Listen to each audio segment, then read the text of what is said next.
Members, please come to the chamber. Members, please come to the chamber. The committees have all adjourned, so please come to the chamber.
The House will come to order.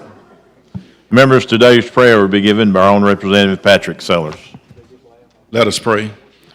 Eternal God, we are grateful and thankful for this opportunity of gathering together to handle such business as your people's business. God, we ask that you bless our hearts and our minds, our thoughts, and allow every action to be taken with you in mind.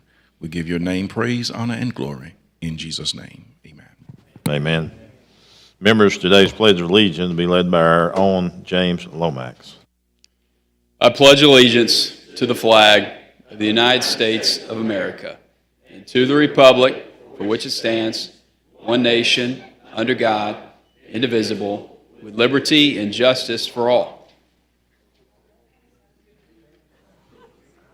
Clerk, call roll.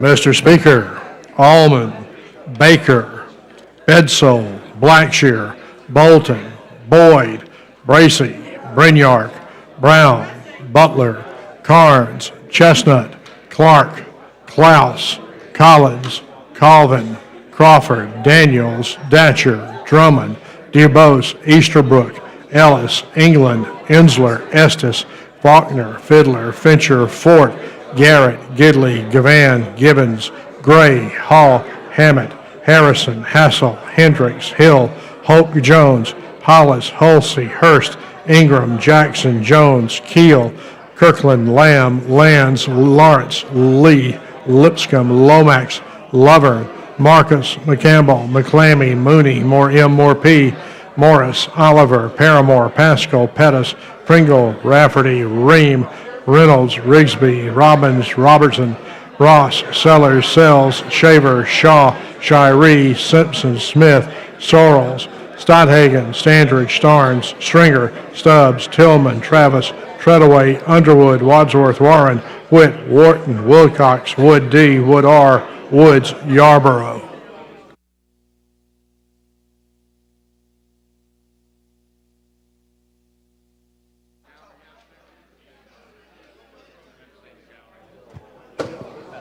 "54 members, advanced roll quorum is present. The House is ready to transact business. Chair recognizes the gentleman from Lee, Chairman Lovern. Thank you, Mr. Speaker. I request that leaves of absence be granted for absent members. Any objections? Hearing no objections, absent members are excused. The chair further recognizes the gentleman from Lee, Chairman Lovern. Mr. Speaker, I have a report. House of Representatives, your Standing Committee on Rules begs leave to report that it has carefully examined the Journal of the House for the 28th legislative day and finds the same to be correct. Signed, Representative Joe Lovern, Chairman. Mr. Speaker, I move that the reading of the journal at length for the 28th legislative day be dispensed with. Any objections? Hearing no objections, the reading of the journal is dispensed with. The chair recognizes the gentleman from Mobile, Pro Tem Pringle, for purpose of making announcements. Thank you, Mr. Speaker. I'd like to remind everybody we have a Sine Die party tonight from 5:30 to 8:30 at the RSA Activity Center on Dexter. But here's the most important one. If you can hear my voice, listen. The construction will begin on the new parking deck immediately following Sine Die next Wednesday night. Be on the lookout today for an email for the Internal Affairs Committee and the Clerk's Office regarding instructions for parking during the construction. There will no longer be a parking lot between this building and the Folsom Building next Thursday. They will bulldoze it. Thank you, Mr. Speaker. No, hold up. Chris, Yeah. let's don't go any further right now, Okay. okay? I'm sorry. I gotta find their time. We're not sure on the time yet, All right, okay? I'm sorry. That's okay. Okay. But, Mr. Speaker, I move that when we adjourn today, we leave the Journal open for the clerk to complete his paperwork and then reconvene on Wednesday, May 14th at 10 a.m. Nope. No, that's what I'm talking about. We Oh, I don't thought you know were talking yet. about I thought you Yeah. were talking about tearing. No, Right. no, Oh, that's I'm sorry. okay. That's all right. All right, we're going to tear up the parking lot, but Yeah, I'll get yeah. back to you on. Yeah. That's right.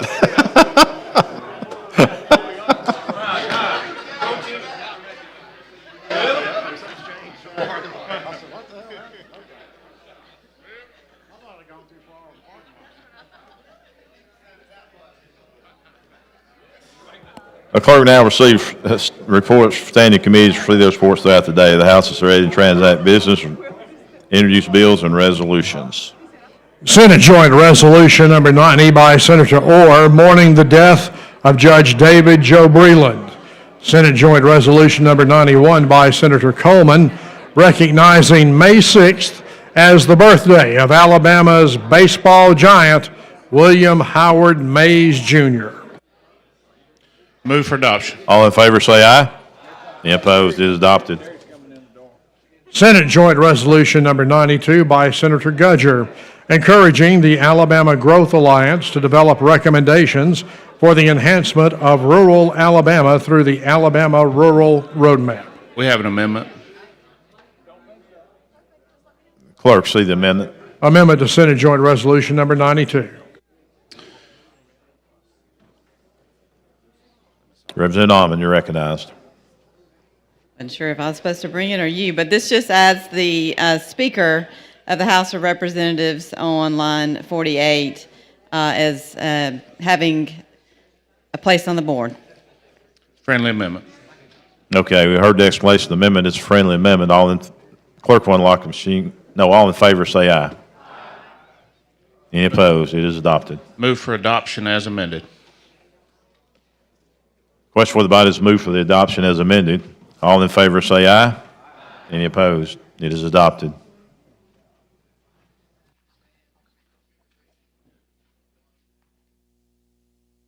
Mr. Clerk, let's call up the uncontested local bills. On page 20 of the calendar, Senate Bill Number 287 by Senator Beasley, relating to Barber County. Question for the body is passage of SB 287. Clerk will unlock the machine. The members will vote.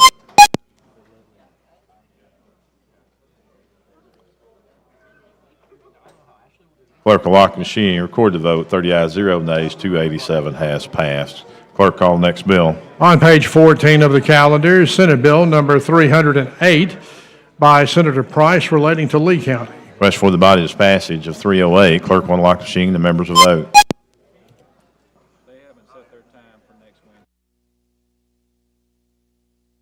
Clerk will lock the machine. Record the vote. 13 ayes, 0 nays. SB 308 has passed. Clerk, call next bill. On page 20 of the calendar, Senate Bill Number 338 by Senator Gavan, relating to the city of New Hope. Question for the body is passage of 338. Clerk will unlock the machine. The members will vote. Clerk will lock the machine. Record the vote. 14 ayes, 0 nays. SB 338 has passed. Clerk, call next bill. On page 20 of the calendar, Senate Bill Number 339 by Senator Gavan, relating to Madison County. Question for the body is passage of 339. Clerk will unlock the machine. The members will vote. Clerk will lock the machine. Record the vote. 13 ayes, 0 nays. SB 339 has passed. Clerk, call next bill. On page 21 of the calendar, Senate Bill Number 345 by Senator Chasteen, relating to Geneva County. Question for the body is passage of 345. Clerk will unlock the machine and the members will vote. Clerk will lock the machine. Record the vote. 13 ayes, 0 nays. SB 345 has passed. Chair recognizes the gentleman from Lee, Chairman Lovern. Thank you, Mr. Speaker. I have a resolution. Clerk, see the resolution. House Resolution Number 351 by the House Rules Committee, the Special Order Calendar. Chairman Lovern. Move for adoption. All in favor say aye. Any opposed? It is adopted. Thank you, Mr. Speaker. Members. Thank you, gentlemen.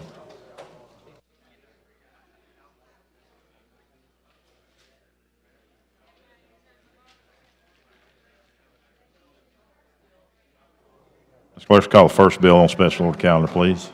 On page 10 of the calendar, Senate Bill Number 206 with substitute by Senator Carnley relating to veterans' benefits.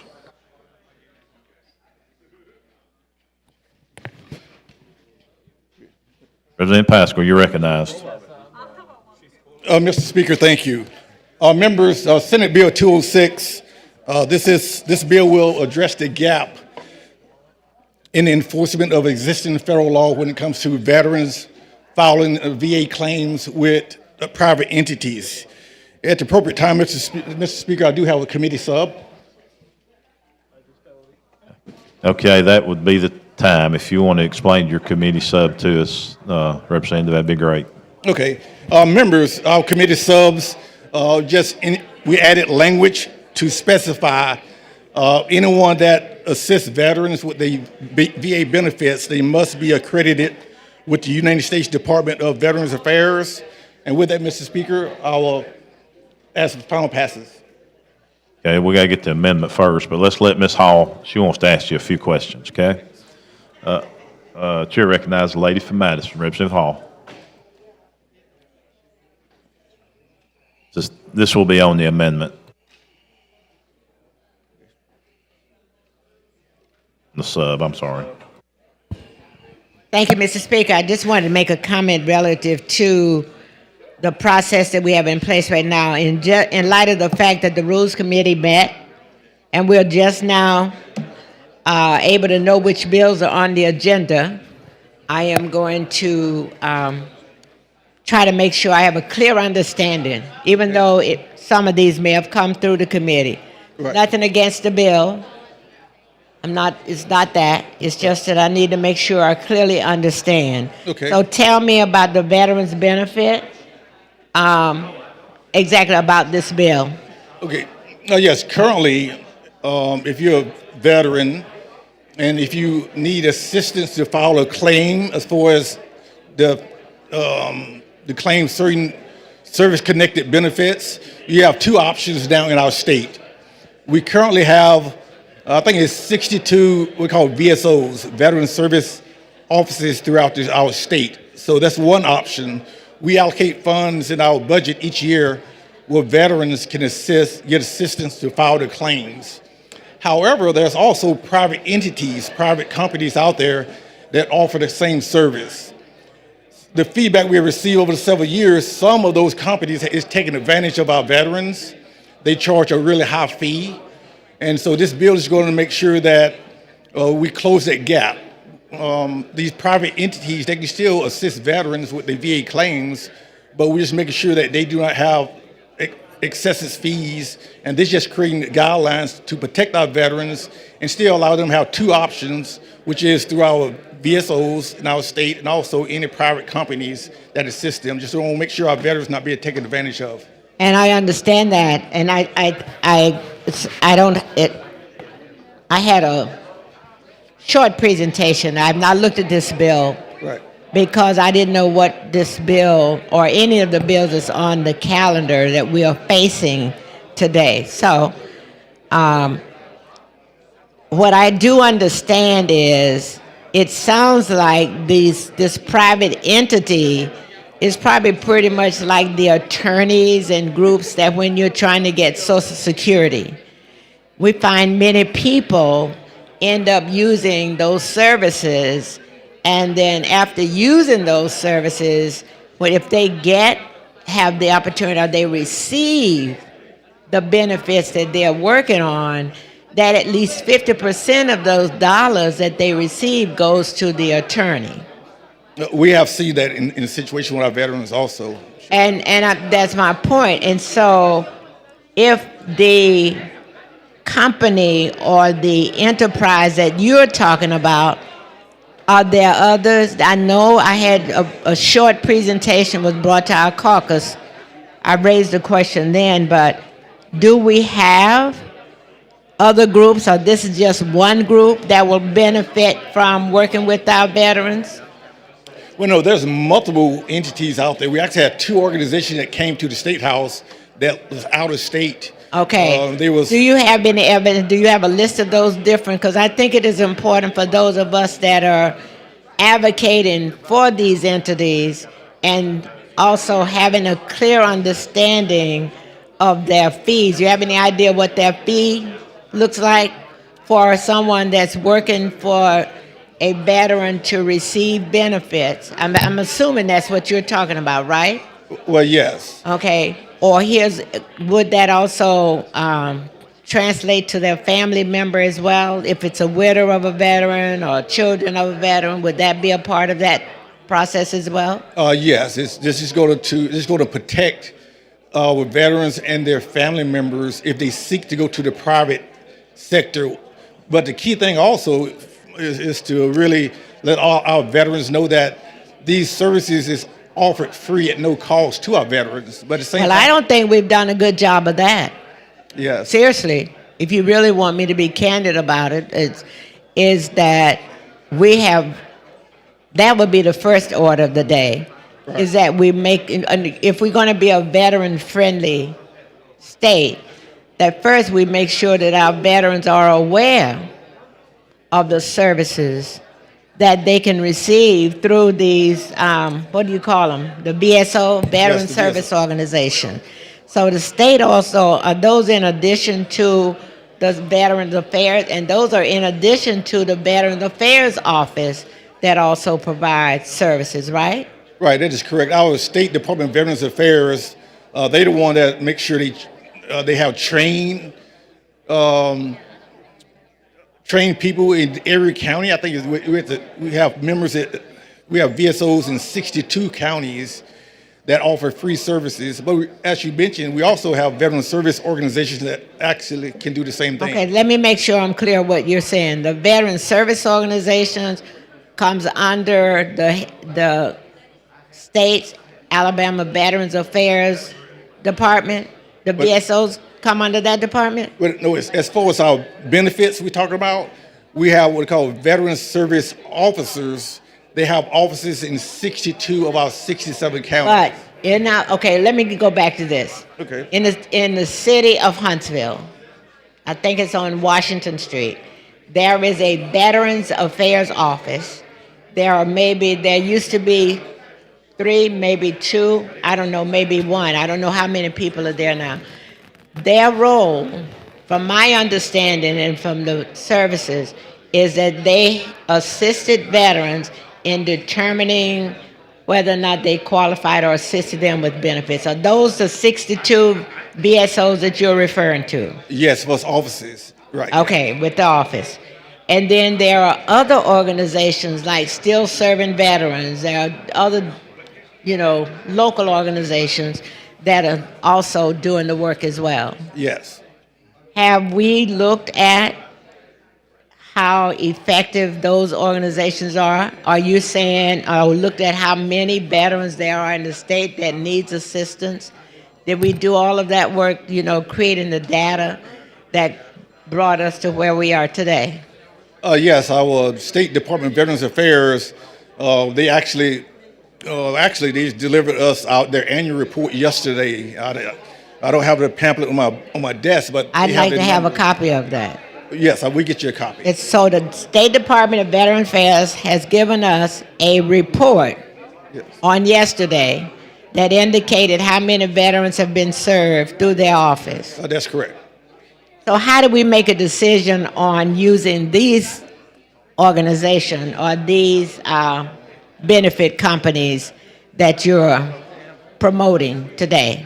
Well, that's what the bill is trying to take care of. There's so many organizations out there, but companies, and some was taking advantage of our veterans. So this bill is going to close that gap. It's saying you must be trained, you must be accredited through the United States Veterans Affairs. So it's going to limit that number, and then now we're better able to track who provide those services. Hold up, so the organizations that are out there today must receive training through our state organizations or the national organizations? They must be accredited by the United States Department of Veterans Affairs. Okay, so they have they accreditation. must go through that. Everyone.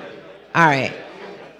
Do you have any idea how many different organizations there are that have been doing work in Alabama and have not been doing it in the manner that we thought they should have? No, I don't have that number in front of me for the companies. No, I do not have that.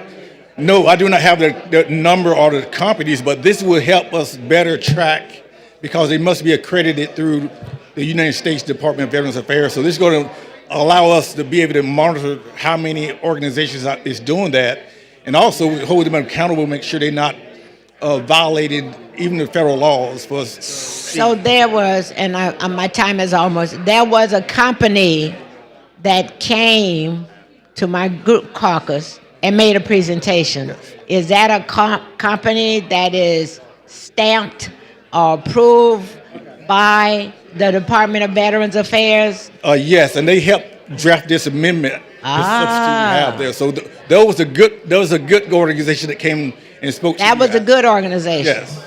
So how do you, and so the other good organizations would come with the same level of performance as it relates to the Well, molded? well, now we have guidelines. So every organization, every company must comply with The lady's time has the expired. accreditation process. Thank you. You're welcome. Chair recognizes the gentleman from Mobile, Representative Bracy.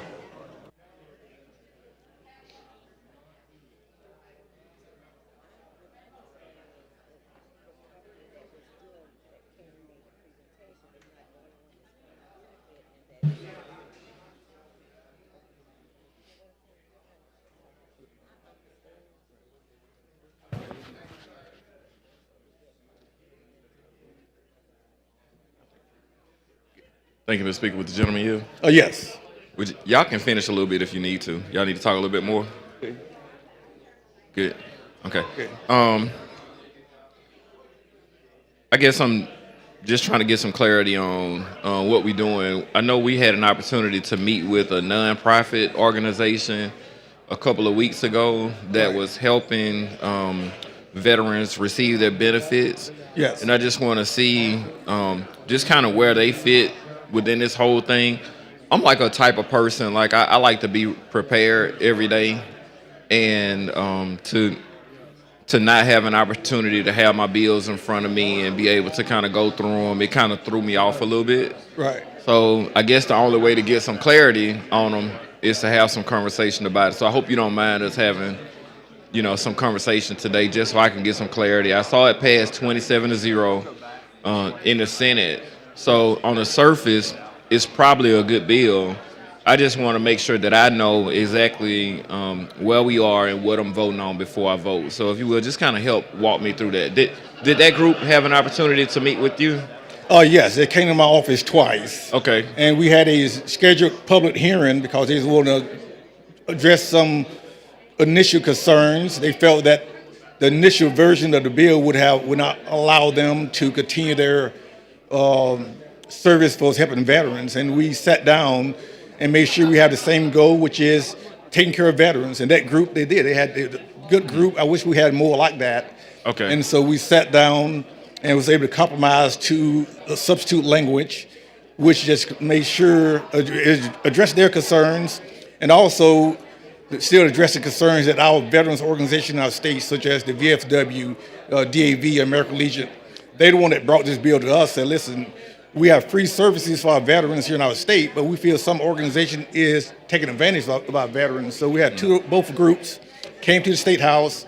They sat down. We drafted some substitute language. Yes, sir. And we actually withdrew our public hearing because both sides were satisfied, So you was able to kind of work out the details? Yes. Now, some of the groups that's taking advantage of the veterans, is that because they're charging like huge amounts to help them to get the benefits? Kind of give me an idea of what that looks like. I have two brothers that are disabled veterans. I actually have three brothers that are veterans. One Marine, two retired Air Force. And, I'm just, I have a strong veteran community at home. One of my brothers hold a position within the local veteran organization in Mobile, and I just want some clarity because he's a disabled veteran. What are they doing that's taking advantage, and how are we fixing that?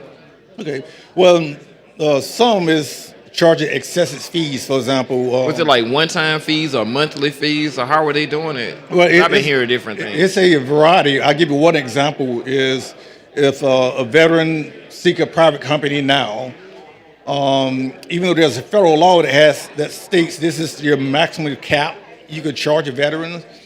Here in Alabama, we have no mechanism to enforce that. So we have some companies, if a veteran disability is increased from 40% to 50%, just say they may get back pay, maybe just say $10,000, and the company will charge 50% of that back pay goes to that company instead of that veteran's family. So this will acknowledge the federal cap that already exists. It also it put it in alignment with where we can actually hold them accountable as far as enforcement. But once again, we do have good companies out there that's doing a great job for our veterans. Who is?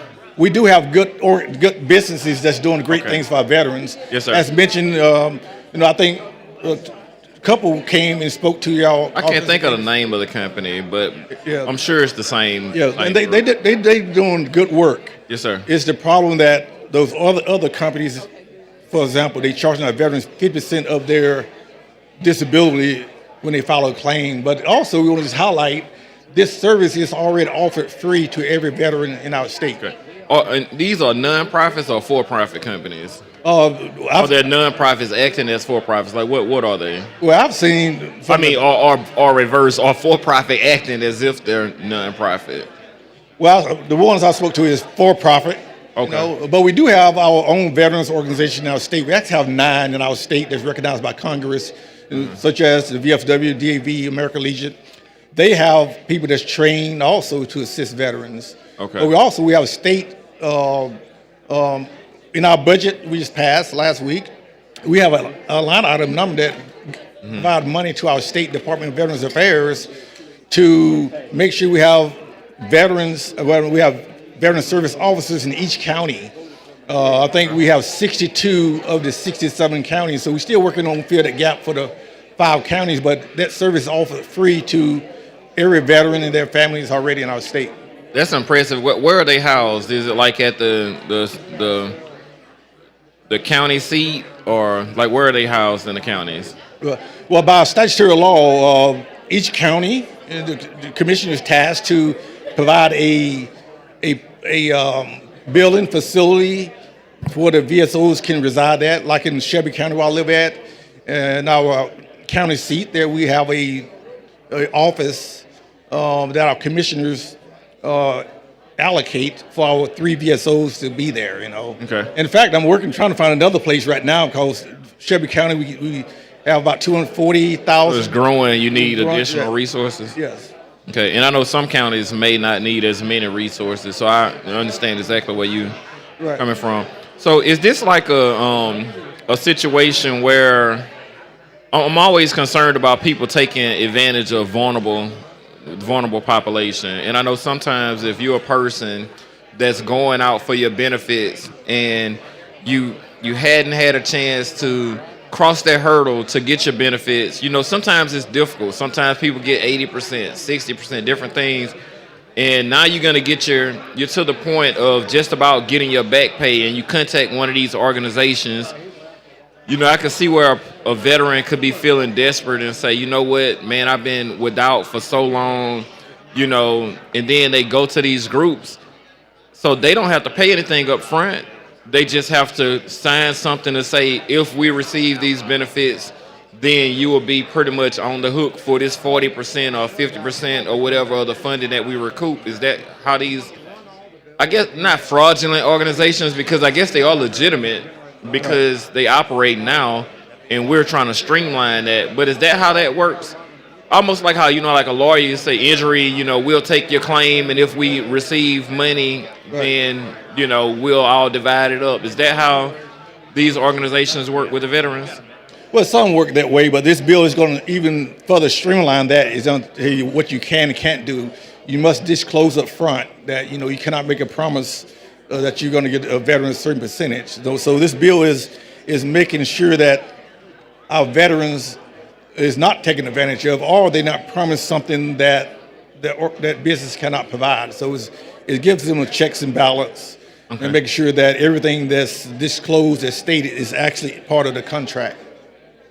So do we have a cap on, in this bill, do we have a cap on the percentage that the company could charge the veteran for helping to recoup those disability benefits? Well, that percentage is not in the bill because it's already federal law that says here's your cap. The problem we have, and the reason we need this bill, even though the federal law already has a cap, without having a statutory law code, we cannot enforce that. So it's more about the enforcement piece.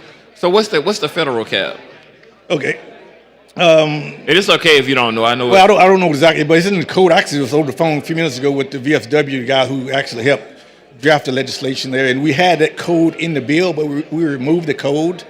Just specify that any entity they must be accredited by the U.S. Department of Veterans Affairs. Well, the people from the VFW or whoever that's out listening, if you can, just shoot me a text, Right. and let me know what that cap is. Right. Because I know somebody out there has it, and that's really good information too. Right, and I'll get that to you too. Yes, sir. Are you gonna wear a bow tie on bow tie day? That's the 14th, right? Sunday die. You gonna wear I got a bow tie for you. You gonna wear a bow tie? Well, yes, I think about 3 years ago I had to use loan me one. The gentleman's time has expired. The chair recognizes the gentleman from Clark, Representative Jackson.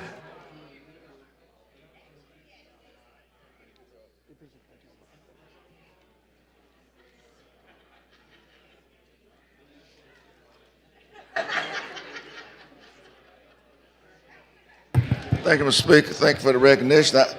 This guy ended the conversation talking about bow ties.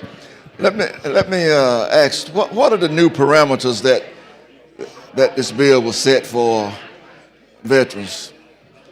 Well, first of all, I want to say thank you for your service. You're a veteran, is that correct? Maybe I should say thank you for yours. Well, you're Air Force, if I recall correctly. I was in the Navy, sir. Okay, all right, my bad. I don't know why I was thinking Air Force. I was a corpsman. Okay, all right. Well, appreciate your service. And then what this bill does, this bill protects people like you and I, in our families. As mentioned, currently living in the great state of Alabama, we allocate funds in the budget each year for our state Department of Veterans Affairs to hire veteran service officers so they can reside in each county and make sure that if you need assistance with your benefits, that is offered. But however, if you feel you want to go a private route, this bill is just make sure. Now, thank you. Now, we have 67 counties. Mm-hmm. And how many veteran services officers we have in the state? I think that's the report we had yesterday. I think it's 62. So we're still working on 5 more. Are you sure? Are you sure?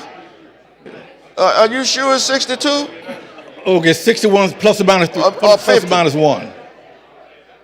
Now, I got as a veteran service officer in my county, but they serve in more than one county. They serve in several counties. And I don't. How many veterans do we have in the state of Alabama? Well, the number looking at for is outside of uniform about 400,000. 40,000. 400. Oh, I'm going to say, my goodness, this state is a veteran state. You notice I said outside of uniform, right? Outside the uniform. Because you're not a veteran in the uniform. Well, wait a minute now. You're still serving if you're in uniform. Okay, if you wear a uniform today, and so tomorrow come, are you a veteran or not? Well, I'm still in service. I'm not a veteran. I'm still serving. So I don't know where you're coming from with this, but okay. I want to say the parameters that this bill was set will help protect veterans. That's what you're saying? Yes. And their family members. And their family members. Now, What's going to protect them from all these cuts that they're getting from Washington? How you gonna protect that? You know, when I see Doge come in and run off most of the people that's serving out in veteran administration, and then you got veterans who have come back from wars with PSTD, and they're having mental issues, and they're being cut. You can't even pick up the phone and call the office and get veteran hospitals, veteran administration. So how's this going to help them? Well, I tell you what, how is this bill going to help them? I think if you look back at the package of bills, we had about 14 military veterans bills this session, one being elevating the commissioner to be part of the governor's cabinet, and then also something as major, our Veterans Resource Center. I think you voted yes on that bill. Well, see what is happening. See, the reason why you got these little organizations popping up to assist veterans because they're not getting the help on the national level. And so, and you know it. I mean, you selling some feel good stuff here, but actuality, are we going to really help the people that need the boots on the ground, as they use the term, that really need the help? See, I am very saddened that we have turned our backs on those who have served so diligently to protect our freedom, and when they come back from those wars, that we act like we don't recognize them, and instead of offering more, we're taking away the service that already been provided for them. And so how this bill is going to help those persons that had their boots on the ground in foreign lands fighting for the Constitution of this nation? Well, I can't speak for other states, but I can tell you about Alabama. I'm talking about this. I'm talking about this Alabama. That's what we're talking about. I'm not talking about any other state. Well, I'll tell you what, being a very active veterans, I get to travel throughout the entire state and at the national level on national veterans organizations. Well, we know we have VFW and American Legions. Are there any other veterans organizations? Well, yes, we have 9 that's recognized by Congress. And here's the good news about Alabama. We currently rank, I'll say first, but I think they're saying by the data we rank number 2 in the nation as far as the best place to be a veteran, the best place to retire and move in, because, as I mentioned. Well, where you read that? That Alabama is the best place for veterans? Yes. To do what? Okay, I'll use you for example. If you look at the state of Alabama, who have given themselves, our people have gone to serve. Alabama has given more, but it's not the best state. Well, we might have to disagree on that. When they come back from service, that's what I'm saying. If we are not giving them their needs, we're not meeting their needs as veterans, because they've given themselves to service. Now we neglecting and we're pulling back on them. Yeah. See, I'm getting calls from people, not even in my district, asking me about it. And there's a federal issue that we are having from the national level. Alabama always have done its part, but it always got its funding from the federal government. So when these fundings are cut, how do we? That person has got mental problems. They on the streets. It shouldn't be a veteran on the street living homeless in no state in this nation. Well, I tell you, as far as the bill down, well, as far as that, I'd love to work with you during off season. Myself and the commission, we had a conversation about 3 weeks ago, talk about homeless veterans, and we're going to work on we might be ready for the next session, but I would love for you to work with us during the off season on that note for us homeless veterans. But as far as the bill, what this bill does, get back on the bill. Get back on the bill here. It is a great pathway to continue to show our men and women and their families that we care about them. And but it's one thing we don't want to do, even though we have a free service for veterans already, through our Veterans State Department of Veterans Affairs.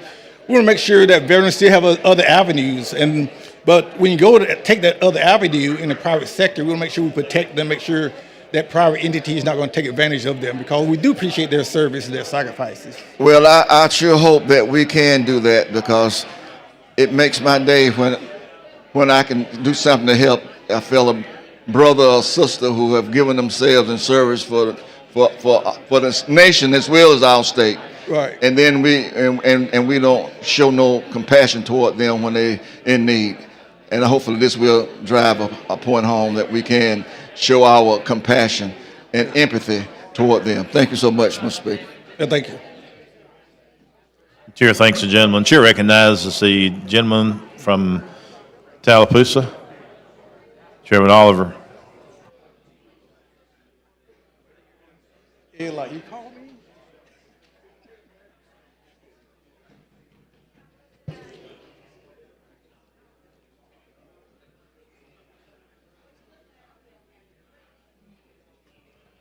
Representative Pascal, Yes. I appreciate you bringing this bill. There seems to be some misconception about what this bill actually does.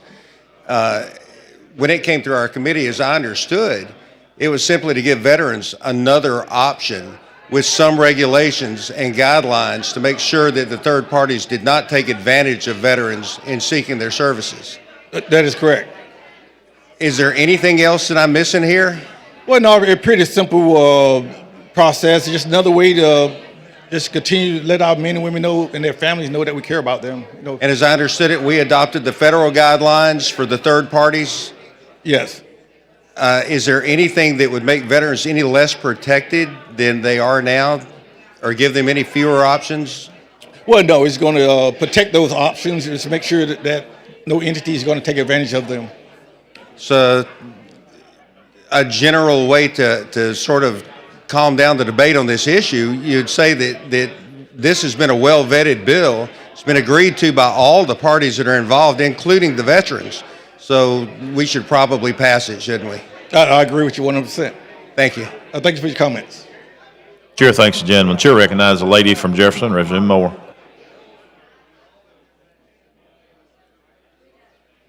How you doing?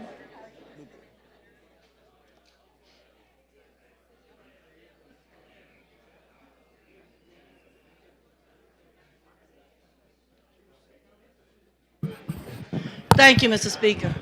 One thing I need to make, I got some questions to ask, Okay. but I need to make it perfectly clear to this body. When we come to the microphone, it does not mean we don't understand a bill. We just got questions. And I get sick and tired of if two or more of us come to the microphone, it's a filibuster. Just because you all don't have questions, that don't mean we don't. I just finished telling this gentleman when he asked if we were filibustering, I said, I don't know why the other people are talking, but I got questions because I've worked a long time at the Department of Veteran Affairs with veterans and their benefits because most of our workers were veterans and they needed help. But it just bothers me that we can't ask a question, Mr. Speaker, unless we are thought to be filibustering. I ain't talked to nobody else that came up, but when I saw the bill, I understood that there are some things that I'd like to have answered to make sure this bill covered. For instance, with the climate we have today, and I know for certain in Birmingham, the people that work at the Department of Veteran Affairs, Social Security, and other federal agencies, when the federal government terminated some of the workers there, and even the workers that was left asked the question, why did they systematically terminate veterans first? With that in mind, how do these organizations help those veterans? When you look at the fact that some of the veterans that they terminated have served 15, 20 years. Now they are private citizens, but working for a federal installation, and time they go to work, they get fired. So what kind of help will these organizations give to those veterans who thought they were on solid footing, retired from the service? Now I'm a civilian, but I'm working in a federal installation, but I get fired first. So what could they do to help them? Well, what this bill does, and we have a lot of veterans, they do the time and come back to working in the private sector. Well, veterans benefits has nothing to do with the private sector as far as your job, but What I'm saying, these organizations are supposed to provide services to veterans, right? Well, just help them with identify what benefits they qualify based on this. Right. So maybe some of those veterans could get additional benefits because they're not working and they've served as a result of the number of years that they served or how they was discharged. To give you an example, I've helped veterans who were in the Vietnam War. 15 years later, the Department of Army, which the young man was in, had never discharged him after 15 years. And they didn't know they hadn't discharged him until we started going to different groups to see where we could find help. They have different types of needs they have. I've helped veterans who might have a medical disability, but they've had problems getting any type of benefits for their children. Right. So there's any number of reasons why veterans will go to these types of organizations for help, for benefits that they deserve to have, but they don't know. I think it was Ms. Hall said, how do they know? Because a lot of them don't know about the different organizations, and I don't even know how they manage to advertise.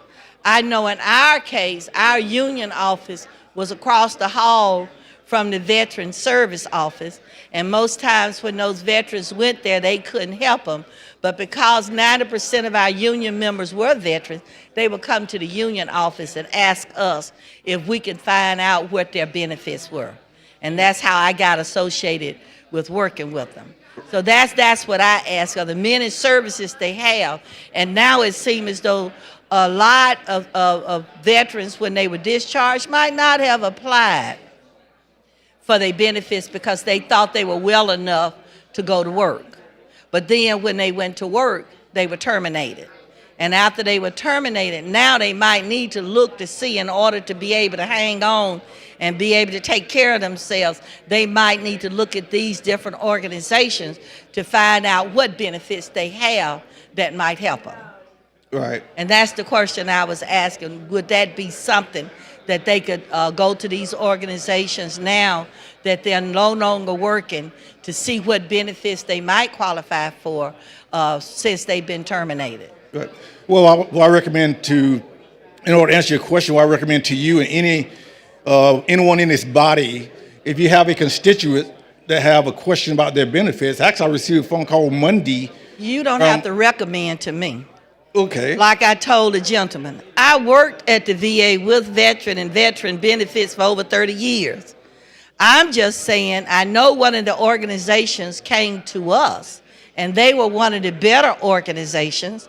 I do know some of them aren't as good as the one that came before us, and they don't do nothing but shyster the veterans out of their benefits. Right. That's what they do, and you know that. So they got to make sure that the organization they go to, and I don't know what type of tracking device or with the multiplicity of organizations out there to help them, if the Department of Veteran Affairs or anybody keep tabs on the number of complaints those organizations might have brought against them so they could decertify them as being an organization that's supposed to be out there helping veterans. I don't know if that's in place, or if a veteran has a complaint and they file that complaint with the Department of Veteran Affairs, what do they have in place to protect them? Right. Well, this bill will actually help with those situations. If a veteran feels they've been charged excessive fees, I know this that. bill is going to help. I know that. us I'm enforce asking that. you a question. I know what the bill do. I don't know why y'all think people can't read. I don't know why y'all think people don't understand. We can read with comprehension very good. But you always explaining and saying we don't understand. When is that going to stop? Most of us are probably 3 times more educated than the average person in here. That's how we got here. So our level of understanding is great. Our ability to read the Queen's English is excellent. So I'm just asking, will the question I ask, will they be covered? Will they be able to go to the organization to seek these help? Secondly, how do these organizations advertise to make sure in a central place where our veterans might most likely be, to be able to know that the service is available to them. Now, as far as the private entities, this bill is not going to facilitate how a private entity go out and promote their business. But one thing what this bill But does. look at here, I can tell you what, if it's not going to do that, to let the veterans know where they are, then only a few will know. And right now, and with you being a veteran, you know how many veterans don't get the services they need because they don't know where to go. So if the Department of Veteran Affairs is going to be the ones that certify these people, certainly it's got to be something put in place to let the veterans know. My brother was in Vietnam. It's been within the last 5 years that he's been able to get decent service and know all of the services. He's gone from Alabama to Wisconsin. And finally they said, oh, these are the services you need. But he's been constantly going to every VA he can find when he was in Alabama. And it's been since he's been in Wisconsin, he finally got to a rep that could say, hey, you've been missing out on the services that you truly, truly needed. Right. That's what I'm saying. If you're going to certify these groups, then the veterans need to know where they are, what benefits they serve to them. Because other than that, they just go around and around in circles. And you know, you've got friends who's still trying to figure out how they get services. And since you carrying the bill, you're going to be the spokesperson for them to make sure that they know. But I would encourage you, since you're carrying the bill, to talk to the Department of Veteran Affairs to put together some type of marketing tool between the organizations and the Department of Veteran Affairs so our veterans will know that the services are available. And please understand, we can't read. Yes, ma'am. The chair recognizes the lady from Madison, Representative Hall.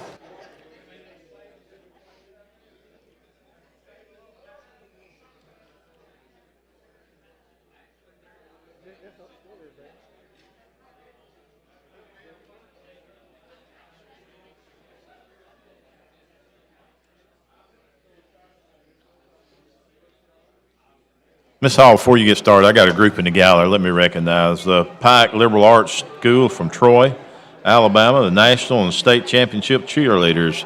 Guest are Representative Perrymore. Let's give them a big hand. Thank you for being with us today.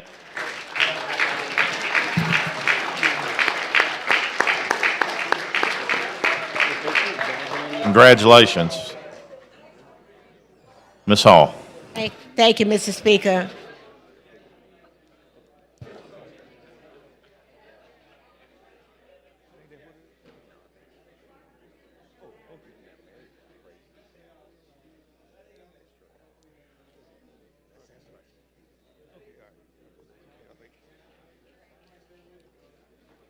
Okay. Thank you, Mr. Speaker. As a follow-up to the comments that the lady from Jefferson County made, I do think it is important for us to realize I came to the mic initially about the fact I have no copies of the bill. I can pull it up on my computer, right, but I like having my copies in hand so I can read them because I don't do well from the computer. I'm still waiting for them to get copies of the bills that's listed on the calendar. Now, we have an option. You can let us ask questions or ask that the bill be read at length so we have some understanding. I'm willing to do that. But to have a member to come to the mic and speak as if we have no right to come to the mic and that we don't know what we're talking about is offensive. And so I just wanted to make sure I verify speaking in I have no misconception about the bill. Right, okay. Other than the fact that I want to be clear and understand. Excuse me, sir.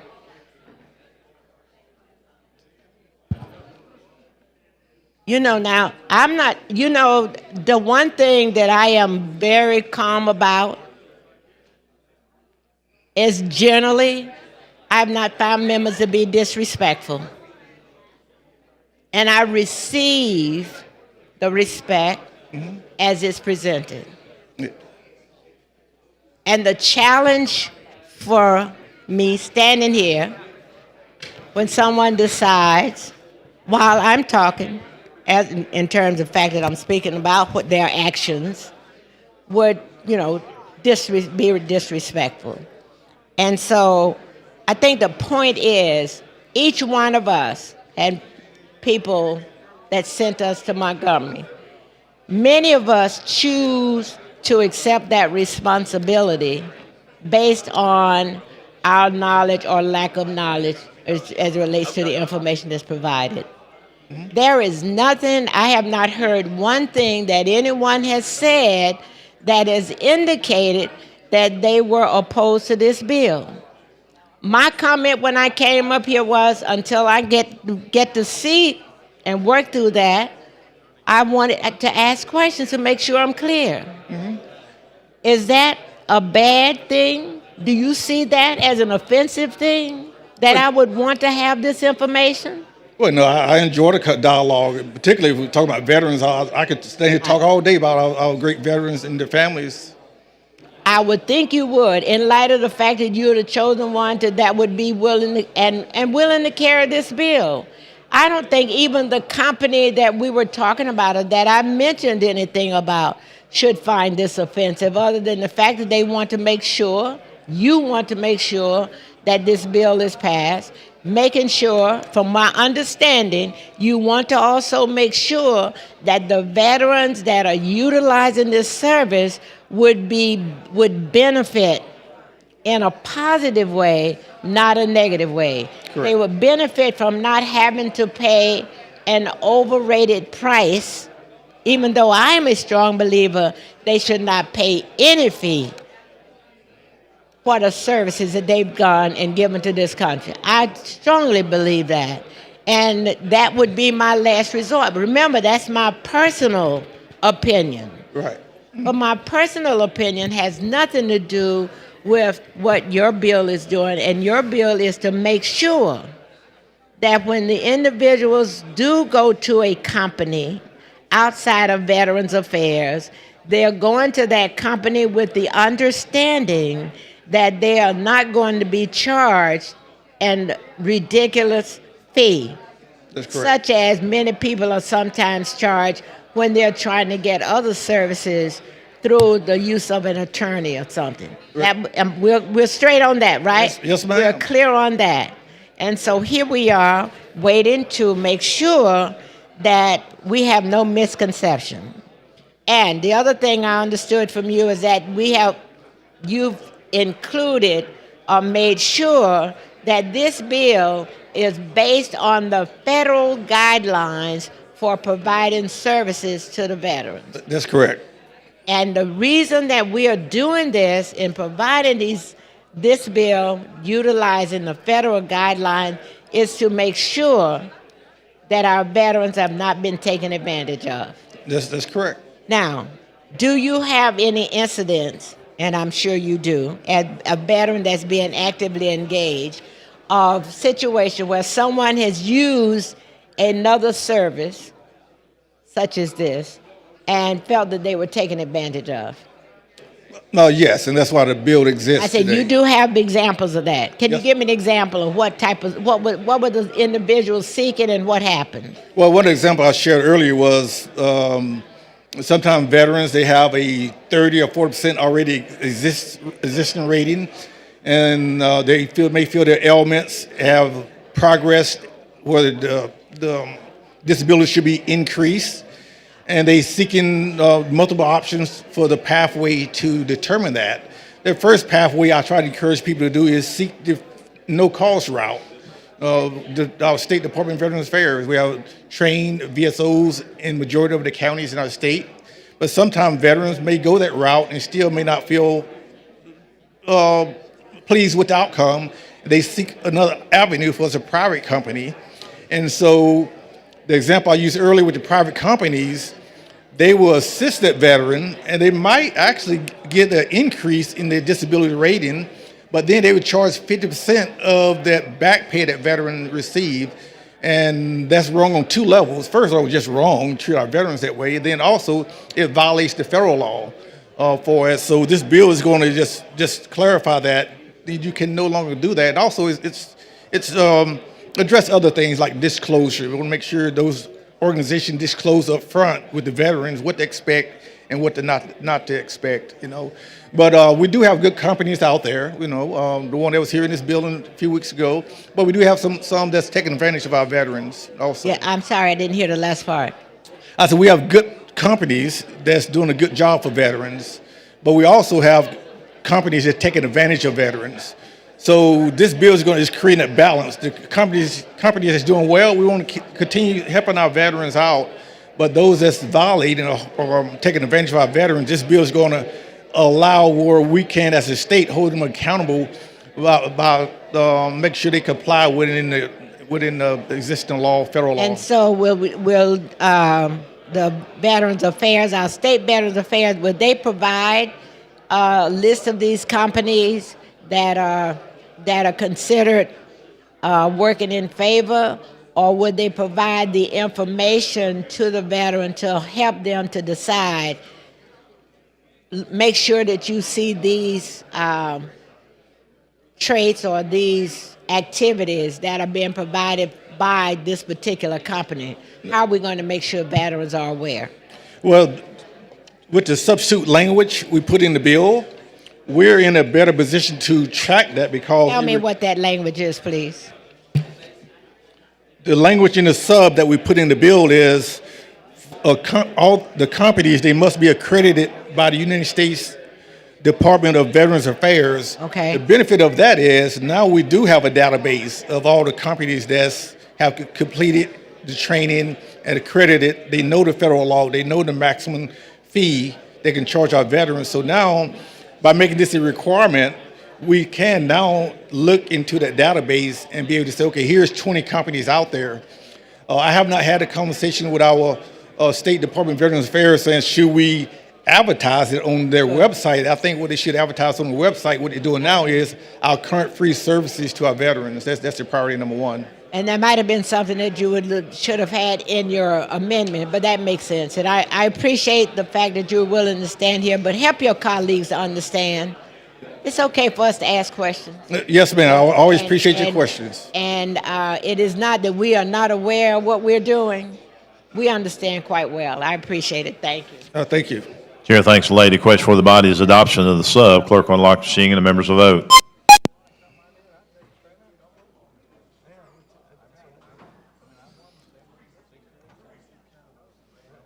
Clerk will lock the machine. Record the vote. 101 ayes, 0 nays. Substitute has been adopted.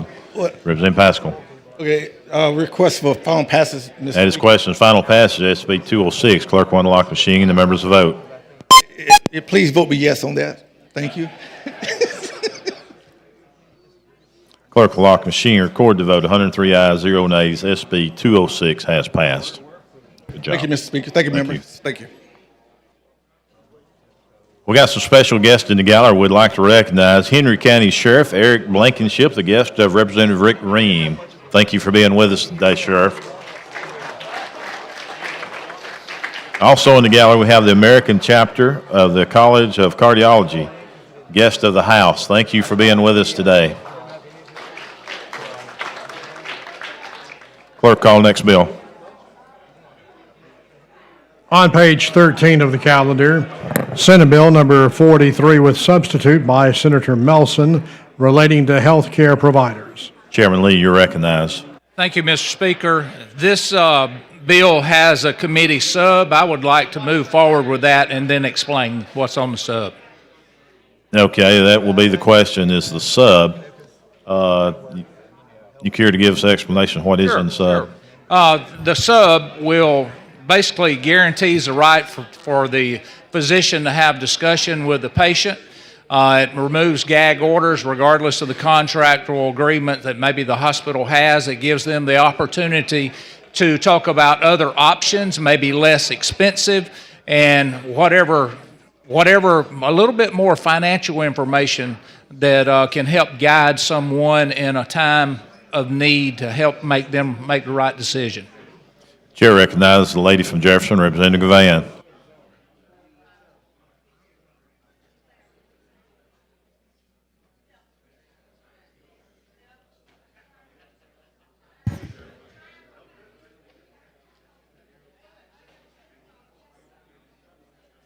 Thank you, Mr. Speaker. Representative Lee, can you help me out on this? Explain to me what this bill does. Okay, it removes a gag order from, we actually talked about that during the PBM. So it allows the physician to be able to discuss the track of treatment for a patient, what's least expensive, what the cost of it is, gives them, the patient, the assurance that there will not be any surprise billing. Okay, and I guess the reason I think I'm trying to see when surprise billing pops up, because a lot of things, once you're billed, that goes through a channel that goes from their accounting to the insurance companies to various providers. So I'm trying to figure out, how are we cutting out a process that would ensure the patient be able to know what the construct of that is? Well, they may not know the exact dollar figure, but they should know where they're going to get their bills from, who's involved in the process. So is this bill as it relates to who will be billing them, or? No, it allows, the physicians are there for taking care of the patient, but they're also feel like that there's some danger if they sit down with them and say, there may be another alternative way we can treat this. And right now there are some gag orders that prevent them from sitting down and saying, I think and believe that there's another way to do this. And they're just asking for some relief to be able to have a conversation that you and I would have, or a family member would have, or anybody like that, to try to figure out what's the best plan. And no surprises. Now, I don't. It's protecting the patient-doctor relationship. That's what this does. So, I guess, I'm a simple kind of girl. All night and day. And I guess I look at things more, pragmatic. Well, I guess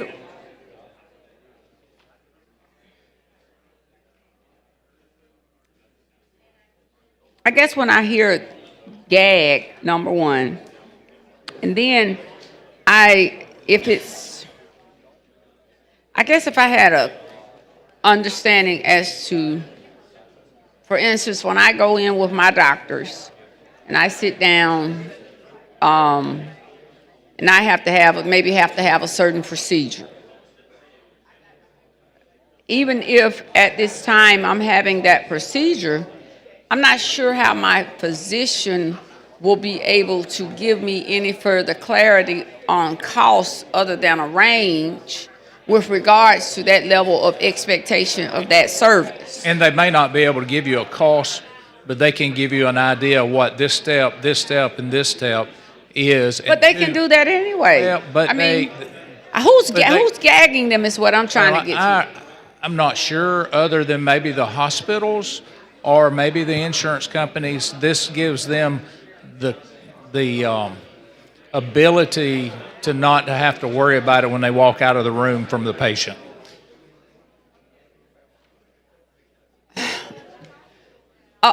Okay, Evidently, this is Senator Meltson's bill, and he, as a physician, felt like that there needed to be a little clarity, as everybody says, for physicians. I have no problem with Melson. I think the world of Melson. I was one of those ones that when he fell ill a year ago, and he and I often, when we see each other, we talk about it. I have no issue. Doesn't matter to me if it's Marcus Welby, MD. My question would still be the same. I have many friends that are doctors in all different type of specialty care, very close friends. And I know they just never ever mention, and again, it just depends, I guess, on where you are. I'm not sure what subject matter came up, and I don't know, from wherever he lives, what restrictions would be in place. And I guess also, for me, anytime I've had a question about my expectation regarding a hospital bill, I've always called the hospital, called administration or something. And then I will say, I can only speak just even to those hospitals in my district. Well, not my district. I don't say my district because it's the people's district I represent. We have had excellent, for instance, well, it's no longer Princeton Hospital, but through that Baptist System Network, Ross has been superb since I've been here 14 years, these 15 years, as their governmental affairs representatives on, from even when Cooper Green closed down, merging, selling, issues that may rise up even with, things that may be personal to get us answers, let me say that, answers and results. And so I guess I'm just trying to see how this, because if somebody's uncomfortable saying something, they're going to be uncomfortable saying it regardless. And most of them are not going to know really, to be honest, anyway, because there are so many different channels. I'm just trying to get the clarity on it, the understanding of it, because again, you're dealing with human nature. You're dealing with the level of knowledge, expertise that particular physician may have on the subject matter. Again, billing goes through so many cycles. And I've never had a time when I've had only 1 or 2 procedures in my life that I haven't said, will you give me a range of what this costs? And it's not just dealing with cost, and you're exactly right, but it gives them the opportunity to determine, okay, there is an alternative drug that make. Okay, they do that anyway. Well, evidently they have in my case too, but evidently there is a problem somewhere. Okay, yeah, they do that. That's really the first thing. Well, I can't speak for all doctors, but I just know the ones that I deal with. When I go to the doctor, most of the time, and all of my medicals are now through the Grandview system. So I'm either in Hoover or I'm at up 280. For my services, and most of my doctors that are at 280 are in Hoover, and at Grandview, their offices are in Hoover. So, but the first thing any of these grand doctors, when I walk in the door, the first issue they have on the table is Medicare. And we're not bringing out one bill to address this issue. And that is the first thing off of their lips, and almost the last thing in between giving whatever type of service that I may be seeking in a diagnosis, prognosis, or just a health care checkup. So I don't know how this will help. I think that, y'all can pass it, and it's going to pass, but I'm just, confused about it.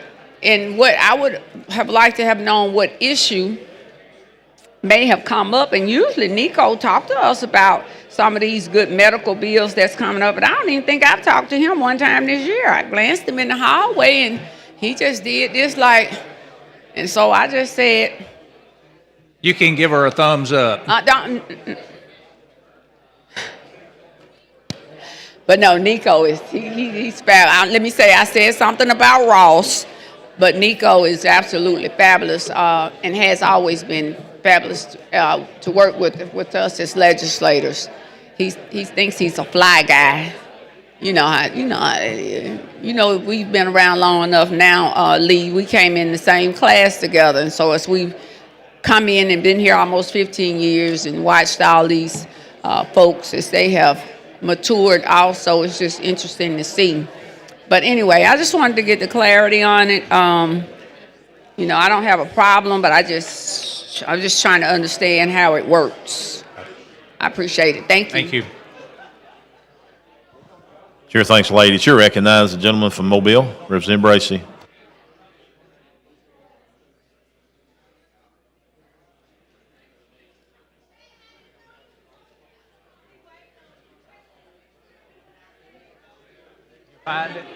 You find it? That's the intent.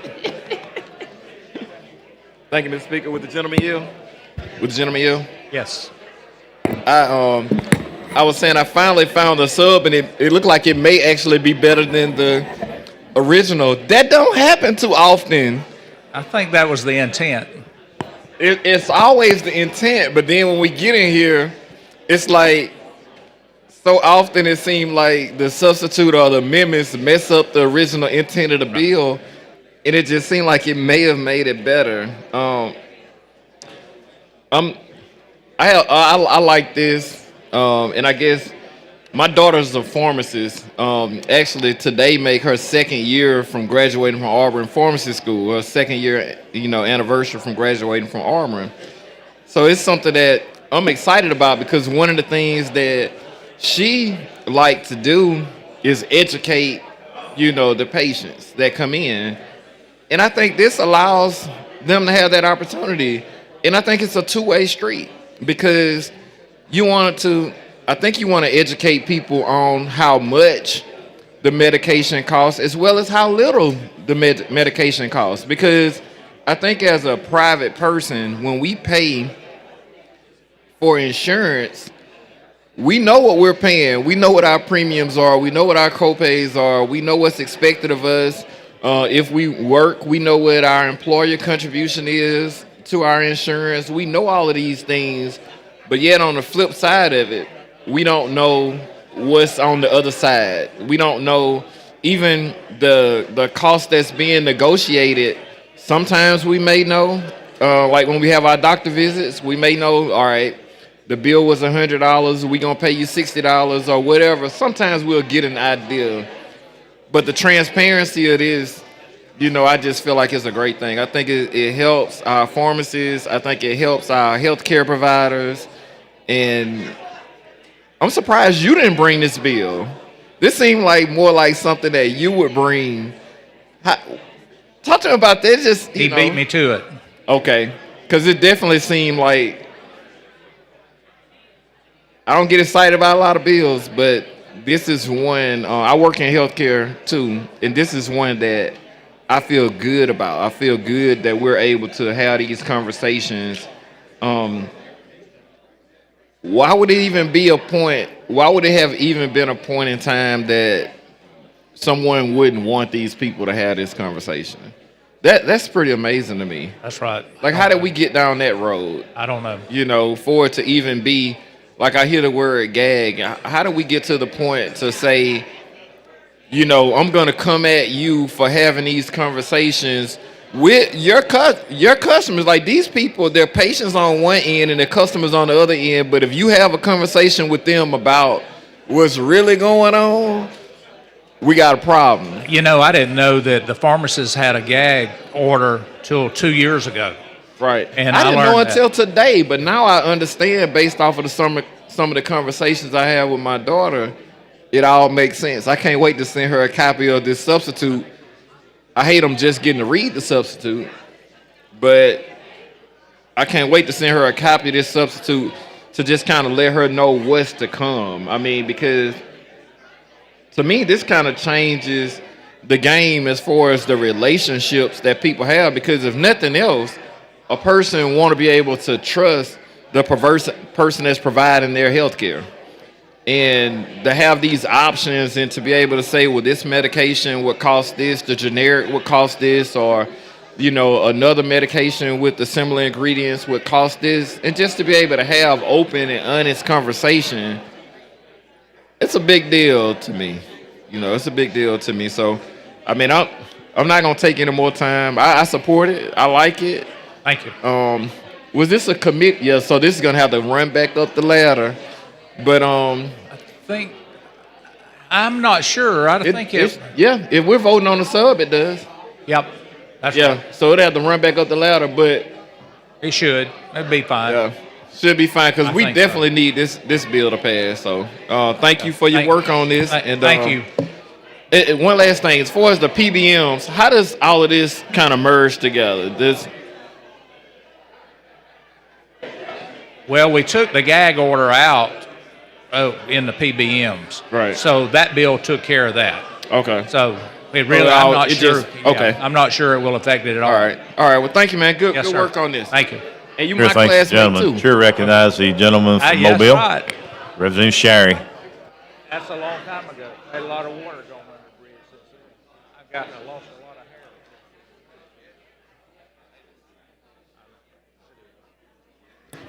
Thank you, Mr. Speaker. Yes, sir. Mr. Chairman, this is a very good bill.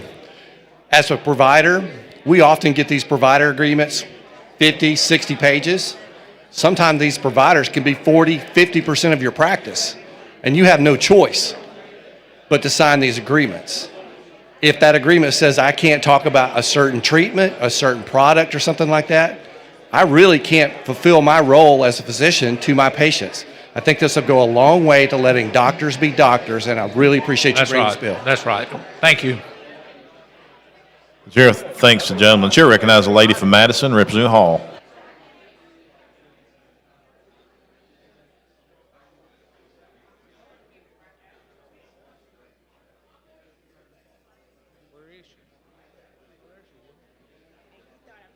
Yeah. I thought you left me. Now, there's some people I would leave, but you're not one of them. Okay, how's that? So thank you, Mr. Chair. In terms of the information that you provided, I understand it is to making sure that a person or a patient would have the right or have access to education or information as it relates to his or her condition. Right. I think Representative Shiree, living it every day, just made some comments. I don't know if you heard it. Oh, no, I missed it. Yeah, he said as a provider, they have to sign these long contractual agreements with some of their providers that he works with, and said it will not allow them to give certain things, if you know, or direct them to things. This does away with all that. It allows the doctors to be doctors. And to so do it's putting the responsibility back on the well, it's taking the responsibility off the doctors. They're able to do what they feel they can, what they feel like is the right thing as a doctor to do. And giving the patient the options, laying it all out. Okay, well, that makes sense. You know, and I guess my experience has been I ask so many questions, I've not found that to be I haven't found it to be a problem. A problem for me, but I can see an individual who is not sure, who is not educated to their condition, having the need. Well, I'll give you an example. You know, now hospitals have their own doctors. They do. Hospitals make money with certain tests. Yeah, somebody reminded me of that the other day. If the doctor thinks that they don't need this, he needs to be able to tell it rather than feel the pressure, oh, I got to send them to do this test because the hospital's making money. I don't know that that's happening, but I'm giving you a real example. Well, I will tell you a conversation that I was in on Monday. A person we were at exercise class, that made the comment to me. There were 3 of us who had been in the same setting, medical setting, and each one of us had been recommended a particular device. She said, this sounds like a racket. That just brought that back to mind to me in terms of that possibly could be, even though those of us that had received that advice felt compelled to follow through, but maybe so. That makes sense. But anyway, thank you for the work. I appreciate it. Thank you. Chair thanks the lady. The question for the body now is the adoption of the sub. Clerk will unlock machine and the members will vote.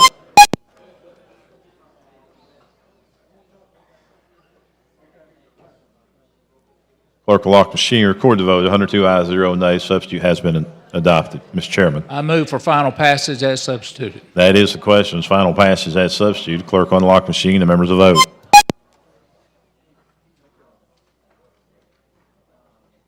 Clerk will lock machine, record the vote. 102 ayes, 0 nays. SB 43 has passed. Thank you, Mr. Speaker. Thank you, Mr. Chairman. Clerk, call next bill. On page 3 of the calendar, Senate Bill number 42 with substitute by Senator Melson relating to property. Chairman Crawford, you're recognized. Good. Thank you, Mr. Speaker. We do have a sub. I'm going to explain the bill and what the sub does at the same time. This bill allows the property owners, if there is a road that's been abandoned by the city or the county, it allows them to petition for that to go back to them. If there's not any concerns with the county, it helps the county not have to maintain it, and it helps the person who owns the property on the side of the roads to make sure it doesn't become a dump area. The sub for this allows, if there's some future planned things like greenways or things like that, that it would not be granted if there's some future plan that calls for what that property is going to do. Chair recognizes the lady from Jefferson, Representative Moore.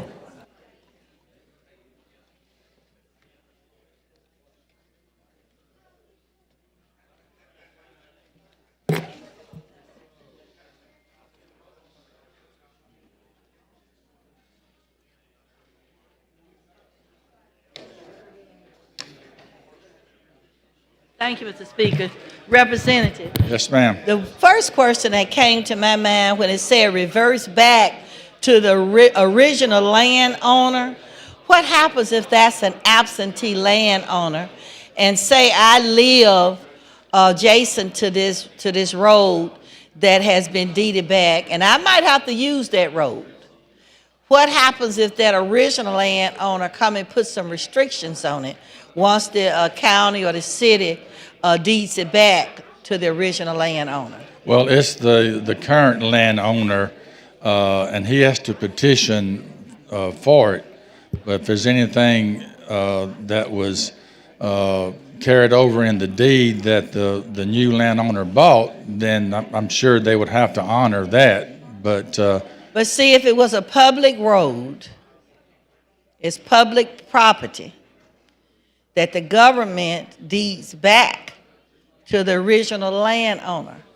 But if you've got people that use that road, to give you an example, I know throughout the city of Birmingham, they used to use alleyways to collect garbage, but then they passed a city ordinance where that land is deeded back to the original owners. Now, everybody still that lives within that block still have to use that alleyway to put their garbage out. But what happens if the original owner say, I don't want the garbage truck coming across my piece of property that was deeded back to me? Then how do we manage that situation? It'll be up to that provider of that service to figure out how to provide that service. So, Why the garbage is stacking up and stacking up because... well, I would imagine that would be in their decision whether to grant that But ownership. don't you think there ought to be some provisions, since we still hadn't gotten copies of the bill yet? Mm-hmm. Don't you think there ought to be some provisions in the process of that government entity deeding that property back to the original landowner, that we have to look at what that road might be used for and who else is using that road, even though they abandon it, like those alleyways?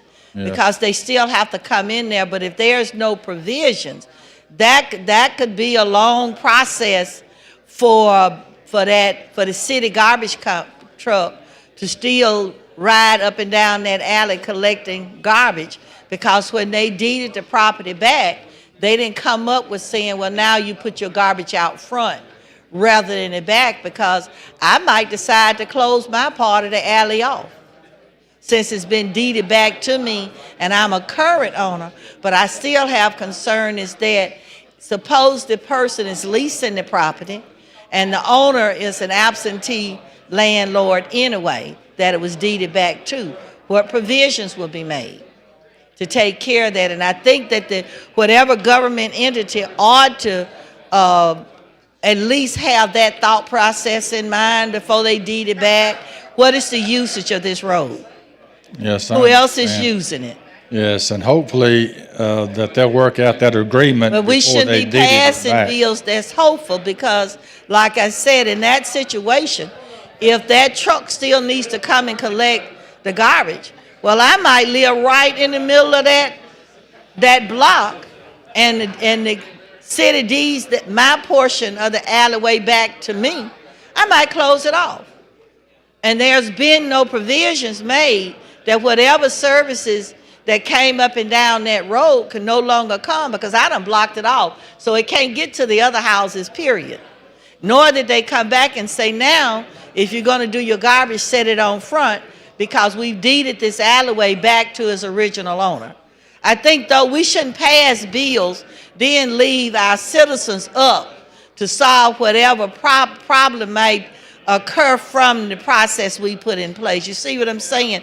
If we're going to do that, we need to make the provisions for it in the bill to make sure that is on our mind, that there could be some unintended consequences as a result of that government entity deeding that property back to the original owner. They could be absentee landlords. They could be people that live there and restrict travel or whatever usage that might be. It might be a route that the people within that community use every day when the city or whatever entity deed it back. So I think those are things that we need to think about when we pass these bills, and that ought to be at the forefront of our thought process rather than the citizens themselves. Once the bill is passed and somebody say, I'm gonna block off my part, so now the services that used to could take place can no longer take place. We ought to take care of that. We shouldn't put that burden on the citizens after we have passed the act and somebody say, oh, it's law, the legislature passed it, so this is the way that it's got to be. And I think we need to think through that. And we pass far too many bills that we put those type of unintended consequences on the citizens of the state of Alabama and make their life harder. And the only thing they hear is, well, it's law.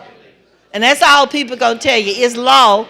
So when we pass the law, why didn't we think through the process to say what would be the impact on the people that's in this area where this piece of property, this government entity deeded back to its original owner? It might be several owners when you're talking about a road, because what will end up happening, usually they will look at that part that's going to cross in front of your property, if you own it or if you rent it. And that's the part I know with the way they clear these alleyways, the way they do it, every person, if so many, the footage that covers the back of your property, that's what you get. The neighbor, the same way, on down. So I think we need to think through this process and understand that there are going to be some unintended consequences, that we're going to develop some anguish for our citizens in the state of Alabama that they didn't ask for, but they look for us, if we pass in laws, to be able to think through them, to kind of identify what problems might occur as a result of us passing a bill. And it doesn't seem as though this one has been thought through for unintended consequences because we haven't looked at what that road is being used for. Well, it says if it's abandoned and been deemed useless, so I would... Well, the city would do that, and people in the neighborhood using it every day. Like I said, with those alleyways, they abandon them, but the city used them to pick up garbage every day. And the only thing that happened at the end of one of the streets, somebody blocked it off. So what the garbage truck does is back in, pick up the garbage, and go from house to house. But once the city deeded back to its owner, I'm in the middle of the block. I might block it off. So no provisions has been made for us to transfer our garbage to the front. And they still are using an alleyway that the city say has been abandoned. We got a lot of them like that, and the city deed them back to their previous owner, and they being used to some extent by the people in the community every day for public usage. It's public usage, not for private usage. But they didn't look at that when they started going throughout the city and clearing and redeeding alleyways. And they are still using it. So I think we have to, even though it says abandon according to whom? What activity is still going on that piece of property that might be benefiting a community or a block? Nobody looks at that. I've had them to block off a whole area because the city said it didn't have any use. But still that street or that alleyway is still being used. It might not be getting the level of traffic that it used to be, but for those citizens that's living in that block, they're being put at a disadvantage. And they're the ones that have to end up going to fight to get the usage. Thank you. Chair, thanks, lady. Chair recognizes the lady from Madison, Representative Hall.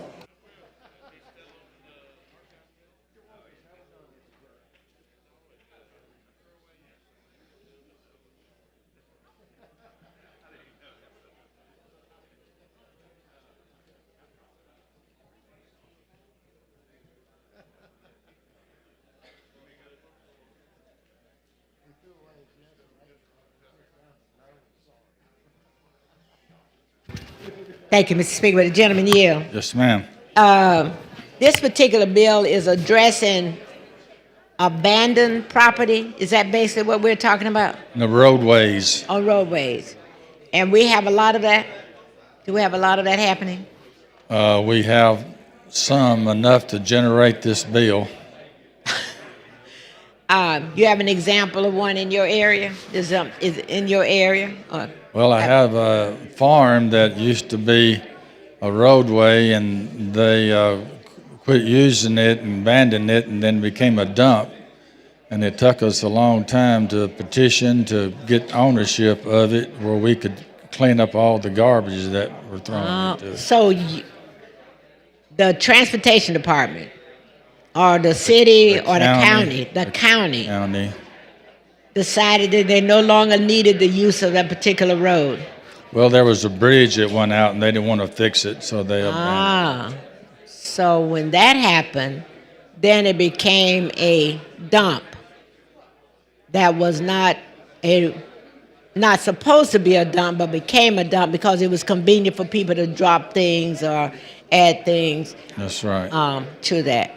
I think my colleague earlier talked about what are the possibilities, and from your perspective, that dump is no longer a dump, and they decide to come back in to open that road back up. Is there a process in place? Because I don't have the bill in front of me, so I'm asking. I would imagine they would have to go back like they would any other road, figure out why it's being done, and petition to either, negotiate a price for, or either eminent domain, one or the other. I would imagine that's how they're done. Okay. Did you find that the road was the fact that it was closed, and in light of the fact that it needed a new bridge, from what I understand, right? That you're saying it needed a new bridge, and it was too expensive. Well, the bridge that got washed out, there wasn't any traffic much to speak of anyway. It was already a dump, but we own both sides of the road, and we could not stop it until we were given the property back, where we could put a gate to stop from going in, and then the bridge being out took care of the other side. Oh, so on one side you had a challenge, but on the other side, nature took care of that problem for you. That's right. And so this makes sure that when that happens, what are we doing? If it happens, the owner can petition to the entity to be deeded that property back, unless there's a future use. The sub says if there's a long-term plan and there's a future use that you're putting a greenway in or something like that, then it would not be, because it'd be access to that future use. And that's the part I'm missing, because I don't have the sub. Yes, so ma'am. the sub, in addition to what you've explained, really gives the owner or the person who owns that property the opportunity to redo it and bring it back to the level that he or she wishes. That's right. Well, they can maintain it. All right. Thank you. Thank you. Chair thanks the lady. The question for the body now is the adoption of the sub. Clerk will unlock the machine and the members vote.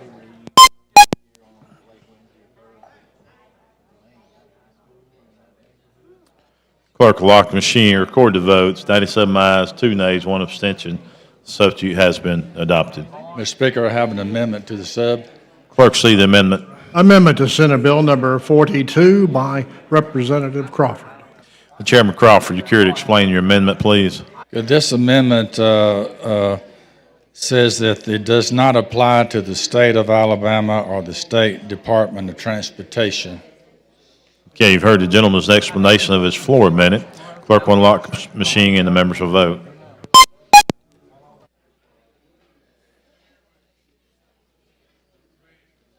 Clerk will lock the machine, record the vote. 99 ayes, 2 nays. The floor amendment has been adopted. Mr. Chairman. Mr. Speaker, I'd like for final passage of the sub as amended. That is the question's final passage. Clerk will unlock the machine and the members will vote.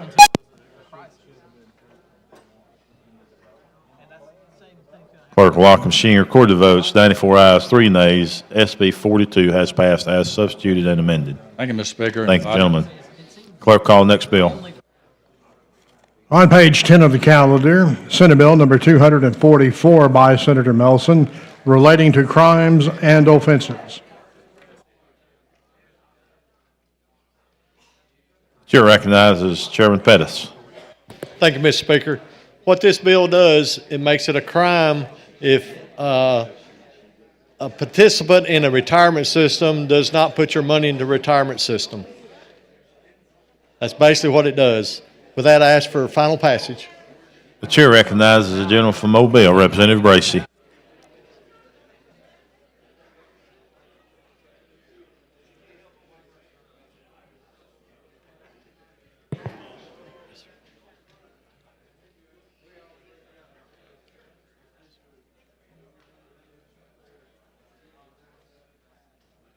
Thank you, Mr. Speaker. With the gentleman yield. Yes, sir. What does it do again? That was the simplest Basically, if explanation you're, I think I've ever heard. say, the city of Mobile, if you work for the city of Mobile and they take retirement out of your paycheck and they do not move it to the retirement system, under this bill, that would be a crime. Currently, it's not a crime. Okay, now let's talk about the crimes, because this bill is a little more in depth than that. You have different layers of crimes with this bill. Basically, one. Okay, tell me about that. Okay. Like I said, if say I work for the city of Mobile, and they taking retirement out of my paycheck, well, the person that's taking it out of my paycheck that's responsible for payroll does not send the money to RSA, that person could be charged with this. Okay. If they're intentionally doing it. But it also has a defense for them. If they're not doing it intentionally, that would be a defense, if they're doing due process. So you're saying if it was was not intentional, then what's the penalty? It's nothing. Okay. If they intentionally move it to somewhere else and not credit that employee to the RSA, it would be a crime. Okay, and if it's intentional, then it's what? It's a felony class C felony. Yes. Okay. Now, which is punishable by what? 1 year to 10. 1 to 10. And I saw where it was something in there that, it could, the possibility of probation, no more than 10 years of probation. Now, but as we go a little bit further into the bill, we're fortunate this is one of the bills that didn't have a substitute, so we were able to kind of get to it. Tell me about section F, line 45.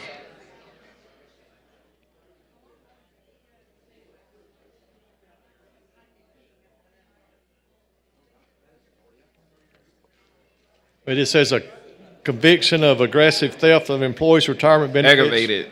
Do what? For aggravated theft? Yes. Okay. That's what this is classified as aggravated theft. Okay. Would be classified as what?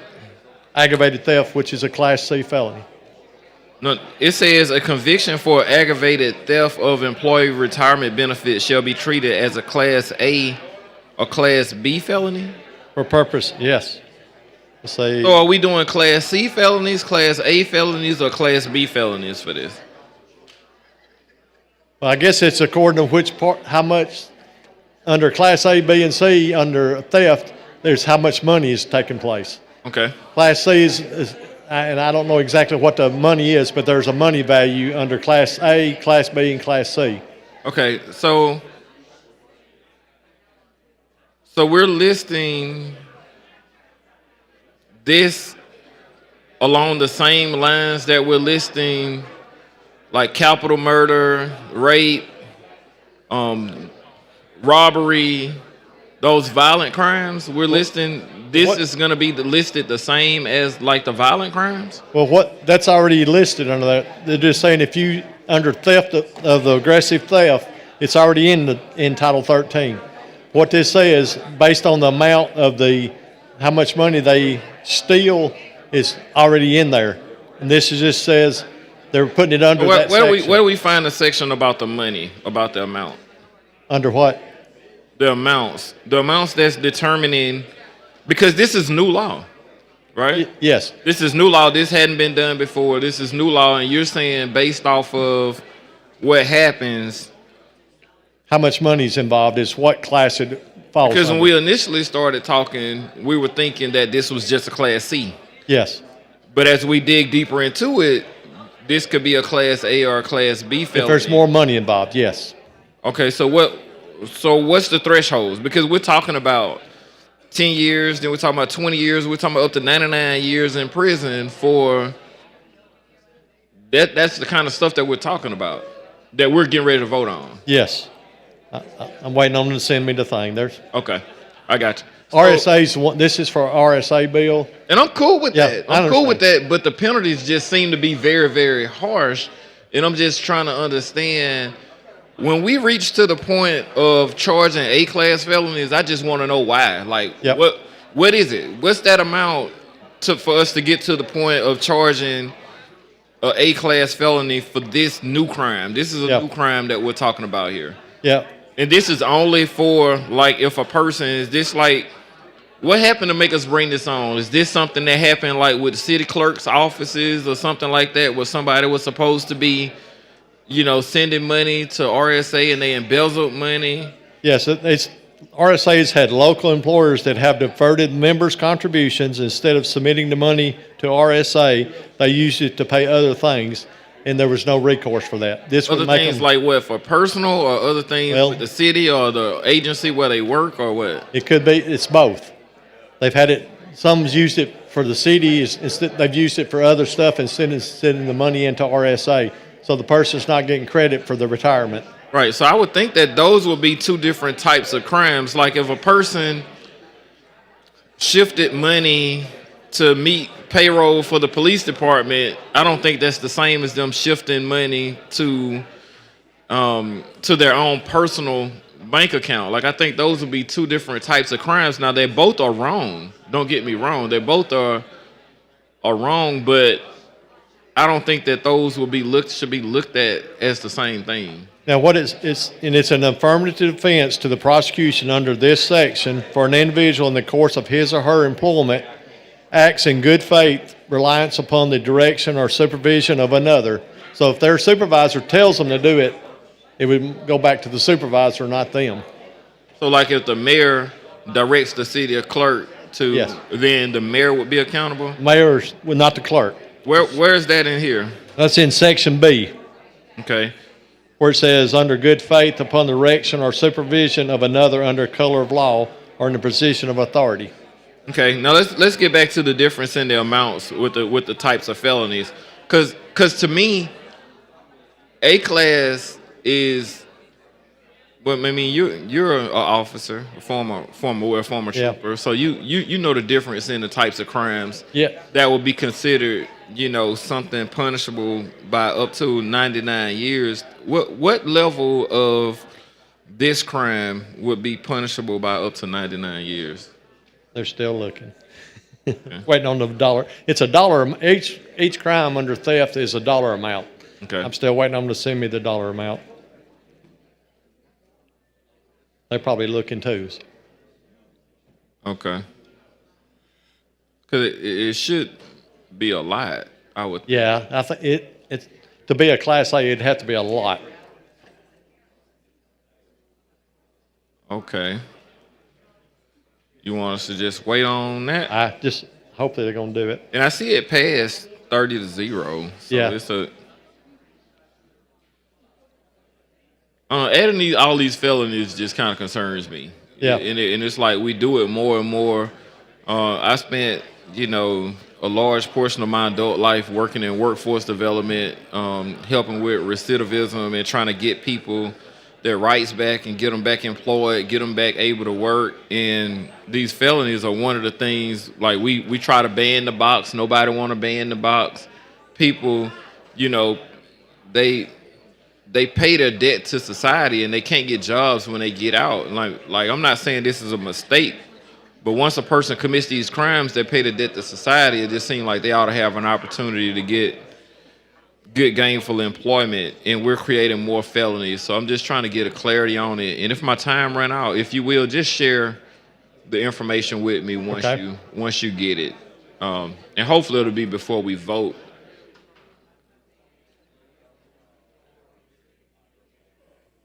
Okay. Okay, Class B felony carries a penalty of 2 to 20. Right. The offense, if you over $2,500.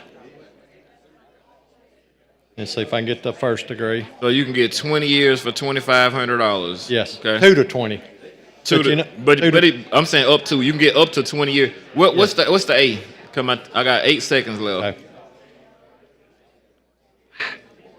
Went away. Okay. All right. And get it back. And the gentleman's time has expired. The chair recognizes the lady from Jefferson, representing Cavan.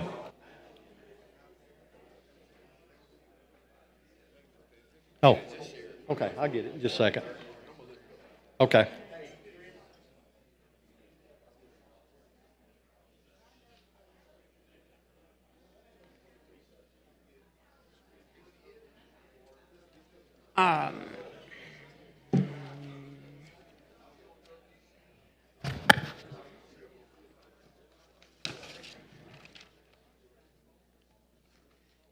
How you doing? Yes, ma'am. Can you refresh my recollection on this, what this bill does, please? What this bill does, I'll give you an example. Say you work for the city of Birmingham's not in state retirement. City of Mobile. If I'm an employee for City of Mobile and they take out of my check my retirement, and they divert the money to somewhere else and don't send it into RSA for my credit for my retirement, this would make it a crime for the person who takes your money. Currently, according to RSA and Attorney General, it's not a crime currently. This would make it a crime. So if they transfer your retirement from RSA. No. This is not sending your money to RSA. If they take the money out of your check and they do not send it to RSA, well, even Birmingham's retirement Why would someone else not do that? Why would they not send the money to RSA? Where would they send the money to? Well, they could send it to themselves. Can you talk? I don't know why the microphone is for you all to talk into the mic, because even when we're out there, I can barely hear y'all when y'all are talking. What they could do is divert it into other purposes. They could credit somebody else. They could take the money. They could, it's like we was talking about, if the mayor come in and said, move that money to payroll, I need to pay it. This would be a crime.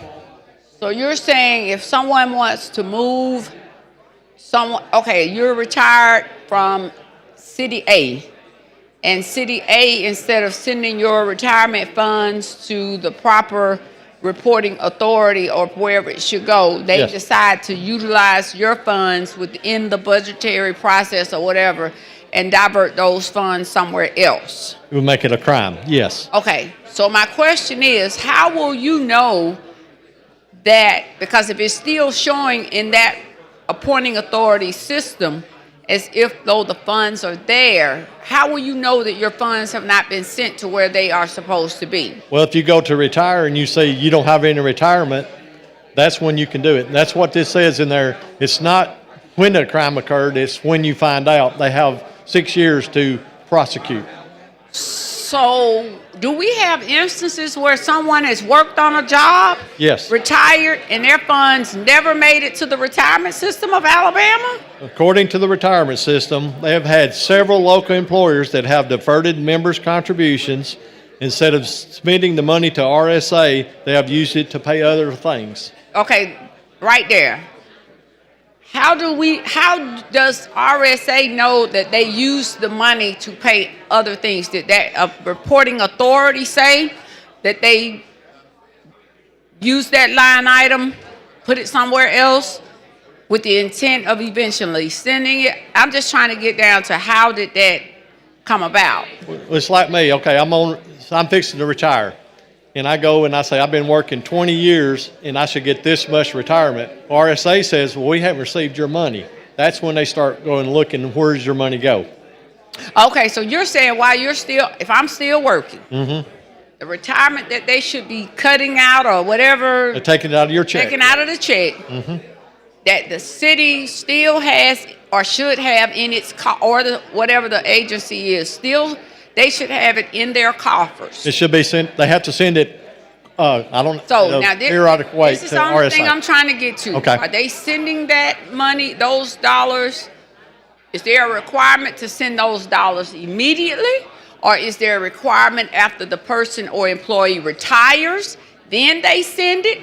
Because when you get into an issue of whether or not, depending on what their system is, you're now going to be imposing the possibility of a criminal act if it's not that city's policy to send it immediately, but they send it at a certain time thereafter the person retires. Well, if they're like RSA, they have to contracts they sign with RSA, how often they have to put the money in. It could be instantly, monthly, quarterly, but it can't wait years to do it. RSA needs the money. So are you bringing this on behalf of RSA? Well, Senator Melson this is his bill. I got it. I Yes. mean, But there's federal law dictates certain way retirement systems work, and this is a loophole in Alabama, and this is to fix the loophole. okay, I got you, but I guess I don't know what each appointing authority's contract would read like, because I'm just trying to ensure that there's not again, I don't come here to ask y'all not to do nothing. I just don't. I don't think I've ever asked you not to do anything since I've been here 15 years. I use my platform here to be a voice to the people who are not in these rooms and to speak a truth. And I always say, fact check me. It's real easy for me, fact check. So, again, to each his own and how they process things out. But I would have to see, in this instance, what each appointing authority's contract reads like, because you could have a system in which you have an employee they have a relationship with the retirement system of Alabama, in which they say that, for instance, 1 year, 6 months, they have this period. And so what if the person retires before that and their money has not been reported yet? Then we would be pressing charges because nothing is showing. I mean, they would be fined charged with the felony, but that may not be at the time in which they are allowed under the contractual terms to report. Well, RSA said they do everything we can to recoup the money before any action will be taken. They're going to do everything they can in their power to try to make sure their money goes to the retirement system before any action is taken. It's not just like they're going to come in, charge you this. They're going to try to get their money first. Well, the reason they just told you that is because the logic around what I'm saying is very logical. Depending upon the circumstances and situations that may arise, and again, I'm not looking at the appointing authority's contract. I'm just looking at this in a very carnal manner, okay? But if I'm looking at this, I'm going to be saying that I may have an employee A that may work for me. I'm just using this as an example. So you have employee A who is retired from an entity that has a duty or that is under the retirement system of Alabama. Well, this person may retire before that range is up. But now if they've been there 20, 30, 40 years, surely somebody has reported their monies to the RSA. And if they have not, I mean, after 20, 30 years, that's a whole different thing, because typically you get a report or a calculation annually either from the retirement system and or at least at best your employer. So most people are checking in or doing checkups on. According to RSA, after they do payroll, they're supposed to send the money into RSA after each payroll. Okay, that's what I was trying to get to. So Yes. So you have companies or reporting authorities that are not doing that. I guess because any job I've ever worked on, I mean, you can see, and the employee can see what the money that has been cut or deducted out of their check. Now, of course, like you said, it's whether that money has been actually sent off. That's the question. That's what this is about, where they're not sending it out. They're taking it out of your check, but they may not be And sending while it out. somebody is messaging you, I'm not trying to put you on the spot. Just ask them how many instances do they have reported. I know they're listening, because I just would like to know the number of instances in which someone has not reported someone who. They said that they'd had several. I don't know how many. Get tired of y'all. Now this is the only thing. Y'all bring these bills for several, and y'all make it like it's such a widespread. That is one person. I mean, I get it. It should happen regardless. But do we need a bill? I mean, I don't know about this one now, but They just said it's a loophole, following federal law, where this falls and in. you know everybody love Dr. Bonner, but now come on, come on, Doc. All right, I appreciate. Well, he takes care of the retirement system. Oh yeah, we love him. I ain't got no problem with Bonner. Bonner been in the. The lady's time has expired. If I could, I'd like to take a moment of personal privilege. If Peblin, would you come down to the mic, please? Okay.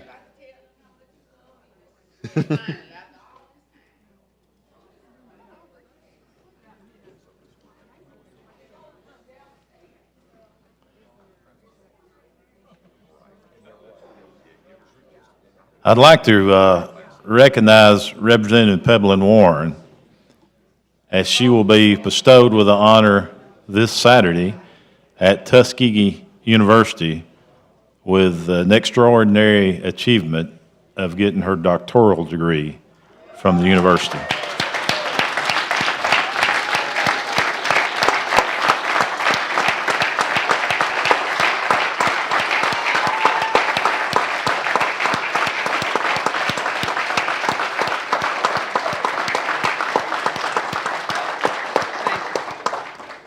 All I can say is thank you so much. It was a really, I can't really explain it, but I said there's no better way to go out than to leave with the degree from Tuskegee University. Thank you. Wow, doctor. Dr. Warren, we appreciate you and what you do. Thank you. I know the people in Tuskegee love you. I've had a chance to be with you down there, and I know how much they think of you. Congratulations.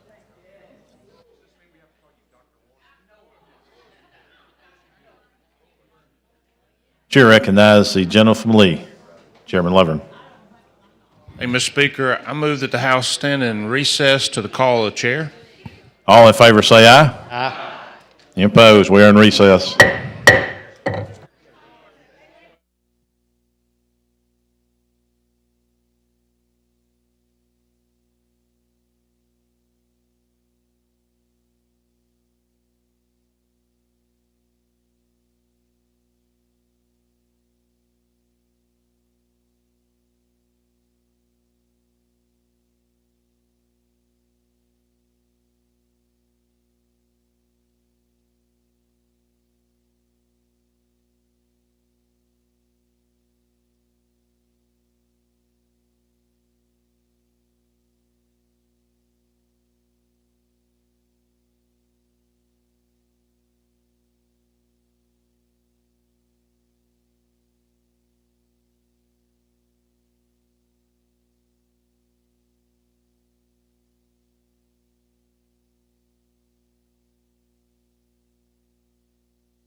Members, please make your way to the chambers. Members, please make your way to the chambers.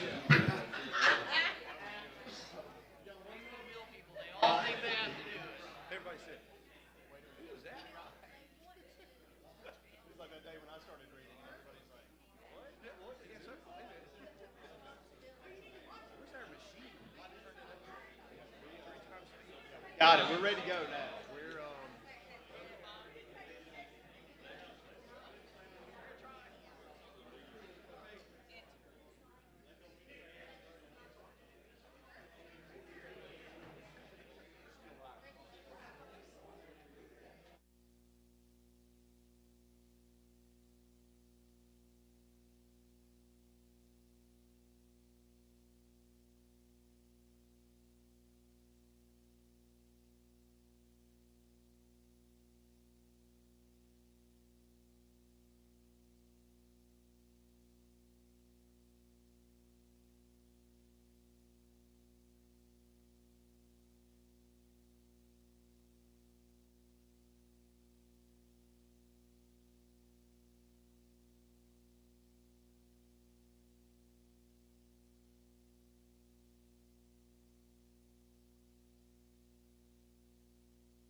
House will come to order.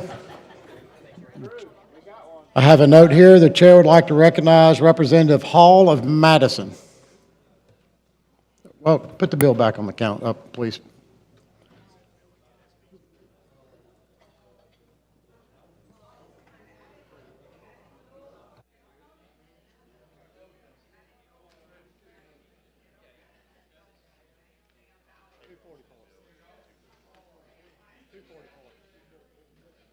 Mr. Pettis, you're recognized. Ms. Hall, you are recognized.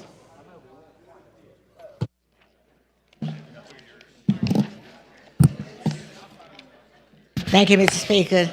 The gentleman yield. I think Yes, ma'am. you have helped to answer some of those questions that I left here with when you brought your comments to the group earlier, Yes, ma'am. and that we are clear in understanding. But you're saying it's the employee and not the organization or not the city or the county. It is going to be on the employee?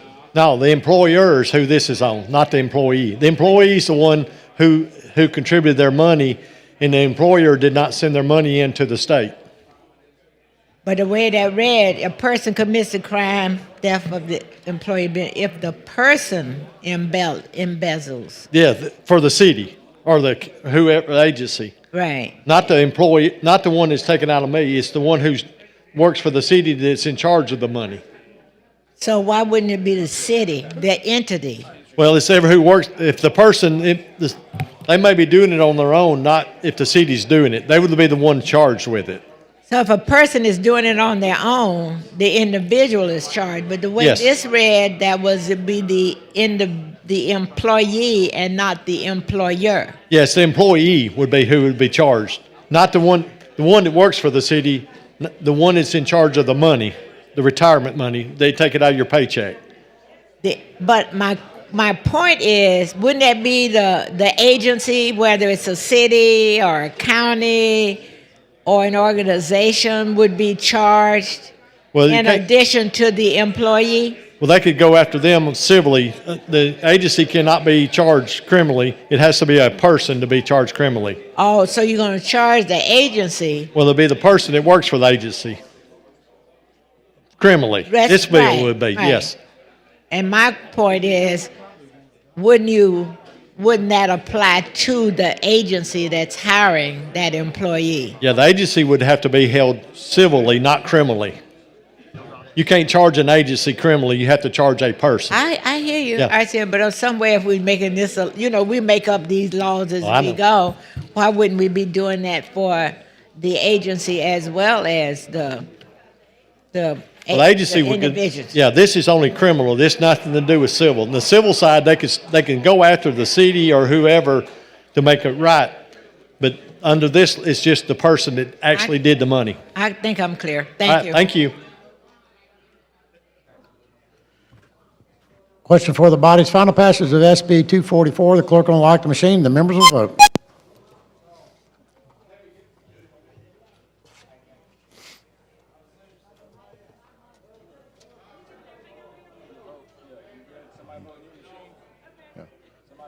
Got it. Clerk will lock the machine, record the vote. 103 yeas, no nays. SB 244 passes. Congratulations. The clerk Thank you, will call Mr. Speaker. Thank you, members. Clerk, call the next bill on the calendar. On page 5 of the calendar, Senate Bill number 108 with substitute by Senator Weaver relating to crimes and offenses. Chair recognizes Representative Betzel. Thank you, Mr. Speaker. Members, I don't have to share with anyone in this room, it's not major news or anything, that identity theft is a problem in our community. One of the ways that this occurs is through the theft of mail, can be from your mailbox. So this bill would establish a crime of theft of mail, and a committee sub will then add on possession of that as an additional charge. So with that, Mr. Speaker, I would ask for the passage of the sub. Question for the body's adoption of the committee sub. The clerk will unlock the machine. The members will vote.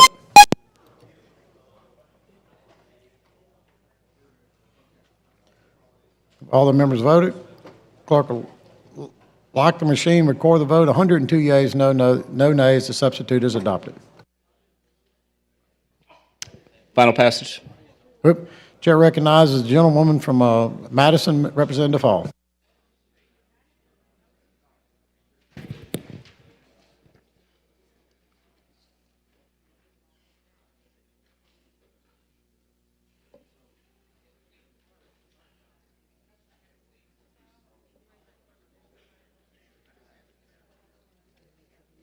Yes, ma'am.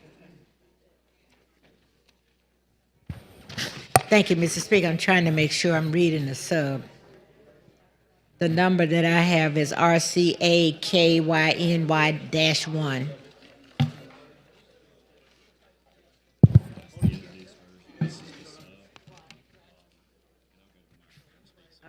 All right, would you, thank you. Yes, ma'am. So the committee sub, from my experience in law enforcement, what we decided to do is add in the crime of receiving stolen mail. So already in Alabama code, there is the theft of property, but there's also the receiving of stolen property. That's being in the possession of it. So the wording in here matches that language to say we can have the theft of mail, and then if you're in possession of 10 or 20 pieces of mail from someone, it's easier to prove the possession. You have it with you in your possession, so that establishes the crime of being in possession of the stolen mail. Makes sense. Yes, ma'am. Thank you. Thank you. Question for the body's final passage of SB 108. The clerk will unlock the machine. The members will vote.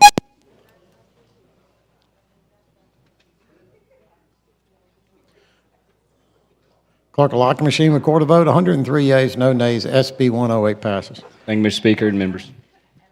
Clerk will call the next bill on the calendar. On page 11 of the calendar, Senate Bill number 171 with substitute by Senator Chambliss relating to navigable waters. Chair recognizes Representative Stubbs. Thank you, Mr. Chair. Thank you, body. This is a bill that particularly relates to navigable waters and the use of motor vehicles on those navigable waters. We do have a committee substitute that we'll need to pass, and then there is a floor amendment. With that, I ask for passage of the substitute. Question for the body's adoption of the substitute. The clerk will unlock the machine. The members will vote.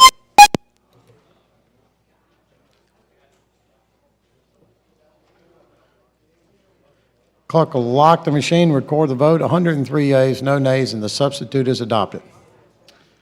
All right, Mr. Chair, as I mentioned, I do have a Floor substitute. floor amendment. Yes, sir. The clerk will receive the amendment. Amendment to Senate Bill number 171 by Representative Stubbs.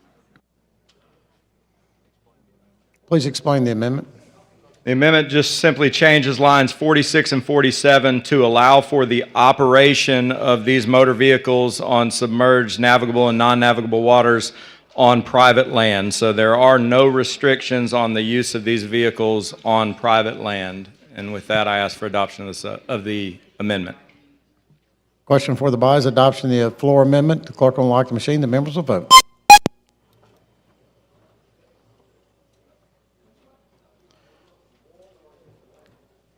Clerk will lock the machine, record the vote. 102 yeas, no nays, and the floor amendment is adopted. Thank you, Mr. Speaker. And with that, I ask for passage as substituted and amended. Question for the body's final passage of SB 171 as substitute and amendment. The clerk will unlock the machine. The members will vote.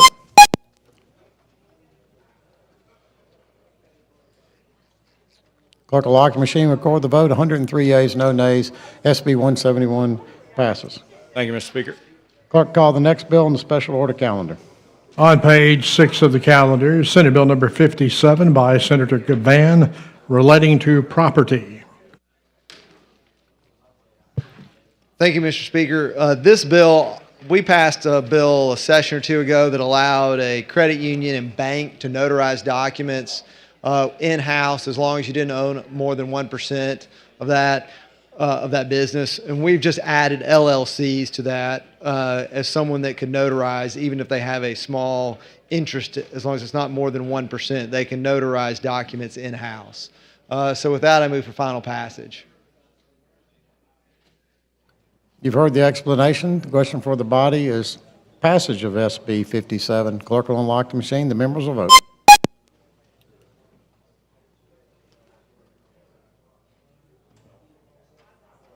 Hey, Marcus. Have all the members voted?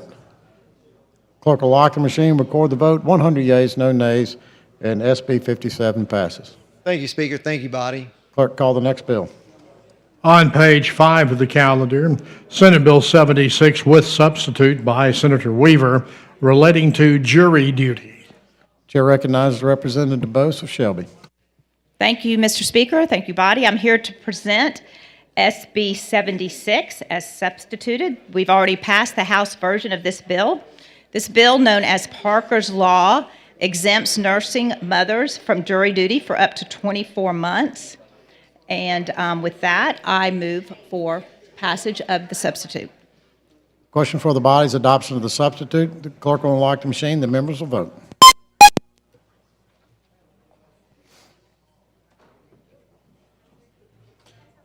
Clerk will lock the machine, record the vote. 102 yeas, no nays. The substitute is adopted. Thank you, Mr. Speaker. I would like to note that Parker's bill is named after the 3-month-old baby of Mom's Candace Brown, and I want to thank her for her efforts in getting this bill passed. And with that, Mr. Speaker, I move for final passage of SB 76. Question for the body is final passage of SB 76 is substituted. Clerk will unlock the machine. The members will vote.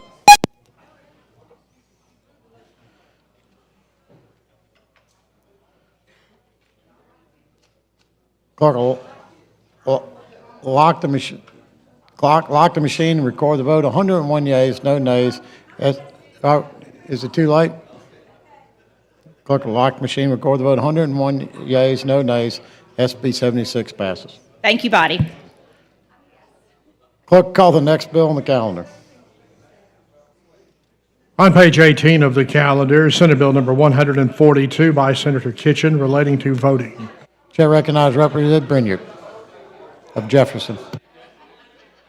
Thank you, Mr. Speaker. Members, this is the Eric Avid bill that we had and we've already voted on. This is the Senate version of it. It does have a sub that's been added to it in the Senate. And the sub simply says that once a year, the Secretary of State will report to the counties the number of people that have been taken off the voter rolls. Question for the body's adoption of the substitute. The clerk will unlock the machine. The members will vote.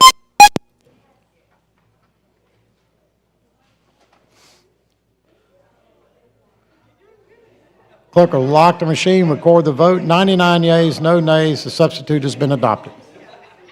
And with that, I'd ask for final passage. Question for the body's final passage of SB 142 is substituted. The clerk will unlock the machine. The members will vote.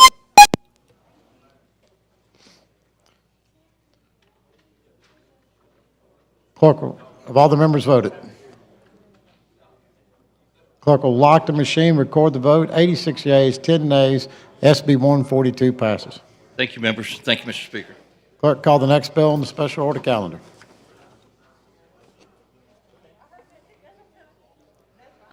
On page 14 of the calendar, Senate Bill number 236 by Senator Barfoot relating to regional mental health authority boards. Chair recognizes Representative Bedsole. Thank you, Mr. Speaker. Shelby. Members, if this sounds familiar, we just had this House version of this bill last week. This deals with the local mental health 310 boards, collaborative effort with Alabama Council for Behavioral Healthcare, Behavioral Alliance of Alabama, the Alabama Department of Mental Health, and County Commissions of Alabama. I'd be happy to answer any questions, Mr. Speaker. The question for the body's final passage of SB 236. Clerk will unlock the machine. The members will vote.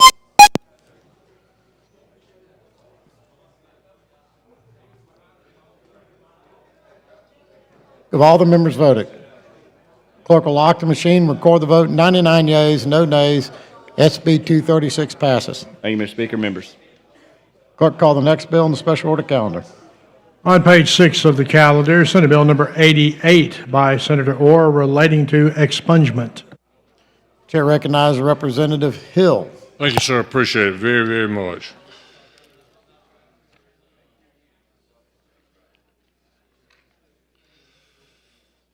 SB 88 deals with the ability to expunge a prior criminal conviction. The law heretofore had said unless an objection was filed, the court did not have the ability to have a hearing.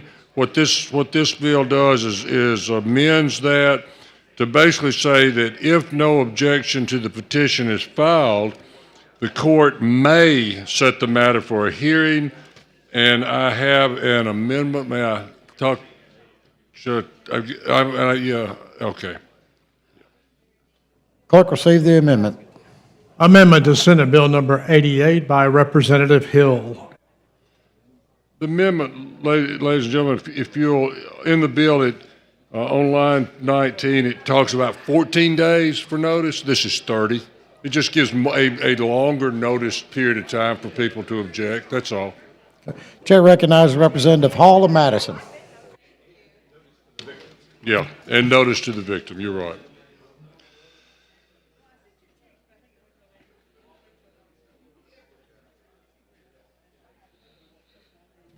Thank you, Mr. Speaker. Now tell me about the amendment. Sure.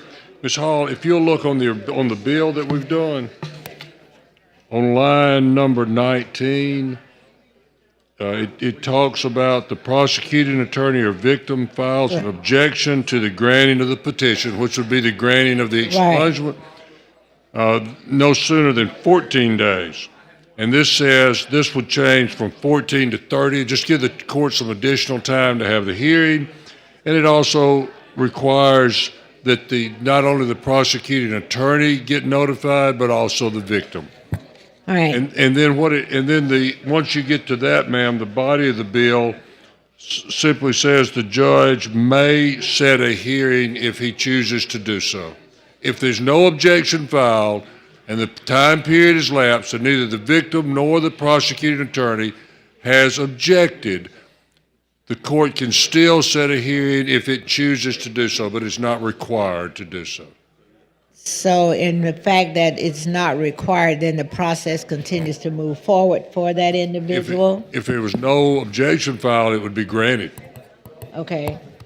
In other words, if the motion for an expungement was filed and the time lapsed and there was no objection to it made and the court chose to have a hearing, it could. However, if it chose not to have a hearing, it could simply grant the expungement.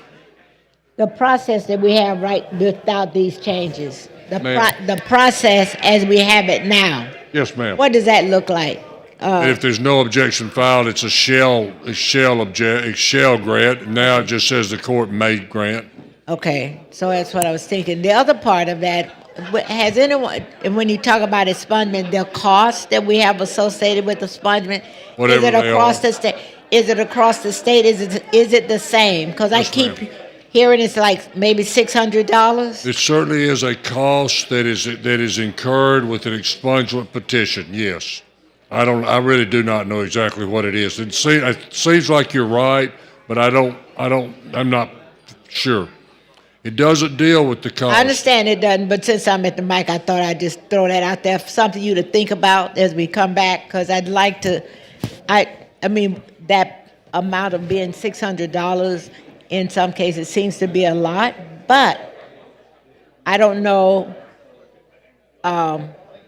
what we're basing it on when I know from other states it's minimal. It's like $200 or $300. It's less. It's about half of what we're paying in some states that I'm aware of. I have Listen, Ms. Hall, and I have not looked at all of them, so I'm just saying. But I'm grateful that there is an opportunity for the expungement process to take place. Me too, and I think both the DA and the victim need to know, and if they have a problem, they need to let it be known.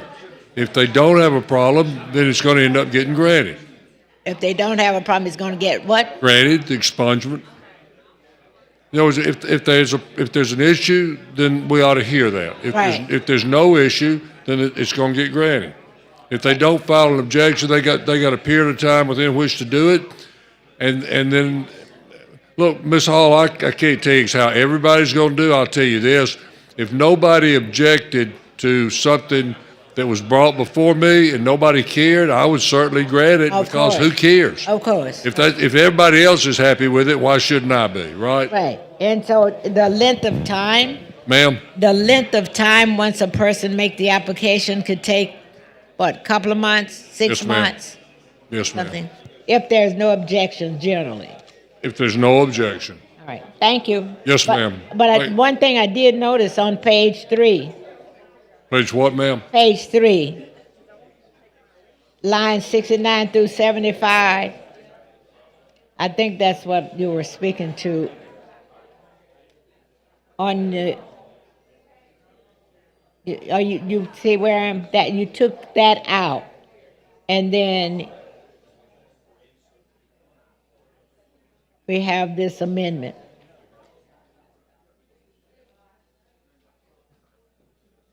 What do you, I'm sorry, I just don't I said, understand what help me to you're. understand. It's hard for me to hear sometimes, Ms. Hall.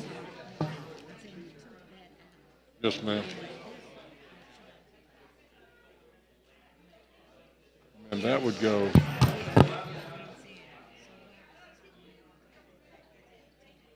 Yes, ma'am, it is. Yes, ma'am. In fact, that's exactly correct. Thank you. Yes, ma'am.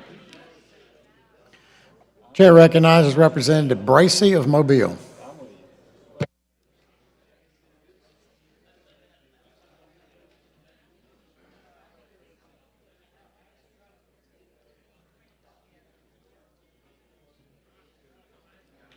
Thank you, Mr. Speaker. With the gentleman yield.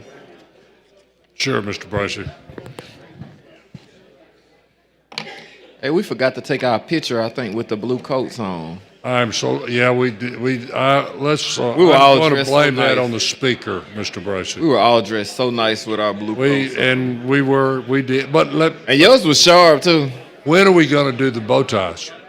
Next week, Wednesday. Okay, because I absolutely, my wife doesn't really care about the light blue coat, but the bow tie does she likes. So I'm you're telling you, chicks- roped into that one. Chicks dig bow ties, I'm telling you. She does. She likes. Yeah.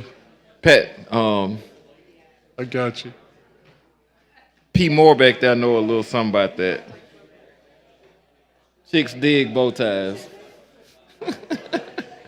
You're looking at the wrong group. If you're looking at if that bunch back there, Mr. Bracy, they would have absolutely no earthly idea what you're talking about. I know that. Talking about P. I Moore know back that there. bunch.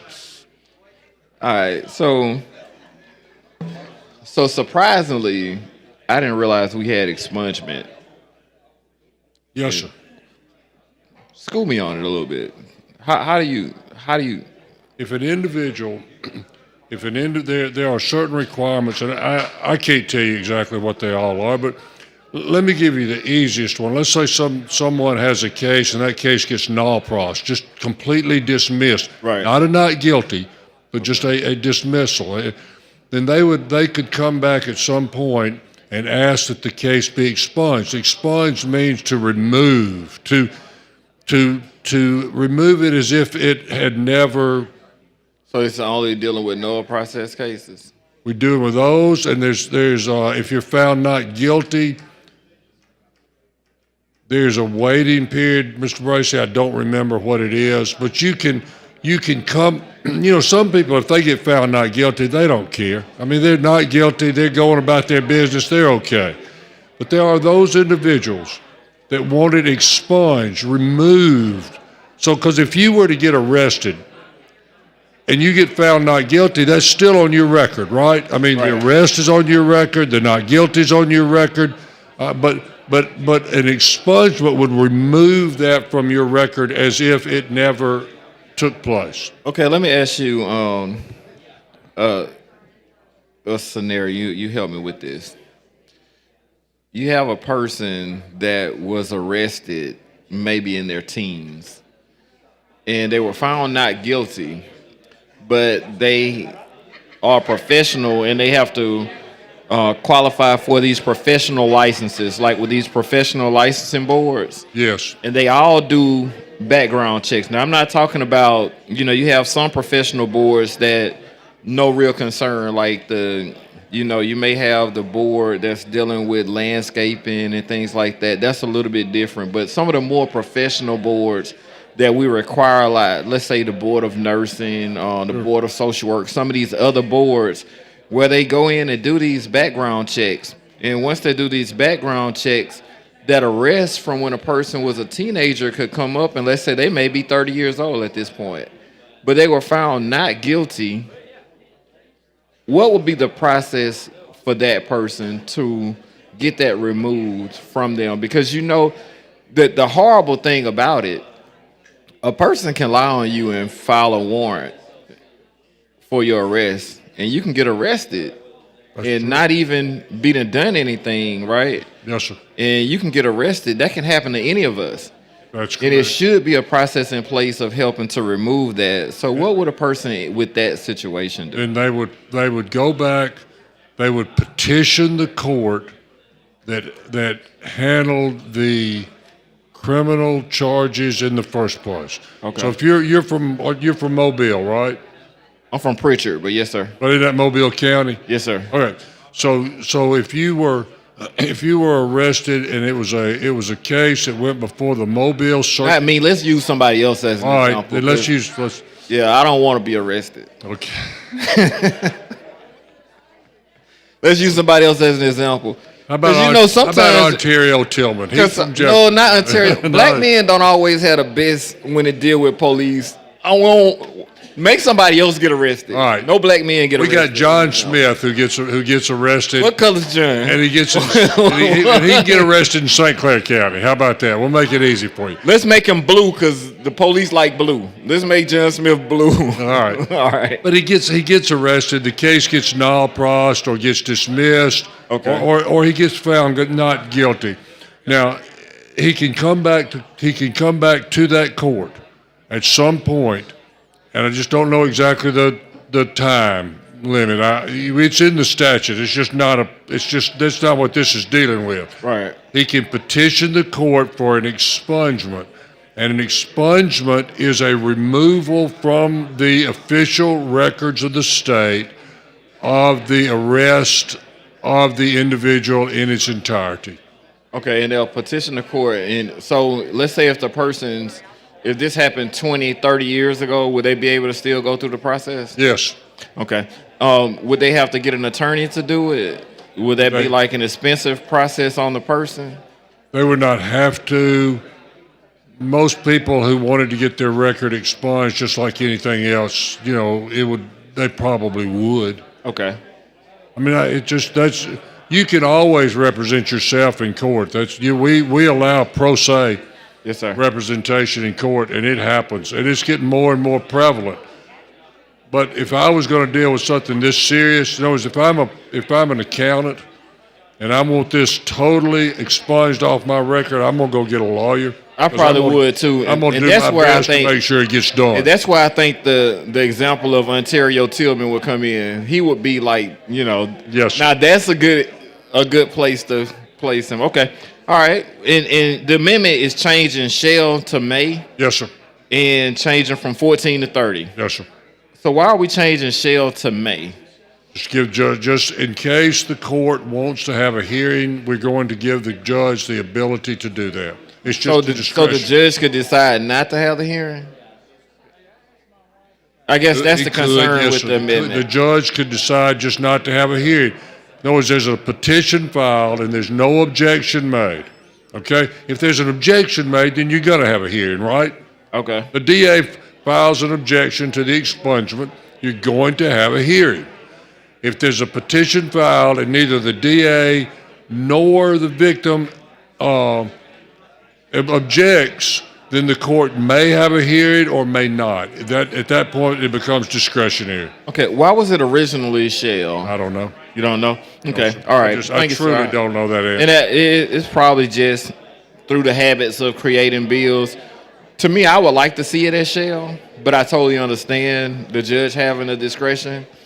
It seems like to me that I would like for them to have a hearing, but I'm okay with it. And thanks for advising me on it and giving me. Do my best. Thank you for the questions. Sir, thank you, sir. Appreciate you.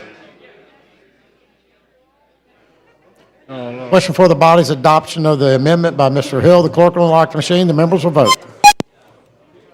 Now, are we on the amendment? Thanks. Have all the members voted? Clerk will lock the machine, record the vote. 103 yeas, no nays. The amendment is adopted. Then I would ask that we give this a final approval as amended, sir. Question for the body's final passage of SB 88 as amended. The clerk will unlock the machine. The members will vote. One more second. Have all the members voted? Clerk will lock the machine, record the vote. 102 yeas, 1 nay. SB 88 passes. Clerk, call the next bill in the special order calendar. Appreciate it. On page 19 of the calendar, Senate Bill number 158 by Senator Barfoot relating to driver licenses. Clerk recognizes Thank you, Mr. Representative Speaker. Treadaway. Members, if you will remember, this was the bill we passed, I think about a week ago, that does not allow a foreign national ID to be used to vote. If there's no question, I call for final passage. Question for the body. I'm sorry. The chair recognizes Ms. Moore from Jefferson. You're welcome.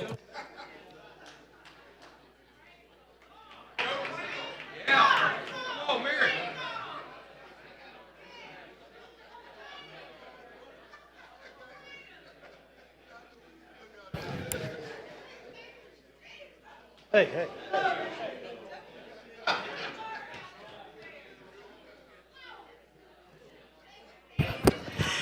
Could you just clarify a little more? Because this was the bill where we had the driver's license to let people know that they're already foreign nationalists on the driver's license. Well, actually, yeah, these are IDs, foreign national IDs. And this Yeah. bill simply says you cannot use that And the as other an one, ID to vote. their driver's license, they couldn't use that either to vote. You know, we talked about that the last time before it went up to the Senate. So now you're saying that if they have the foreign nationalist ID, that they don't have intelligence to know that they can't vote with that because they're not a citizen, nor are they a registered voter. How many? You told me. Okay. Didn't I explain this last time? Yeah. Well, not really, but you know, I just wanted. We have to make that known because our citizens might think that there's a problem with foreign nationalists using any form of ID they might have gotten in this country to register to vote. When we don't even have enough documentation to show where a foreign nationalist will even try to register, not alone vote in the United States. So I just want to make sure I could put that out in the cloud so people know we don't have a problem with it, but it's somehow another top priority that we make sure foreign nationalists know that they can't vote in the United States of these Americas. Okay. Thank you, Ms. Moore. The question for the body is the final passage of SB 158. The clerk will unlock the machine. The members will vote. Have all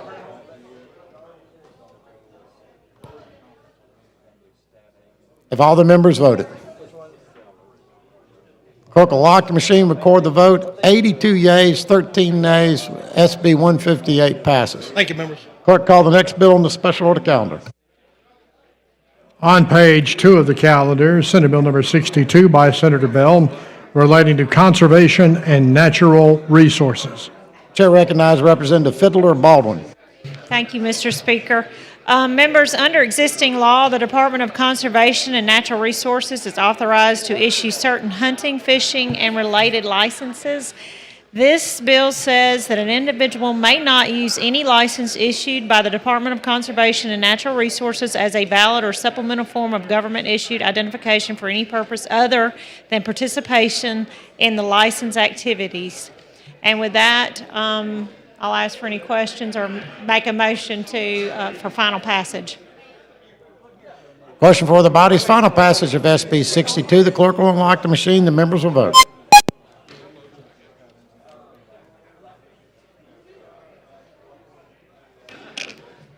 Have all the members voted? Clerk will lock the machine, record the vote. 98 yeas, no nays. SB 62 passes. Thank you, Mr. Speaker. Clerk, call the next bill in the special order calendar. On page 13 of the calendar, Senate Bill number 101 with substitute by Senator Stutz relating to health. Chair recognizes Representative DeBose Shelby.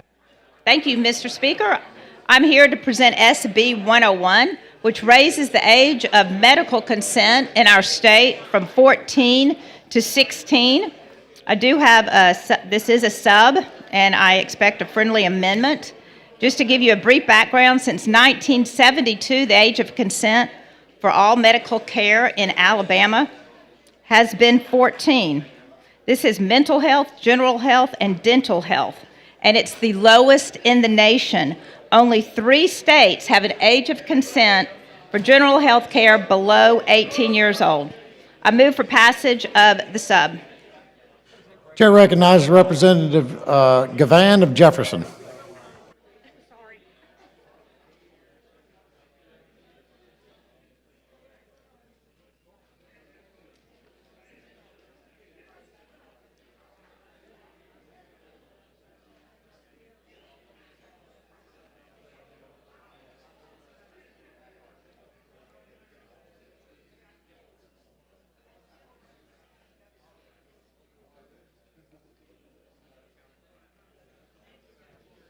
Thank you for the recognition. So you said that,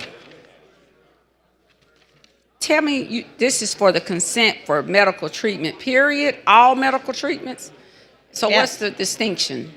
Well, mental health, dental health, and general health, raising it to the age of 16 from 14. Most people are shocked when they found out that children can make their own medical care decisions, that parents can be left out of that loop. And so this includes parents in part of the process, moves it up to age 16. So it moves it to age 16, not 14. Right. Okay. Yeah, okay, all right. I thought, okay. Yeah, I thought it was. I know. Yeah. Chair recognizes Representative Jackson of Clark.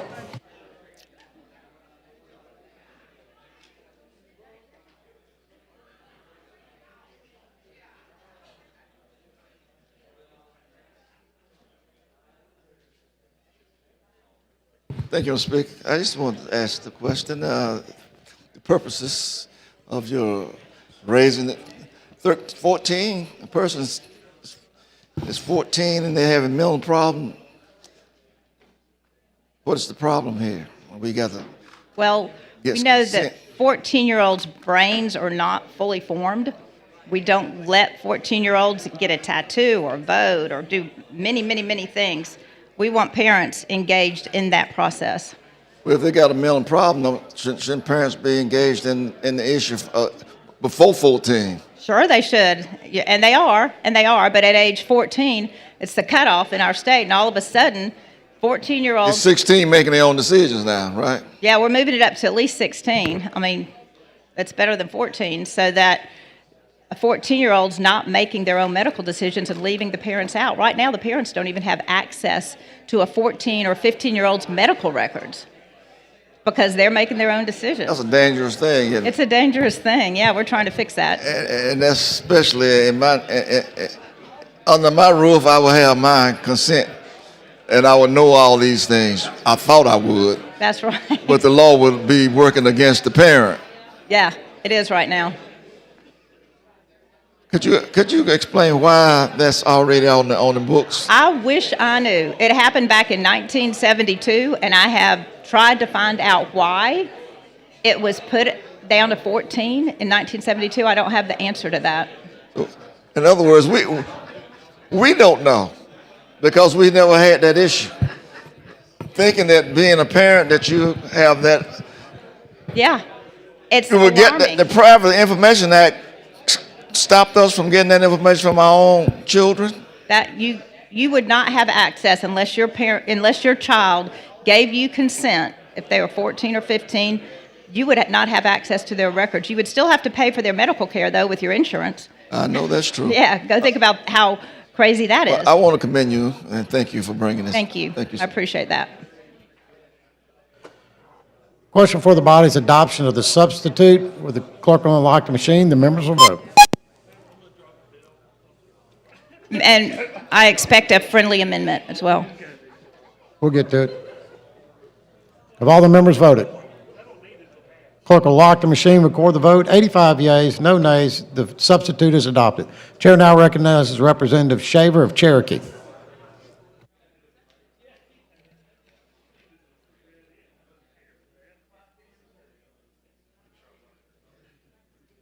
Clerk will receive the amendment. Amendment to Senate Bill number 101 by Representative Shaver. Mr. Chairman, Mr. Speaker, I have an amendment. Please on, explain your amendment, please. On page 3, lines 75 and 76, it currently, well, I'm going to start before that so that you can get the context of it.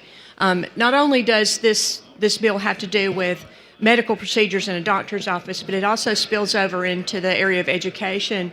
So just for some clarity there about what's allowed and not allowed, the bill currently reads, for the purposes of this section, mental health services include services, treatment, surveys, or assessments relating to mental health, including but not limited to guidance counseling and any programming offered by an employee or independent contractor of a local board of education relating to mental health, suicide prevention, or bullying prevention, and a parent includes a student's parent or legal guardian as applicable. So the change would be lines 75 through 76 to say, after the Board of Education, insert relating to mental health, suicide counseling, or bullying counseling. So it specifies that it's individual counseling and not like a group activity where in a school, if the whole sixth grade is going to watch a video on bullying, parental consent's not needed for that. But if it's individual counseling, then parental consent would be needed. And I consider this a friendly amendment, Mr. Speaker, and I am in favor of the amendment. Question for the body's adoption of the amendment. The clerk will unlock the machine. The members will vote.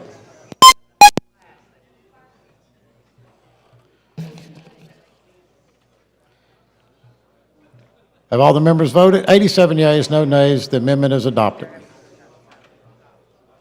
Exactly. Yeah, good point. No further questions. The question for the body is final passage of SB 101 is substituted an amendment. The clerk will unlock the machine. The members will vote.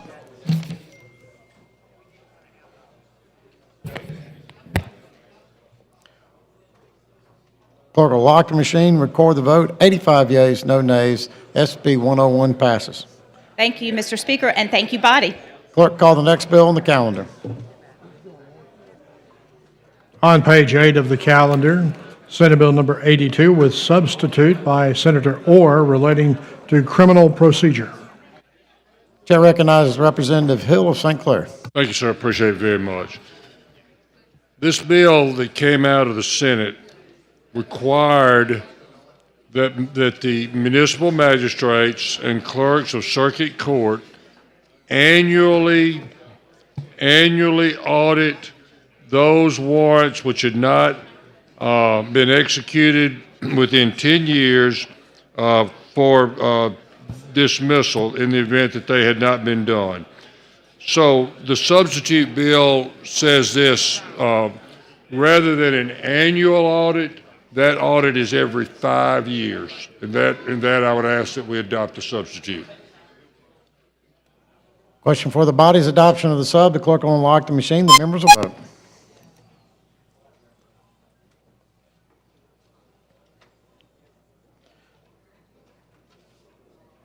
Clerk will lock the machine, record the vote. 100 yeas, no nays. The substitute has been adopted. And sir, I have an amendment. Okay. Do you have an amendment? Yes, sir. Clerk will receive the amendment. Amendment to Senate Bill 82 by Representative Hill. What the amendment does is starting in line 88 and going through line 138 removes the requirement that the clerk of the circuit court do this. So the only individual, if I ask that this amendment be adopted, because then it would only be municipal courts that class B and C misdemeanors would have to be reviewed. And of course, since we've done the amendment, it would be every 5 years, not annually, but this would remove that burden from the circuit clerks. Chair would like to recognize Representative Hall of Madison.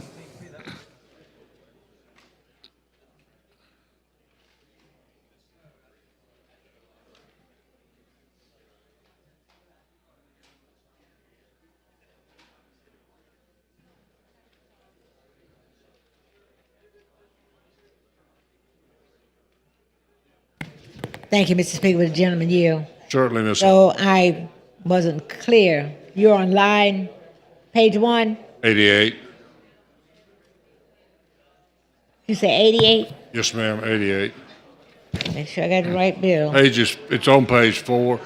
Here's what it is, Ms. Hall. You got two basic groups that issue warrants, right? You either got a magistrate that issues it through the municipal court, you got a clerk that would initiate or issue those through the circuit clerk. Sure. Okay. What the amendment does is remove that from the circuit. The circuit clerk would just be out of this. Then it would strictly apply to municipal clerks or municipal courts, not district or circuit courts. So you're moving lines, you're starting with line 88 and removing all of that. Through the end of the bill, ma'am, through line 138. I mean, you really have decreased the bill, okay. So it would remove the circuit court Right. from this obligation in its entirety. All right, so the only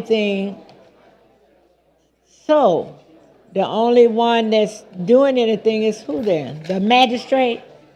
The municipal court magistrates, yes, ma'am. That's it. And they would not have to do it annually because of the substitute, but every 5 years. Okay, all right, thank you. Yes, ma'am, you're more than welcome. Chair recognizes Representative Faulkner of Jefferson.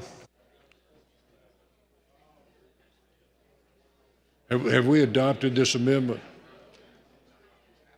No, sir, we adopted the Right. substitute, but not the amendment. So I have an amendment, but I do not have questions on Judge Hill's Okay, amendment. let's do this. Question for the body's adoption of the amendment. Clerk will unlock the machine. The members will vote.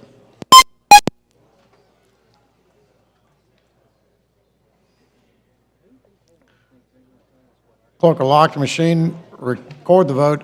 102 yeas, no nays. The amendment is adopted. The Thank chair you, sir. further recognizes Representative Faulkner for an amendment. Thank you, Mr. Speaker. Clerk, receive the amendment. Amendment to Senate Bill number 82 by Representative Faulkner.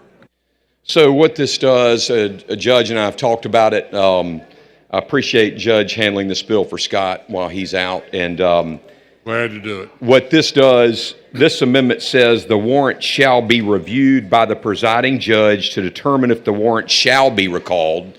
So it's putting it in the discretion of the judge. The recalled warrant shall be recalled pursuant to the presiding judge's order. So it leaves it up to the judge whether or not to recall the warrants. And I would consider this a friendly amendment. Chair recognizes Representative Brignac of Jefferson.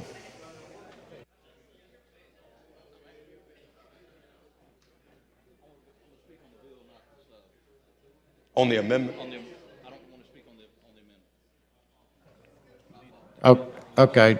Chair recognizes Representative Hall of Madison.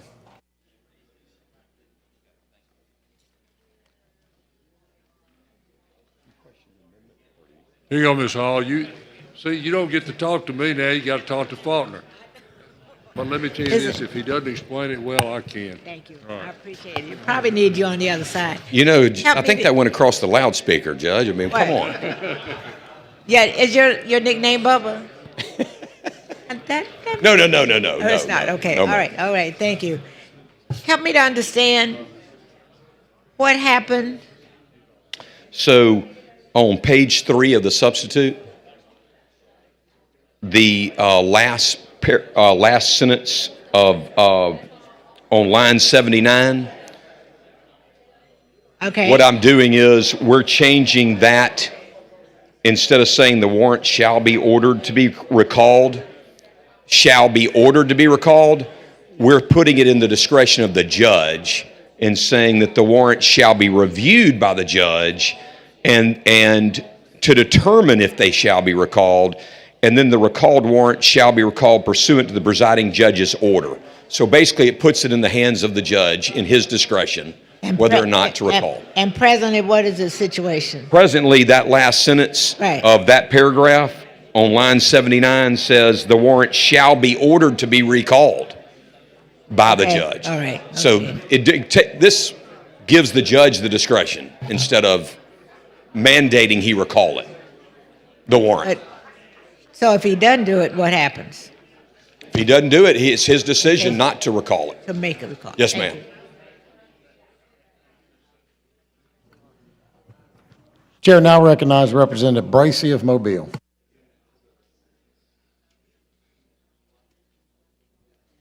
Thank you, Mr. Speaker. Falk, what's up, brother? How are you? Good, and you? Nice bow tie. Thank you, brother. With the gentleman you? Yes. Maybe you can help me understand, because we just did it. Why are we giving so much discretion? Why are we keep changing to say, and you said allow the judge to use his discretion. It could be a female judge, you know, so Yes. his or her. His or her, sure. His or her discretion. So why are we doing this? Why are we bringing this amendment? Tell me that. So my municipal judges, the Municipal Judges Association spoke against the bill in judiciary. Okay. And so did the municipal clerks. Okay. Now, what Judge Hill just brought takes out all circuit courts, and I believe district courts. Yeah, so this just leaves it on the municipal courts. And then the question is, why would you recall a warrant just due to its age?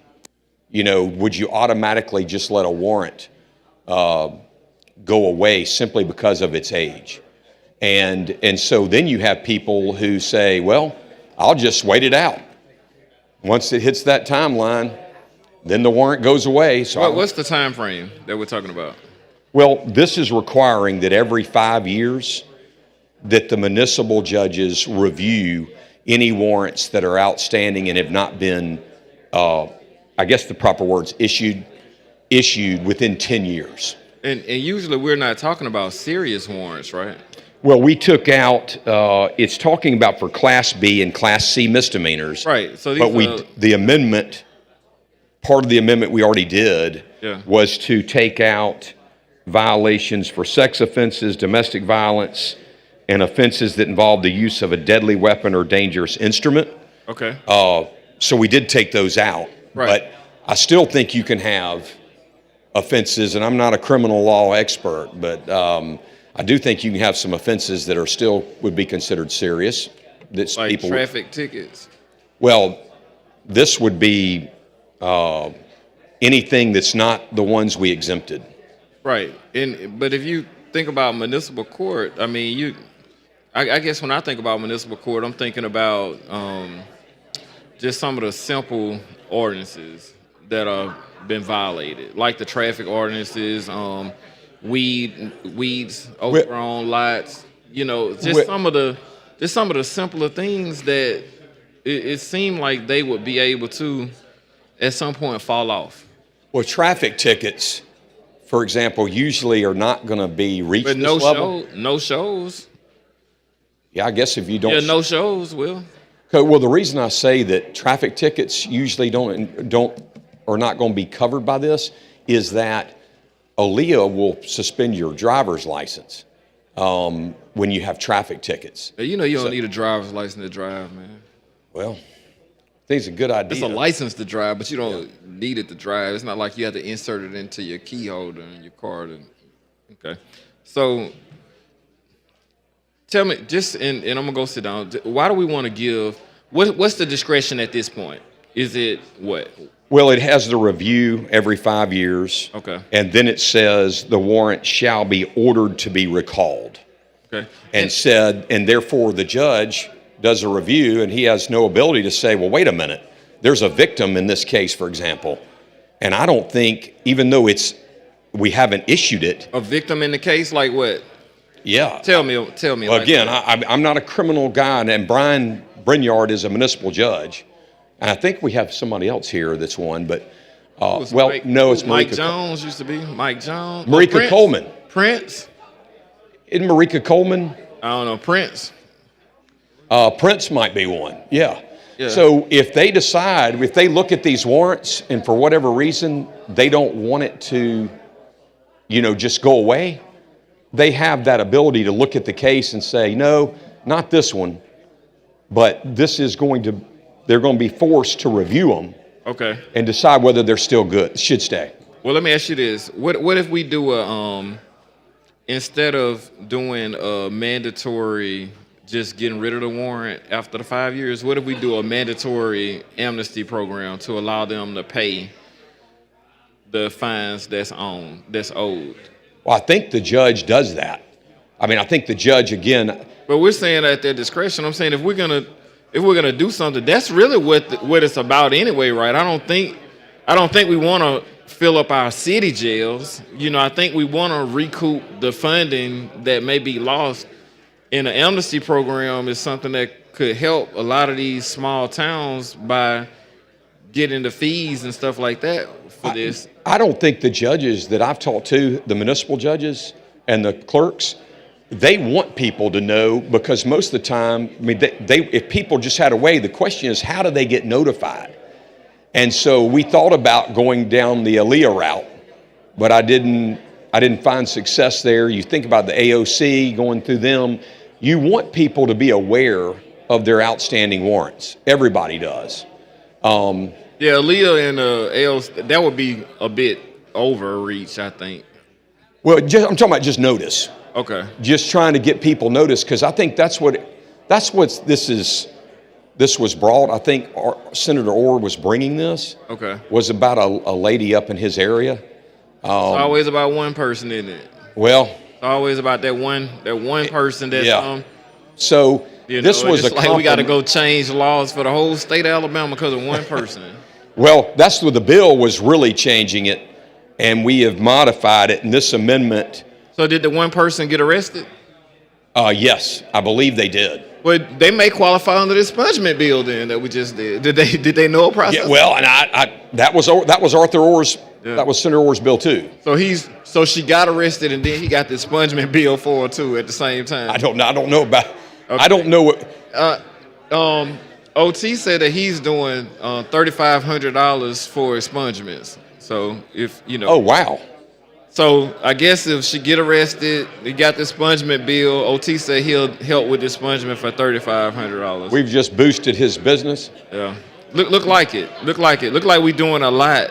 Look like we're doing a lot here for something that may not actually be a problem. So, you know, you've been encouraged to be a part of it because I'm just amending it. But you've been encouraged. You've been encouraged to be a part of it by you're in it now. Oh gosh. Okay. Well, I just wanted to get it amended. Yeah. Yeah. And I could see why the judges, the district and the circuit judges and the clerk, I could see why they wouldn't want to be. They would want to be taken, out with the other amendment. I could see that. Well, and that's the municipal judges have an issue with why is it just applying to us? I'm sure they feel the same way. So after we do your amendment, then what? Sir? After we do your amendment, then what? Then it'll be up for final passage. But as far as like the amnesty, you mentioned that they already have the discretion. So. Oh yeah. I mean, I think the municipal judges have the ability to put you on a, hey, do you need time to pay this, or they can get rid of the warrant. See, but they can do that now. Yeah, and I guess that's my last concern is, about like Got Busted and stuff like that. Who? Got Busted. You ever seen that? Oh, the show? No. Got Busted. Like when people get arrested and then they have everybody mug shots on Got Busted. You know what I'm talking about? It's like be on the internet and stuff like that. Everybody get arrested. Don't get arrested because you will be on Got Busted. And it's kind of like, you can get put on Got Busted for something as minor as a little misdemeanor for municipal court. And then that mugshot's just out there. And, if we got a situation where we could help these people where they wouldn't have to go through that arrest process or turn themselves in or get this dismissed or allow them to pay whatever fines that they owe without completely going through that process, of being on Got Busted. Yeah, do you get on that Got Busted without being convicted? Yeah, you get on it when you get arrested, when you get your mugshot. They will put your mugshot out there and put down what you were arrested for. Well, it doesn't seem right if you're not convicted. You got that privilege. That's what it is. You don't know about it. I hope I don't get busted. I hope not too. I hope I don't too. But it's a real thing. After your amendment passed, you should Google it. Okay. You should Google got busted. Wait, this and isn't you my will- bill. I said after you get your amendment passed. Oh, okay, okay. Then you should Google got busted and you'll see exactly what I'm talking about, and you'll see all the people that have been arrested with their mug shots, and it's just a way that we could possibly prevent that. So thank you, Mr. Faulkner. Appreciate Thank you, Representative Bracy. Thank you. Representative Wadsworth, do you want to speak on this amendment or the bill? On this amendment. Chair recognizes Representative Wadsworth of Winston.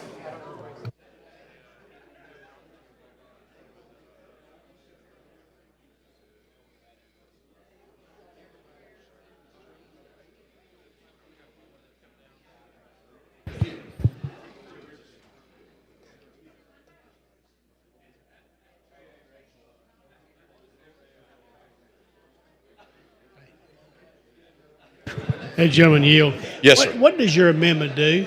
So, Does it just take out circuit judges and district? no, all right, that was Judge Hill's amendment, took out all the circuit and district judges. On the section that's left, it applies to municipal judges.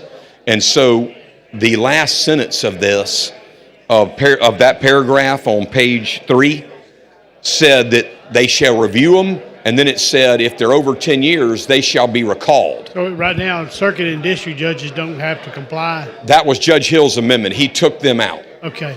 Well, the thing that bothers me is that the purpose of, if they have not been arrested on those smaller offenses like Class Bs and Cs and violations, it's going to show up and right now all the DAs post pictures of everybody who's ever been arrested on anything. So somebody after 10 years, if they haven't picked them up after 10 years, they're going to put their name back up there on again, and they're going to hurt their job. It's going to hurt their job, and also it's going to be where they can't get their driver's license too. But I just think we're getting to the point of taking everybody out where the bill's not worth anything anymore, because it ought to be Class Bs, Class Cs, and violations for everybody. Because if they haven't done their job and the sheriff's office hasn't picked them up after 10 years, well, it needs to just go away then. Well, and this lets the judge make that decision. Of course, they can do that now, but this forces them on the ones that have been there 10 years. Yeah. It forces them to review them, is what his bill does. Okay. And then my amendment simply allows the judge to make that decision. Okay, once he reviews them. Whether to do it or Yeah, because it could be a circumstance that he doesn't want to do it. Okay, that's fine. Yeah. Thank you. Representative Gavan, do you want to speak to this amendment or the bill?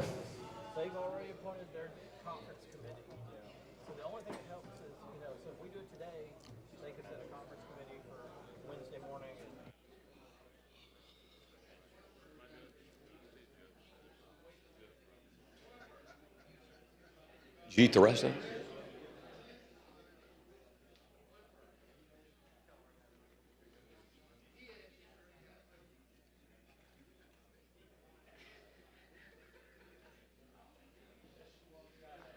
There's been so much discussion. What does the amendment do? The amendment simply allows the judge to have the discretion whether to recall a warrant or not that has not been issued in 10 years. Or perfected is really the way I think of it, but issued is proper. The judge already has that discretion. He does. So I'm trying to figure out why we need, I was listening to it as you all were calling out certain names and stuff.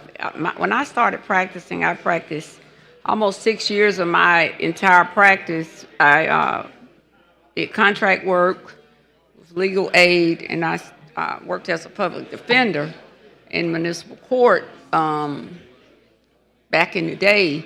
So, but the judge can already, so that's why when I'm hearing all these discussions, I'm just like,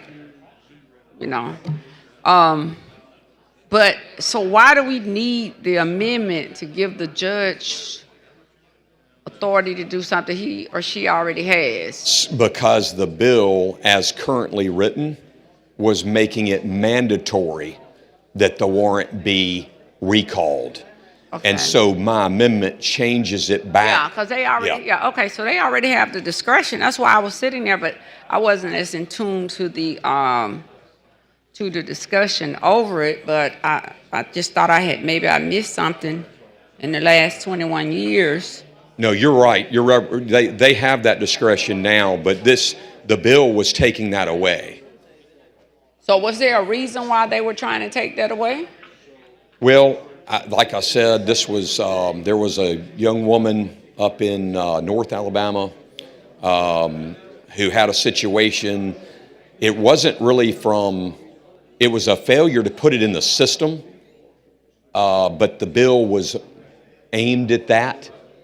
And so the judiciary made some amendments to the bill already, but this was another amendment that we agreed to with municipal judges and the municipal clerks. Okay, I mean, again, I'm not here. I'm just listening to the discussion. I don't know why we need the bill, but I mean, I now tend to agree with Representative Bracy, that we're bringing a whole bill. I mean, things happen in the court system. It's just, anytime you're dealing with a multiplicity of people, circumstances, situation, it can even be money. Anything that is a multiplicity of anything, you're gonna have mishaps. I don't know if there are mishaps that warrant passing or bringing bills, but what I found here in 15 years is that many of the bills that we pass are typically when that one situation happens, but then we change the law that will impact, everybody, that ultimately ends up being a unintended consequence. I know I heard somebody say something about mug shots. I just came in on the tail end of that. That was Representative Bracy. And I think Wadsworth was saying something also. I'm not sure. I just remember that discussion coming up. And it's just bills like this. And again, when I've not had time to put my good eye, on the bill. But when I heard the mug shots, and I'm assuming, I think I heard somebody say something about the advertising thereof, of the mug shots. I think somebody said something about the county or the prosecutors or something. I'm not sure. I know everybody goes to the grocery stores or the gas station and look for the little I don't know if they even still publish those magazines. Used to be some stuff posted in the post office. I don't know. I just know folks would go to the service station to look to see who had a mug shot. I mean, that was a thing. That was like a real.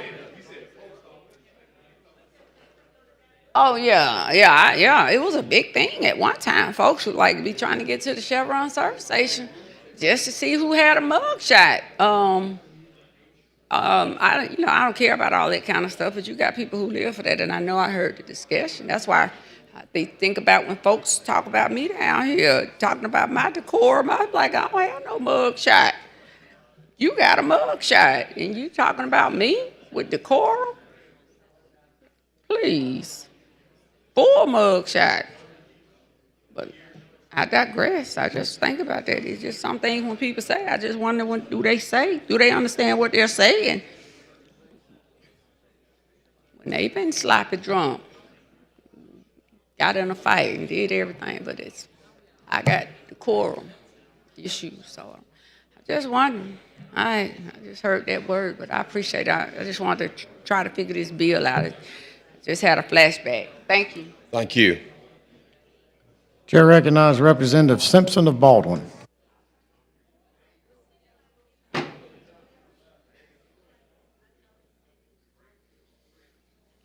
you have a copy of your amendment? I do.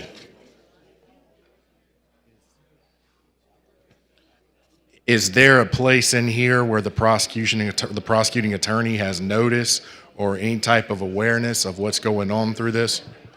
Or the victim, if there's a victim in the case?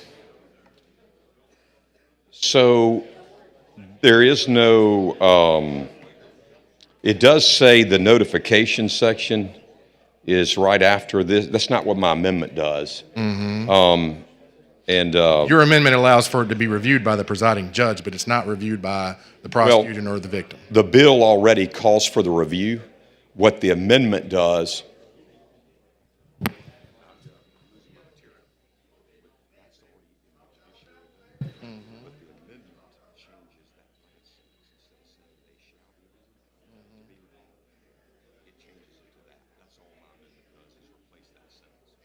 Where's the prosecution attorney?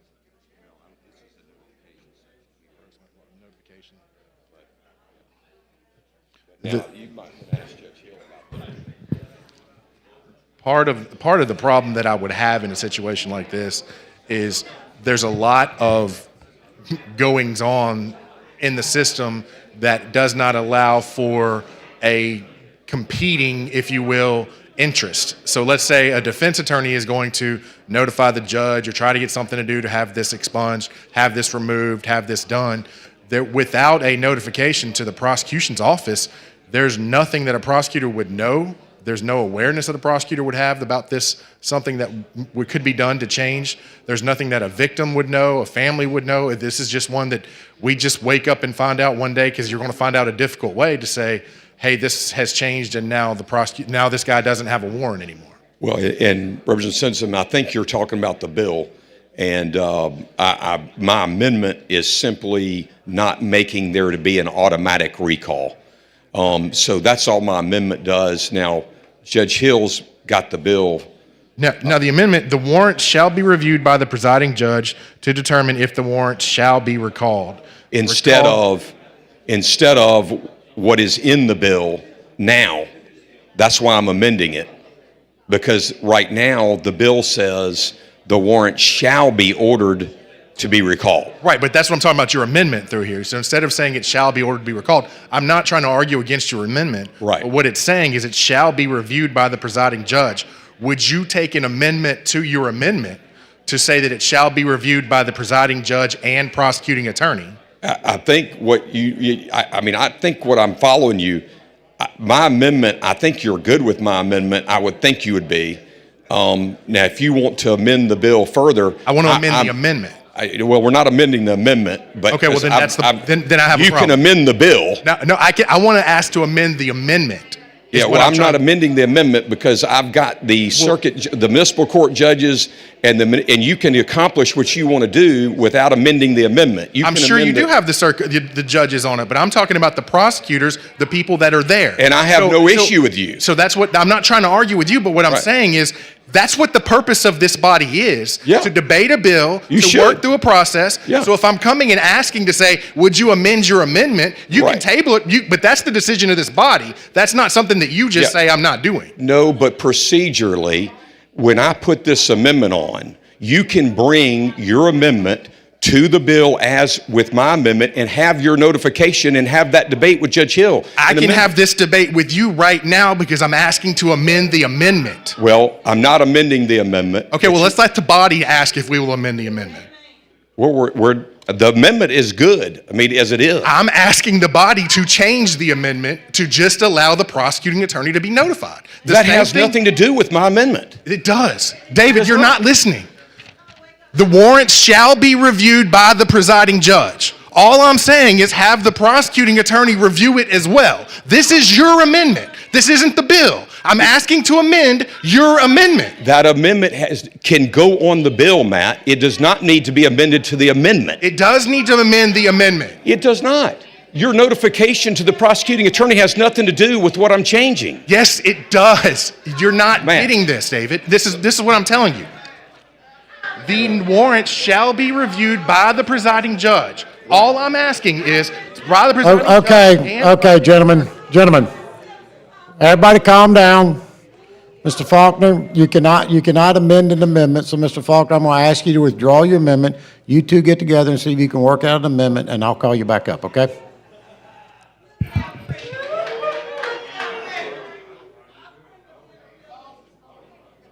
Okay.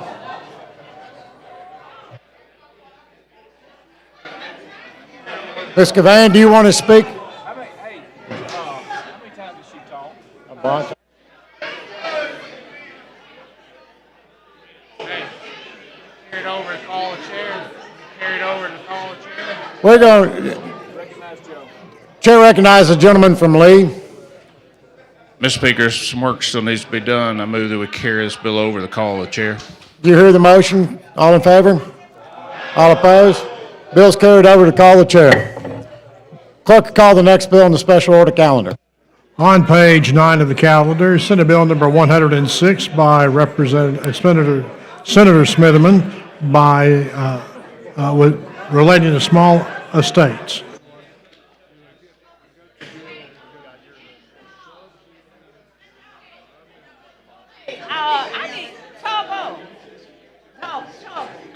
Can we just take that bill off the table? It's been carried over. Bill's carried over. That's a different bill.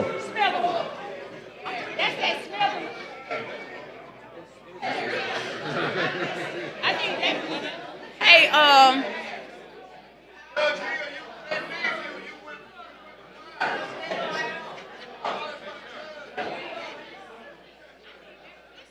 Smitherman bills that the speaker said he was gonna carry over. Everybody calm down. We're going to get through this. Chair recognizes the gentleman from Lee. Mr. Speaker, I move that we carry this bill over to the call of the chair. There's a motion. We went to a different bill, but Mr. Faulkner's the sponsor of that bill, so he's tied up negotiating. So all in favor of carrying this bill over? Indefinitely, Mr. Speaker. What? They've already passed the companion bill upstairs, so I'd move to carry it over indefinitely. Wait a minute. You want to carry? Call the chair. All right, wait a minute. I need to carry over the bill on the board, which is 106. The companion bill to that bill has already been passed by Senator Smitherman upstairs today. So you want to move to indefinitely postpone SB 106? That's correct. Yes, sir. I withdraw my carryover motion. You want to move to carry over the Senate bill? That's correct. Okay. Question for the body's carry over Senate Bill 106. All in favor say aye. Aye. All opposed? Ayes clearly have it.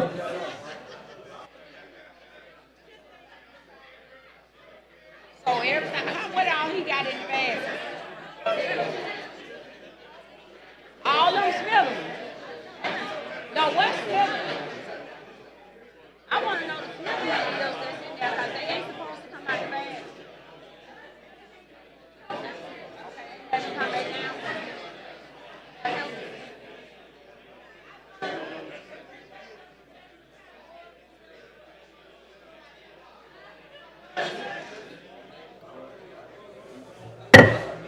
Everybody calm down.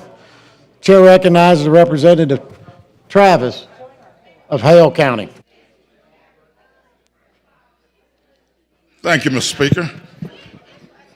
I'd like to make a motion to move to call up SB 90 out of order from the regular calendar.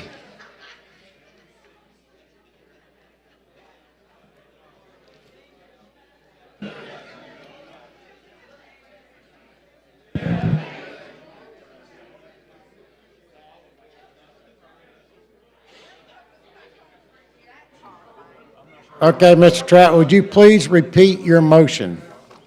Yes, sir. I'd like to move to call up Senate Bill 90 out of order from the regular calendar, please. Chair recognizes Representative Klaus.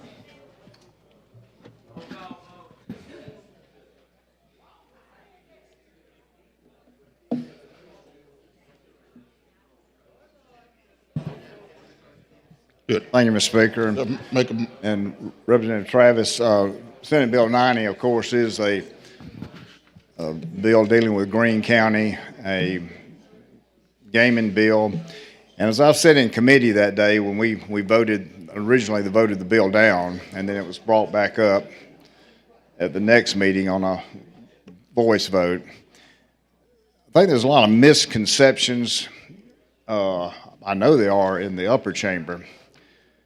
When the comprehensive bill was pulled the plug on the 19th legislative day for the statewide bill, a bill that we passed in this House last year and failed to get enough votes in the Senate by one vote that would have taken care of the issues in Greene County, would have taken care of the issues in Lowndes County, in my county, Houston County, in Mobile County, and Macon County.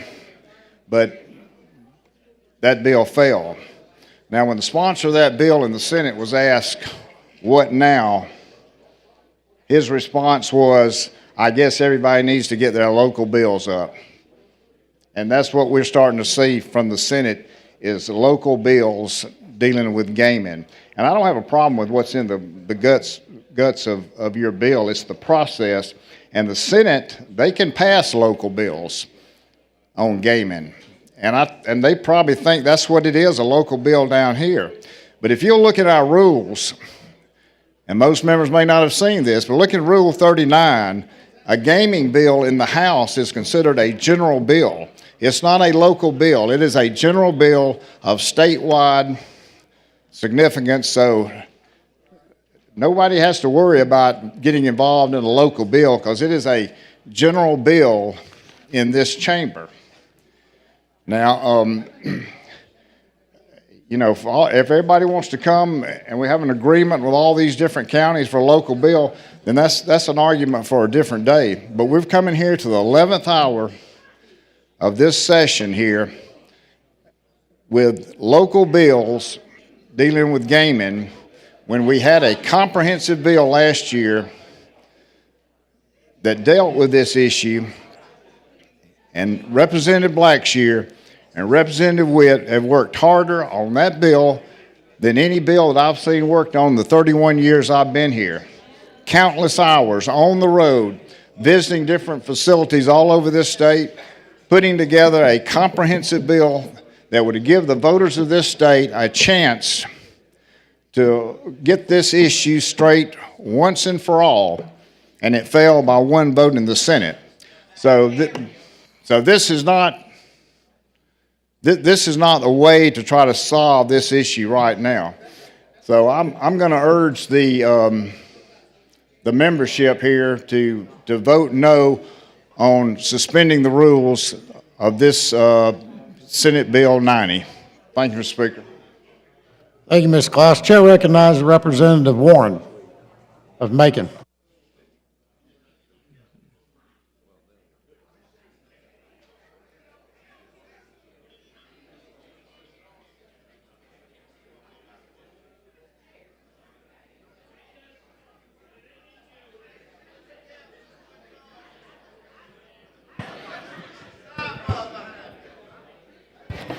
Thank you, Mr. Speaker. Will the gentleman yield? Yes, ma'am. You know, this is a sad, sad, sad day for Alabama that we're here having to do a local bill. As Representative Klaus has stated earlier, we had a great bill that passed the House and went to the Senate, and that one vote just nullified everything. All I can say is wake up, Alabama. Whether we do it locally or whether we do it statewide, we need to resolve the issue of gaming in the state of Alabama. Alabama is one of the largest illegal gambling states in this country. And it's sad that we have to come up now and try to do a local amendment for Greene County to try to keep this county moving. There's plenty revenue in gaming. And if you look at counties like Greene County, Macon County, Lowndes County, we did our constitutional amendments, I think back in 2003. Everything was legal. Then they came up, and for some reason, under Governor Riley, he was ready to cut everything out. We, as a small community, that was our main source of revenue. It employed over 2,000 people. It was our largest utility generating revenue, and we were basically cut out. And when I say cut out, I mean cut out. My county, I know, has suffered tremendously by not having the revenue. We weren't begging, we weren't doing anything but trying to run a proper facility in Macon County. And we ended up being closed, raided, you name it, whatever you want to call it. So I regret that we got to be here today to try to do this. And as Representative Klaus says, Our rules just doesn't allow this. But we need to find a way in the state of Alabama that for those particular counties, definitely Greene and Macon and Lowndes, we need a way to allow those counties to do what they have been doing for years and years, generating revenue for the state of Alabama. Because I think if you look back on our books, the financial records will show you after we closed, I think in 2003, Alabama saw a great drop in revenue. And that revenue was generated by the gaming facilities in the state of Alabama. So, Representative Travis, I know what you're trying to do. I need it like you need it. You definitely have my support. But again, when I start looking at the procedures and how things are, I don't think we're going to be successful today. But we got to find ways to come together as a body in the state of Alabama and get our gaming situation straight. You know, it's just sad to see that Alabama is the largest athletic gaming state in the country, and we have no laws. And you can come to a place like Greene County, Macon County, close us up and tell us we're illegal when everybody in the state of Alabama is gaming. So again, I wish you well, because I need the help that you're trying to provide to deal with this. But this state has to come to a point of deciding what we're going to do with gaming in the state of Alabama. I agree. Thank you. Chair recognizes Representative Morris of Montgomery.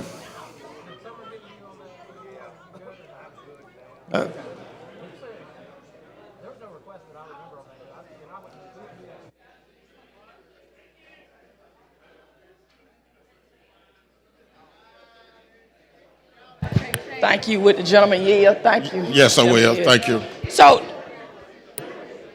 you're not trying to tell me what are you trying to do, because I think a lot of people got it not understanding what it is that you're actually just give me an example, because I sit on that committee. So tell me exactly what it is that you're trying to do. This is a local bill. Yes. We have advertised it locally. And what we're doing, as we talked about in Greene County with parimutuel gaming, this bill was incorporated in 1977, 76, 77, which allowed for the operation of parimutuel gaming. What we are doing is, and if anyone would look at the existing bill versus the other bill, we are making changes to allow funds to be redistributed from where organizations, charity existed back in 1977 are no longer in existence because of, change of rule. We're looking at the way we operate on the number of days, the way the racing days operate, which is so important and everything. We're dealing with the standpoint of the people who are employed in the racing commission. So you're not adding gaming. No.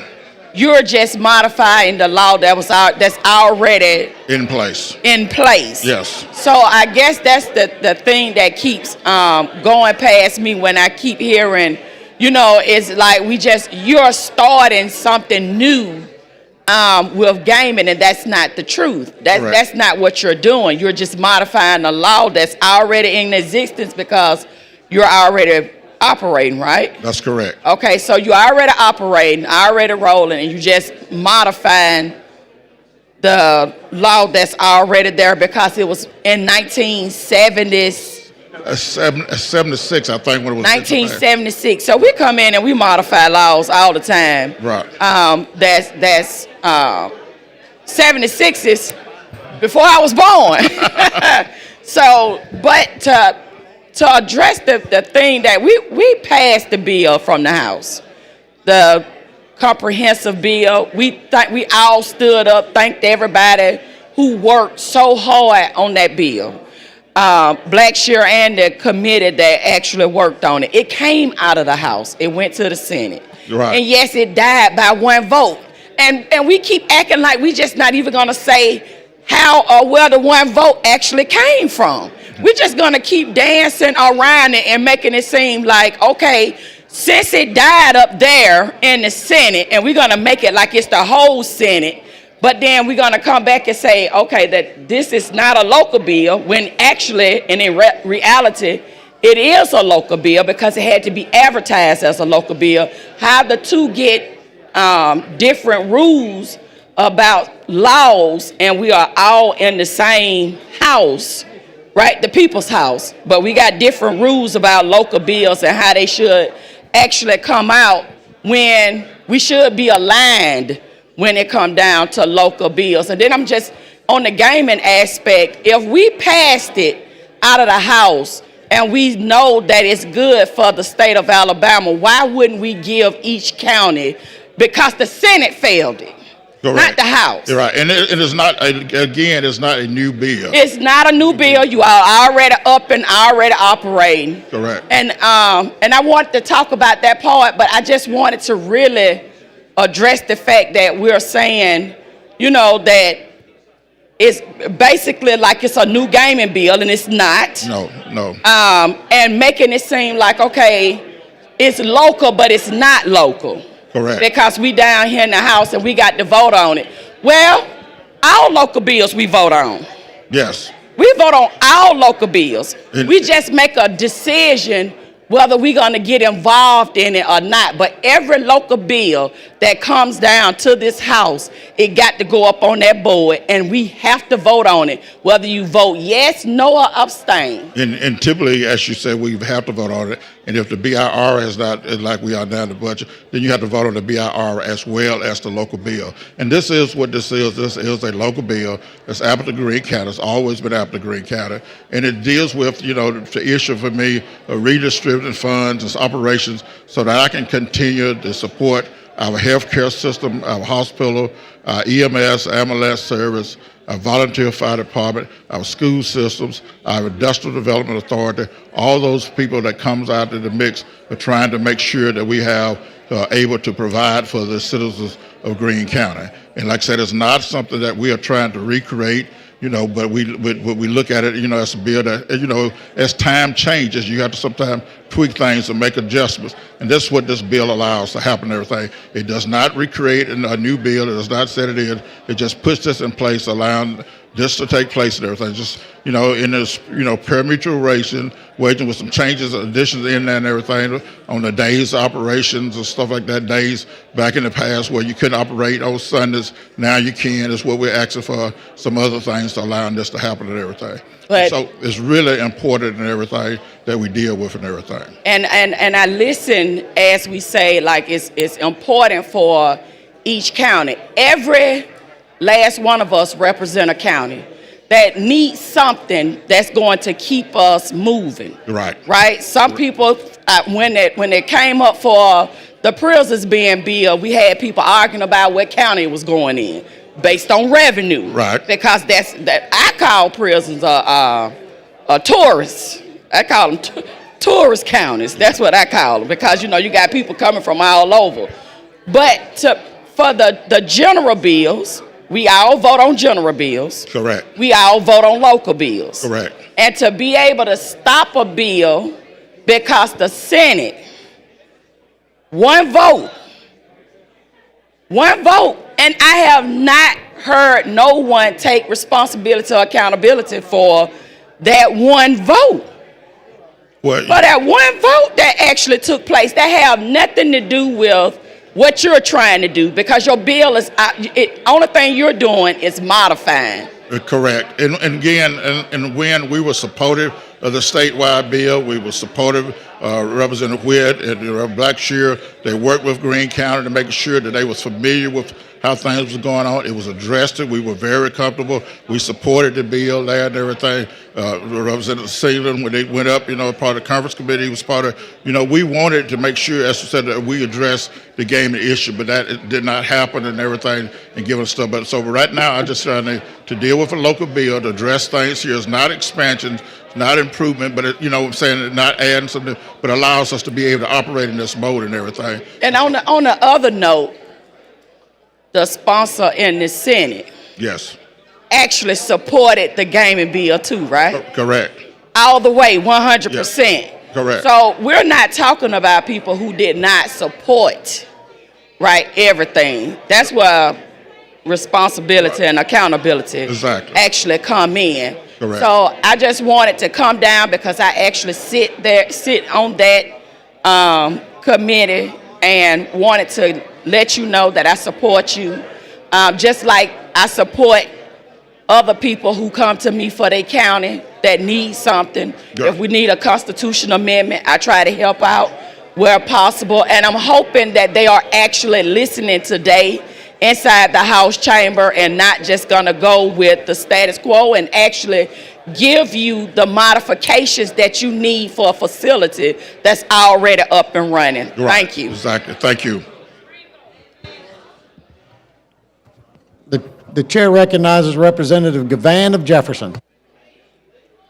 Boy, this reminds me of 1974. I feel like Howard Cosell when he was calling the fight between Muhammad Ali and Joe Frazier, who was the #1 champion in boxing, heavyweight champion. And we know how it ended. The fight was supposed to go 15 rounds. I believe he was knocked out. Ali knocked him out maybe in the 8th round. This is good and juicy down here, especially when I see what's going on. It's bringing me back all kind of memories from back in the day when we would have to recess and go outside, turn the microphones off. This is some good stuff going on up in here. I'm peacock proud and hallelujah happy to be in here today. Woo! But I don't know now. I believe Faulkner might can take Simpson. He's just a little bit juicier, but I believe he can take them. So it's real good tea going on down here in this well of the State House. It's the rumble in the jungle at the Alabama State House.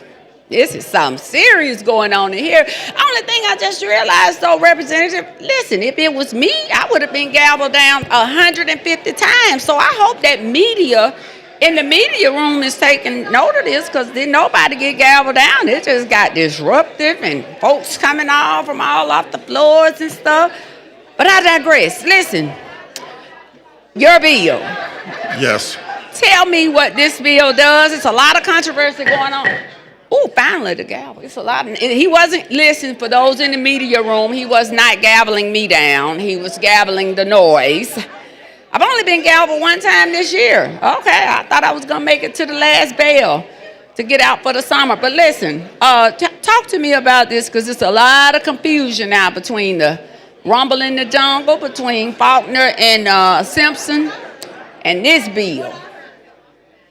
This bill is what we're dealing with. Senate Bill 9 is a local constitutional, is not a local constitutional amendment, it's a local bill where we are going in, that was created in 1977 to do parimutuel racing, and we're just going in, updating some of the issues that changed, local charities, the employment, the salaries of the racing commission.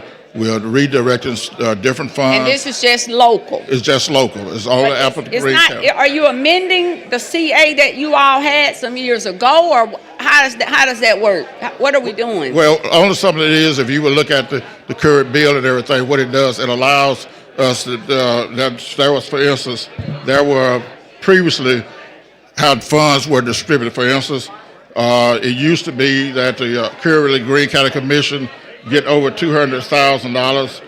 Now in the proposal, it wouldn't get over $50,000. Green County Hospital Board would get 5%. It's currently getting 5% of the funds. They would get 1%. The E91 board would get 2%. The Green County Industrial Development Authority, the general funds of the Green County Fire Departments, maintenance of daycare centers, all these type of things. Okay. So it redistributes the amount of money that's gone and allows those things to be supplied to support the school systems in the different functions of the Green County. So okay, I got it. Listen, I'm going to support the bill, because I'm going to support, always support Senator Singleton upstairs. He always looks out for me on everything. Actually, yesterday, which he didn't know, to his surprise, SB 287 is actually the Speaker's bill, and accountability bill. I didn't remind him, and I really didn't know it was going to be on the calendar yesterday, but the bill was carried over, and he was at the mic, and to his surprise, and then it was carried over at the call of the chair. but we'll see what happens with that. I'm going to definitely support the bill. Thank you. Understand the comments that have come before me from my colleagues. But, you know, every time I get a chance to get to this microphone while I can, I'm going to make my shady comments and throw back at certain folks. But while I do have an appreciation for Bobby Singleton, Senator Smilderman, on the other hand, is not one such. And, you know, my thing is I'm going to call names. I still cannot understand why somebody would have a problem with reporting numbers that should already be reported to the state. It did to say that their constituents, but their constituents is the city of Birmingham, for which I also represent the city of Birmingham, but I don't ever see him at any meetings talking to constituents. So, yeah. So a lot of the problems that we're seeing is because you got some folks dipping all in on the council side. You know, I'm going to talk about you because you don't have nothing. He don't have nothing I want. But, you know, when they come down here, they use all their power because they're in the mighty this and the mighty that. Listen, no. At the end of the day, it's a miscarriage of justice, and it's really an embarrassment on one side to try to have me to amend my bill to remove one city, and then you're going to stand up and say to me that it is because your constituents, and I say, well, who is your constituents? Well, the city of Birmingham. Okay, the last time I checked, I do represent a large part of the city of Birmingham. So what you got? But I was upstairs and I was not in my own house, so I had to do my best to contain myself. And just like the Waterworks Board bill, well, they knew in March about that bill.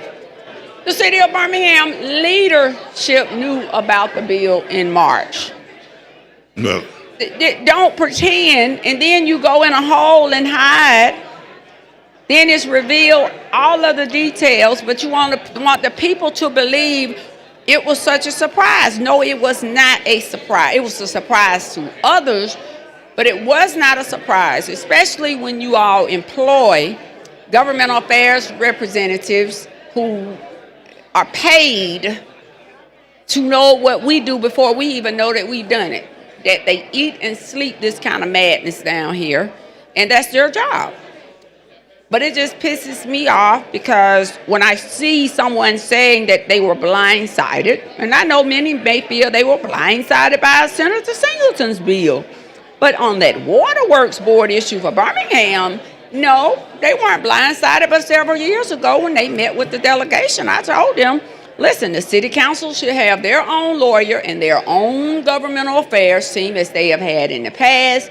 They said, well, one city. So my question is whoever the lobbyist is, who does he love most?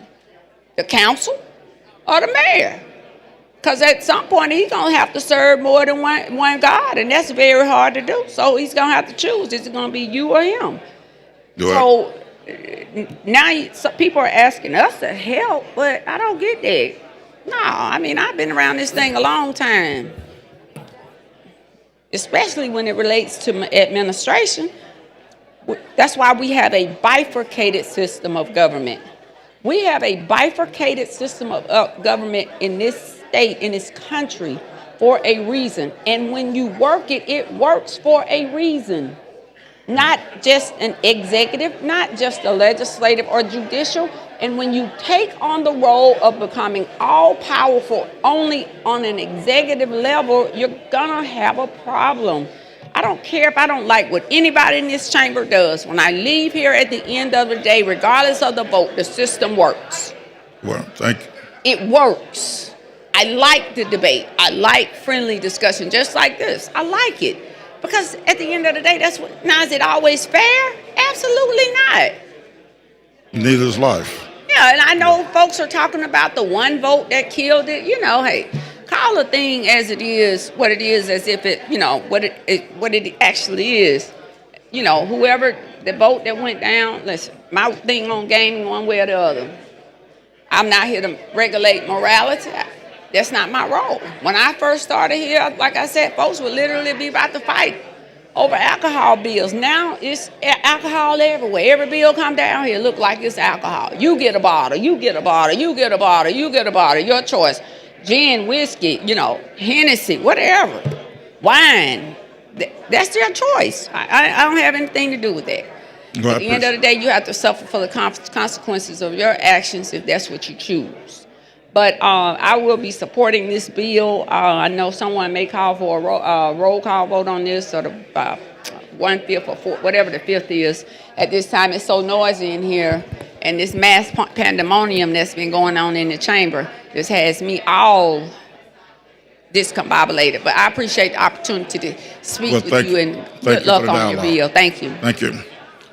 Chair recognizes Representative Lawrence of Lowndes County.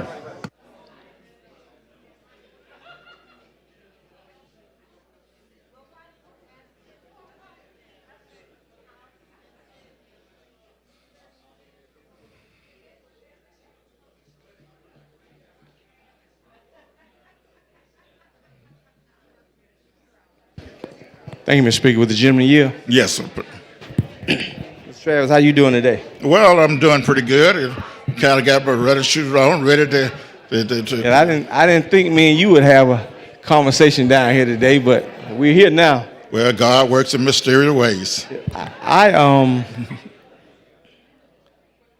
guess I want to come down twofold. I guess one to commend you. I guess for coming down, trying to I guess represent your county in the way that you think it should be done, and do the best thing you can to represent your county. Yes. And no way I'm opposed to your bill, but I am opposed to the process of how we get to this point.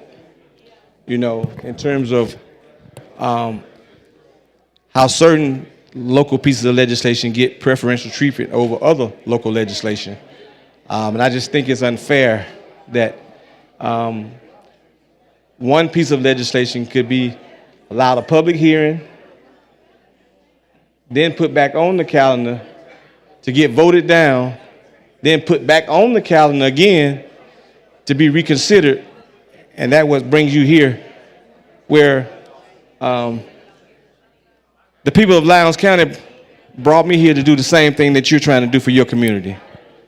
And for some apparent reason, I can't even get a hearing or even get a bill heard as a public hearing or a vote up or down in committee. And I just think if we're going to have a process, I think all bills need to be kind of treated. If one bill is dealing with gaming and another one's dealing with gaming, they all should be treated fairly and given an up or down vote. And so I applaud you for actually coming down, trying to make sure you do what you're supposed to do, and that's represent your people. But I do want to say we wouldn't be in this position had it not been for the Senate. We had a comprehensive bill last year that actually would have solved all the problems, and you wouldn't have to be here. I wouldn't have to be here standing at this mic today talking about the issues that we face. Because in Lowndes County, it's one of the poorest counties in the state. And my piece of legislation, it would address some of the issues, some of the major issues that we have in Lowndes County. The piece of legislation would give a percentage of funding to water and sewer projects. We all know the issues that we have in the state of Alabama, in Lowndes County, dealing with the water and sewage issues.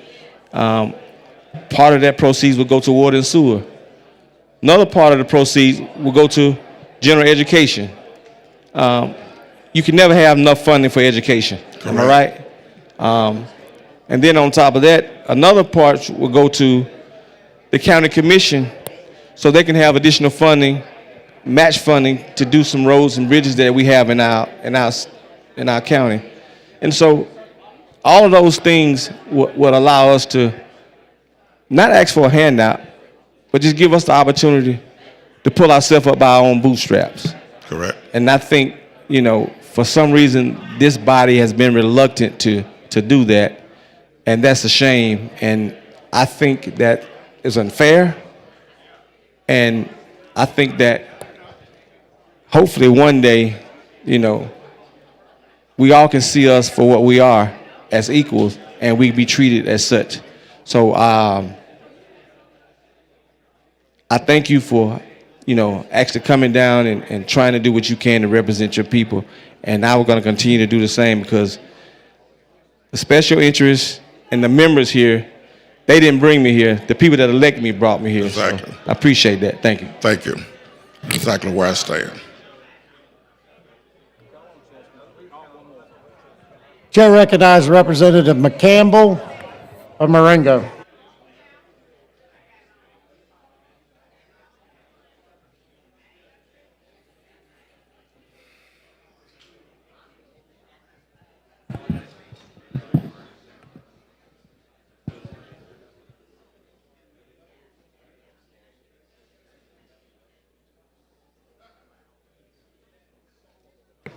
Thank you, Mr. Speaker, for the recognition.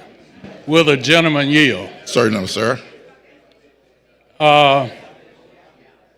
Ladies and gentlemen, members, what I'm holding in my hand right here, if you will, take a moment to think about it. I'm holding the act from 1975. This is the act that created pari-mutuel betting in Greene County. This has nothing to do with what was created in 2003. That was a bingo act. It was very different. There are only 4 pari-mutuel acts that have been passed. That was one for Greene County, Macon County, Jefferson County, and Mobile County. Those are the only 4 that were allowed to have dog track or pari-mutuel betting. This is an update what Representative Travis is trying to do. This is not an expansion of any gaming in Alabama. If this is not passed, the gaming of this sort will continue to go on because it is already law. Now, there are some that just don't want to vote on gaming, don't want it on your record. This is not a constitutional amendment. This is an update for a county of their system. So if you don't want to vote on it, not a single one of us in here have to vote on it for it to pass, but Representative Travis. It doesn't take but that one vote. And to update it, the thing that's going on, you have some people that no longer exist are getting checks from this. They no longer exist. And we are still, because of this law, having to send checks or put money in place for that. So all I'm asking, and Greene County is my home. That's the reason I'm so passionate about it. That's my home. Those are my folks. Even though I don't represent them, I still represent my people. But this is long before any bingo machine was ever created. So this is an opportunity to update a law. And we are constantly doing that in this legislature. So the only thing I request of you is if you don't want it on your record, don't say a thing. Don't even vote. Don't touch your machine. Just allow this to occur so that the people in Greene County can can even update it. By voting it down, not going to stop what's going on.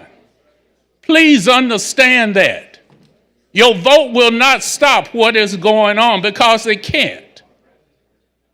But you can allow them to update the payments so that people are receiving funding in the county. It is updated where the schools, the hospitals, and everything can get money now. So all I'm looking for is just one vote up there on that screen. That's what I'm looking for. If you got a problem with it, Mr. Speaker, we can all walk out except one person. So I thank you. Is there anything you want to say? Well, I appreciate it. And, as you said, parimutuel, that was the law in 75. I know I worked as a Greyhound lead out in 1977, my summer after I graduated, before I went off to college to earn the money. But let me tell you something that's so important, because we look at, how it helps benefit the different parts of the community, the different agencies and this different stuff, which is so important. In prior years, and, so times had, not only do we help the community, individuals make money, but, this is Mother's Day weekend coming up, correct? On Mother's Day weekend 20 years ago, 2005, I found out that my wife, breast cancer was back. Very aggressive type of breast cancer. My children were 3 and 6. And my wife said, being that she's a medical doctor, we had been in Tuscaloosa, we had been in UAB, she wanted to go out to MD Anderson to try to see what treatment we could get. At that time, to make it out there, she was not in any shape to fly commercial airs, to go. But back at that time, because of a local owner or operator, they provided a jet to fly my wife from Tuscaloosa to Houston, where we could go to MD Anderson for treatment. And we stayed out there a week, and then when we was getting ready to return, they said, just be back at the same FBO, and we would bring her back home to Tuscaloosa. And we were able to bring her back home to Tuscaloosa. Less than 30 days later, she was gone. But had it not been for someone there, because of having local funds to assist me, that's why, I can't walk away from the people of Greene County. When I was in need, people in Greene County were there for me in a way that I never suspected, never ever dreamed of. You see what I'm saying? To be able to deal with that. So the good, that certain things where people may say, well, that's all bad. It's not. Everything has good linings in it if we would just look out for it and everything. Okay. We're trying to, right here now, we're trying to put gas line in an industrial development part where community can grow and bring in jobs and bring in recruitments. That's something what this bill allows to happen and everything. It is so many things here that we need, and then it gives some safeguards in here, because it's part of the perimeter. It doesn't make sure that operators never come from out of state. That is in-state operation of these facilities. That the law is clear. It covers a lot of it. And again, as you said, it's a 1975 law that we are just going in. And when I think about 1975, somebody said they weren't even born then. But that's a long time ago. It's actually, 50 years ago that law was put in place. So we just, everything you kind of go and modernize. I think about a car in 1975. If you was driving that car, it had points in it at that time. You know what I'm saying? You got to change the points and stuff like that. We don't do that now. You even mentioned that. Time changes, stuff changes. And this is just a modification of a local bill. Not trying to expand it, not trying to increase it, but it's just a modification of a local bill to help meet the needs, the continuing needs of the local county. It's not expanding, it's not changing, it's exactly what's already in place. And they're doing the, parameter races. As you talked about, they ran many races featuring the Kentucky Derby this past weekend and everything. So it's not like we're trying to create something new. It's something that's already been in place, but it just allowed us to make sure that we manage this and allow this to put in place. So I appreciate your dialogue, and I appreciate people just honestly considering what we're saying, because like I said, it doesn't take a rocket. It is a local bill. We advertised. It cost the county over $2,000 to advertise this as a local bill that's required by law. It went through the full process and advertising. The paperwork was delivered to the legislative references to make sure that to get us the information for the bill. We worked, everything was done. It is a local bill. It has always been a local bill. And even this bill was under consideration last year, but we kept trying to work to make sure this bill, the comprehensive bill, was passing, but it did not happen. So thank you. Thank you, sir. Thank you. The chair recognizes Representative Mooney of Shelby.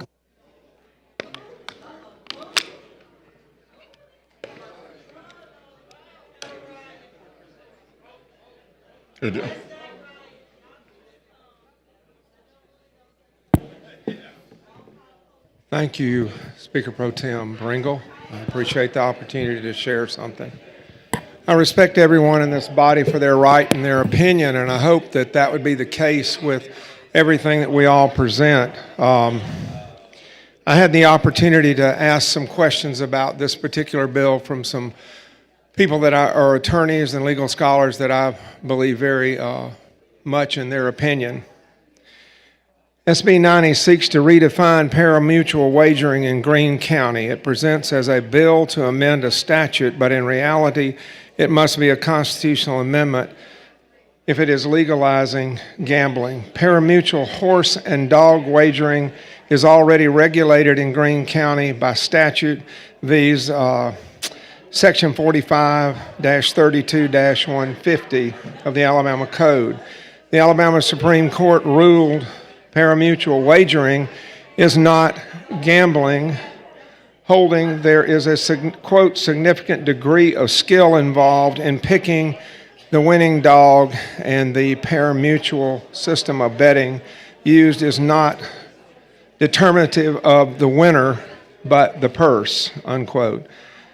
The opinion of justices was number 205. The reasoning has since been refined by several cases, including the state versus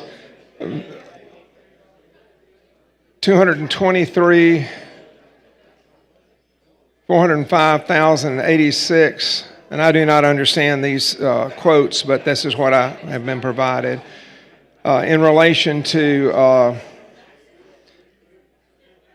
8,85 of the Alabama 2016 saying in Section 65, and this is the point.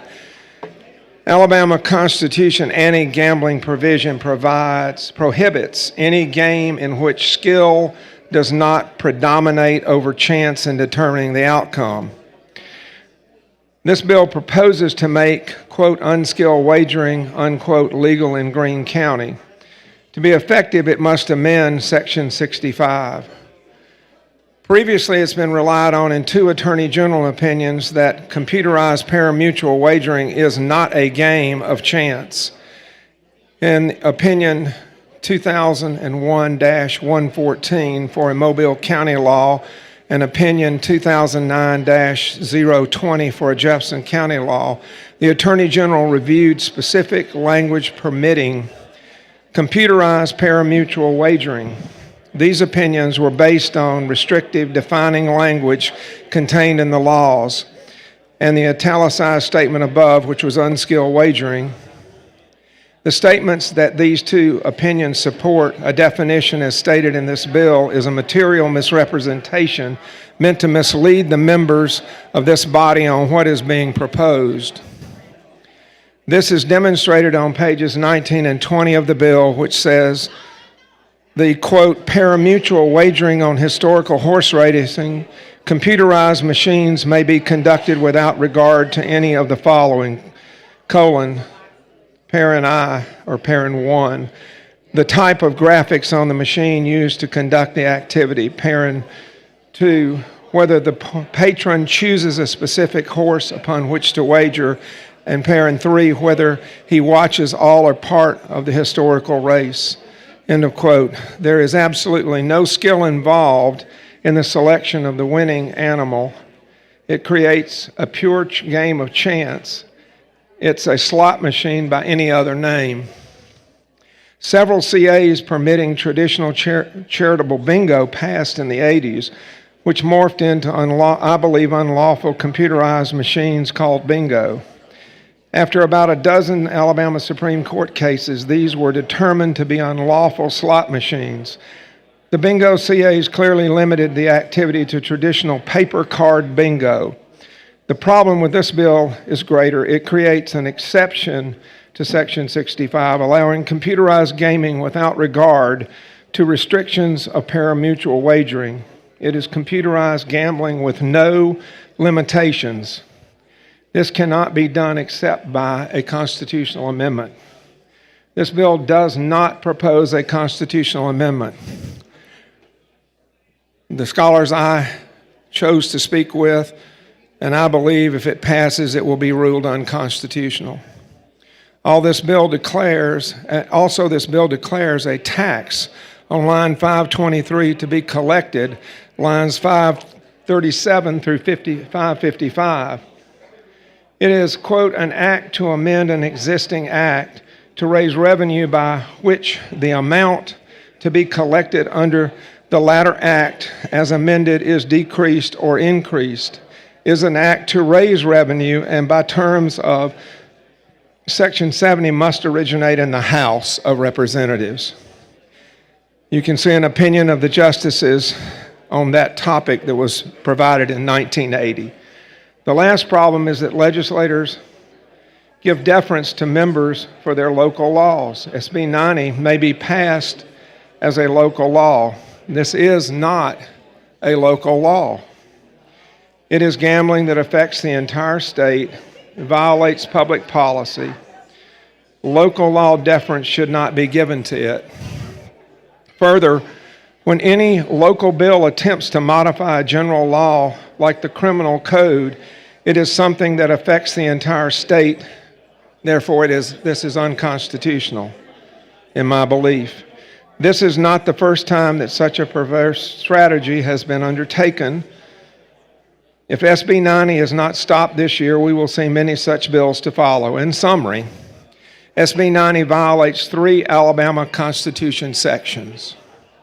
1, it attempts to create a game of chance in violation of Article 4, Section 65. 2, it appears to be a revenue-raising bill that has arisen in the Senate in violation of Article 4, Section 70. And 3, it attempts by local law to allow gambling to conflict with general laws criminalizing gambling, viz. Section 13A-20-12-20, in violation of Article 4, Section 105. Having great respect for you, sir, and for everyone else in the body, I don't think it comes as a surprise to anyone that I would not be in favor of what we are considering here today. I would respectfully ask everyone, as was mentioned earlier by a member, to please think about the consequences of doing something that clearly is shown by scholars to violate not just code law in Alabama, but the Constitution of our state. Thank you for the opportunity to speak. Thank you. Appreciate that. Chair recognizes Representative Gavain of Jefferson.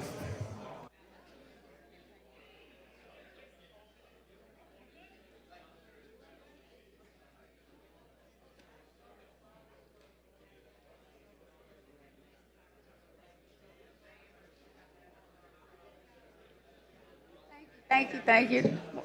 Somebody just sent me this good little picture post from 1819. And I saw the picture yesterday. Somebody on the staff had showed it to me when I was standing up there at the Senate, and I was standing there looking just like this, like, I just wish the picture would not have been so grainy that they used, because my expression, yes, does say it all, because I was like in a tunnel, like, listening to this foolish explanation that was given to me, yeah. That part, all that. Make it make sense, 1819. Help me out over there, Craig. Make it make sense, because it didn't make no sense to me what that man was saying to me yesterday up there in that Senate chamber. And I just had walked through the door. HB 94 had passed. That's one of my bills. And I walk in, and somebody's like, they carried your bill over. Well, that's the speaker's bill. So we're going to see how this end up in the end. Who going to win close to midnight Wednesday. But anyway, I digress. But I just wish it would have been a little bit clearer picture instead of so grainy, because y'all would have really been able to see how my eyes were crisscrossed, because I was like this. Like, boy, please, man, bye. But anyway, I digress. Let me bring it back in. It's almost the end of the school year. Okay. So I've been listening to all of this discussion and these dissertations, these theses, these term papers, the bills, the Constitution, all of these things. And I simply say, I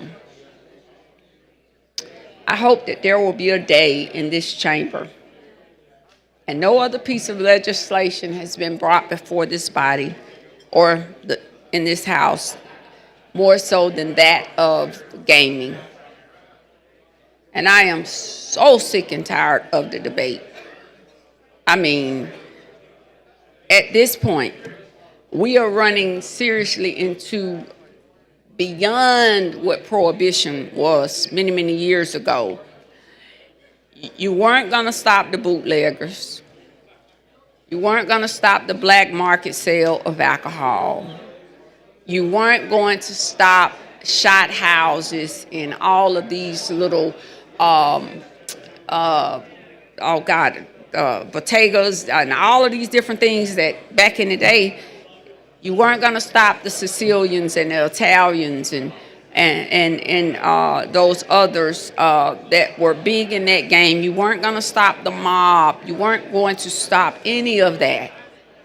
As a matter of fact, they actually ran this country. They were the orchestrators and they were the decision makers really in making the determination of actually who became president during the era. I am a history buff. That was one of my things outside of political science. And as I mentioned, even just going back to the alcohol, when I came here, it was still, you saw all the holiest of legislators until you brought a alcohol bill. I would hope one of these days that something is passed out of this chamber, both this house and the chamber upstairs, that will reflect the voice of the people. Let them vote it up or vote it down. It is not my responsibility to tell somebody that they cannot gamble.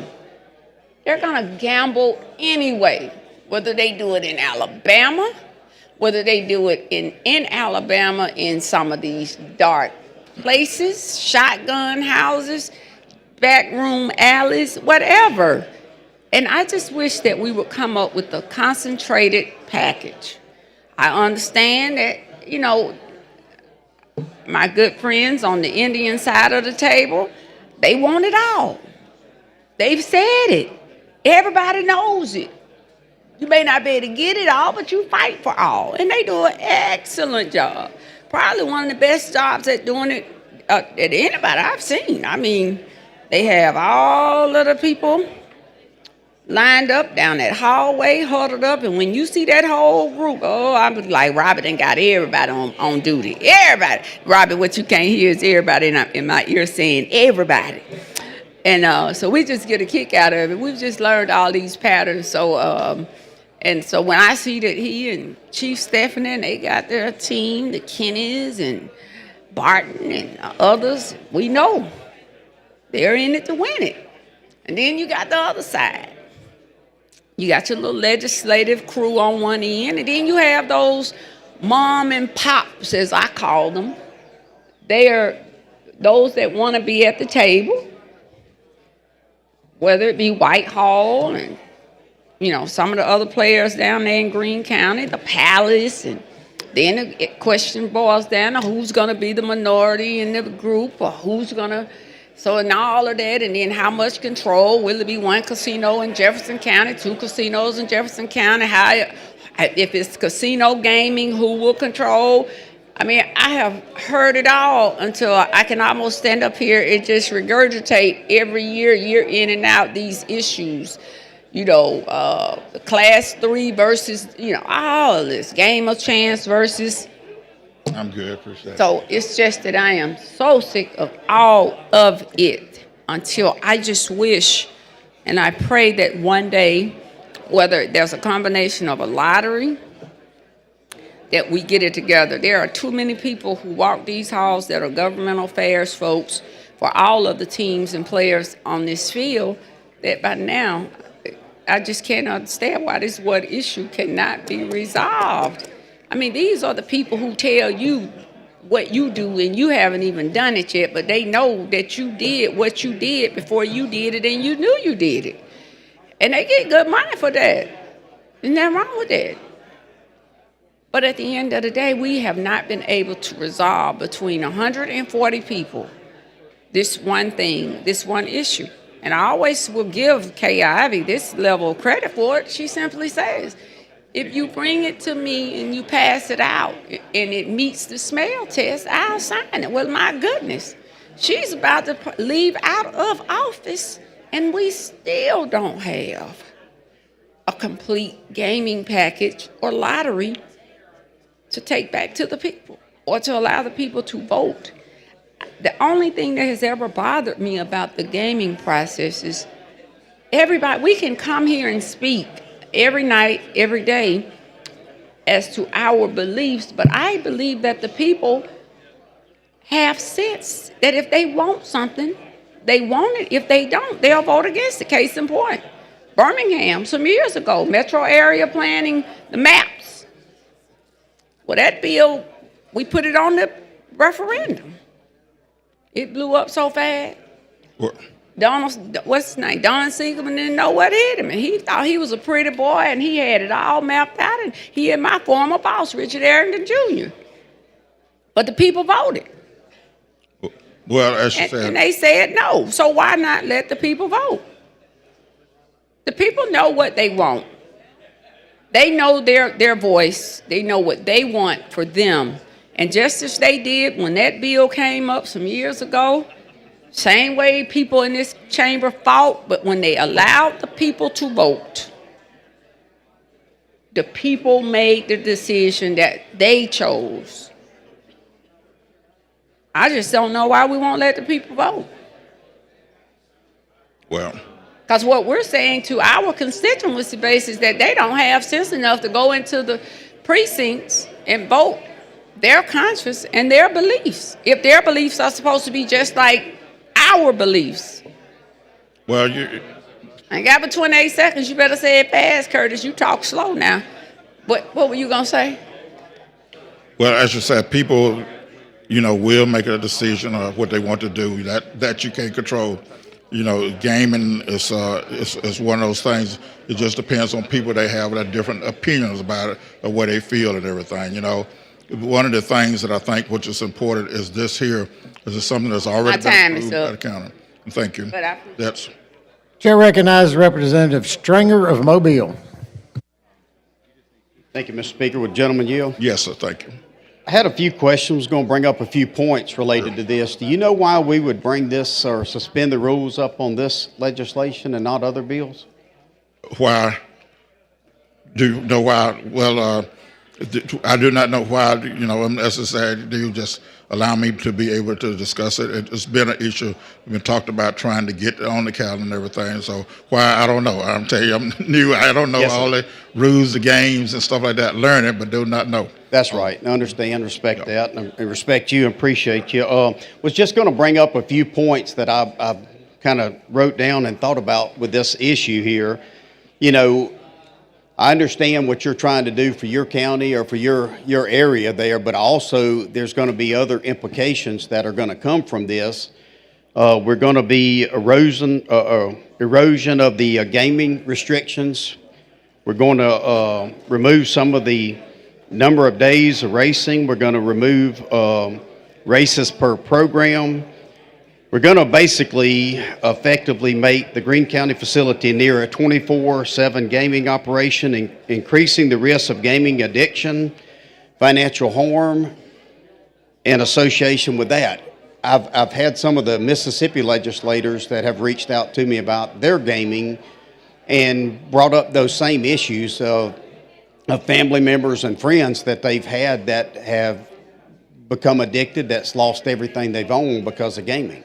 Well, and I understand that happens to some folks. That this does not say it's promulgated because I said community has been dealing with it over 50 years and everything.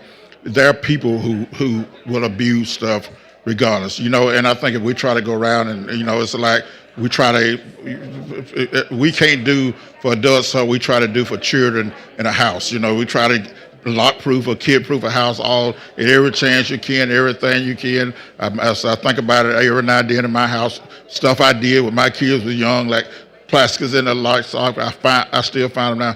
It's impossible to judge or correct or make an application for everybody. Conduct, and I understand that and everything, like I said, this stuff. But like I said, the issue that we're dealing with is a local issue, dealing with how funds are redistributed. It changes the schedules on operation days and stuff like that. I understand that and everything, but this is what the local community wants to do and deal with and everything. And again, it is one of those things where, there's been an issue there where it was a bunch of bingo halls, which was really overdone. The Attorney General has shut those down and a cash, some of them popped back up and everything, and hope it didn't deal with that. But this gives one a controlled amount. It's controlled, and it's something we have. And then the other issue is control on distribution of funds. Yeah. One of the things that we had previously under the sheriff operation that the funds, 18 months of funds not being distributed. This removes that and puts places and all that stuff in place and everything. So I understand, and I know other states don't want, because that's been a problem in the past. But this is, like I said, this is nothing new to the county. Yeah. And again, it's just amending the rule that was put in place in 1975 to meet the current needs and circumstances of today. And I understand that. I still think it's gonna create some unintended consequences. We're gonna be without broader state regulatory oversight in the gaming framework, because we're going to be removing some of the. We're going to weaken the protections and enforcement by repealing 42-32-150.09, and we're going to reduce the section 45-32-150.19. So I think we're going to weaken the integrity of the enforcement with this piece of legislation. What is your thoughts on that? Well, I don't see it weakening the integrity of enforcement and everything. It is at least we have the state oversight on it. It is that they have it, and I don't see people operating in a standpoint that they are trying to break the law or do that like that and everything. Matter of fact, from my standpoint, boy, I view it as putting more control and more oversight on it than it's been in the past. Dealing with not from the racing commission standpoint in the Greyhound parimutuel wagering, but over what we had existed in bingo racing. Yeah, and those two laws, one of them is going to allow for license revocations, and the other is addressing racing manipulation. So, I still think it's gonna bother there.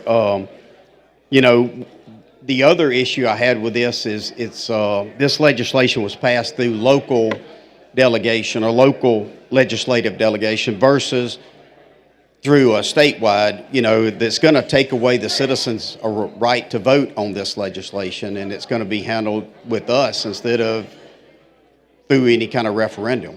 Well, again, it's a local bill that's already been in place, not new, not recreating stuff. just a local bill that we're dealing with, this is just giving an update. So that's the whole issue and everything. And we followed according with the Legislative Reference Service instructed us to do. We advertised, and we did the same advertising last year and had the bill there and everything, but was going through the district trying to get that statewide gaming bill and regulation that we was fully in support of. This, like I said, it just deals with the issue of trying to oversight and stuff right here to deal with some stuff now and everything. Yeah. And is this bill not going to open up the door for other counties to try to pass and do similar local legislation? This is only ones that's got pari-mutuel wagering that's licensed and everything. That's what he said, the 1975 law that put those pari-mutuel racing facilities in 4 states. That's all that's regulated under that law.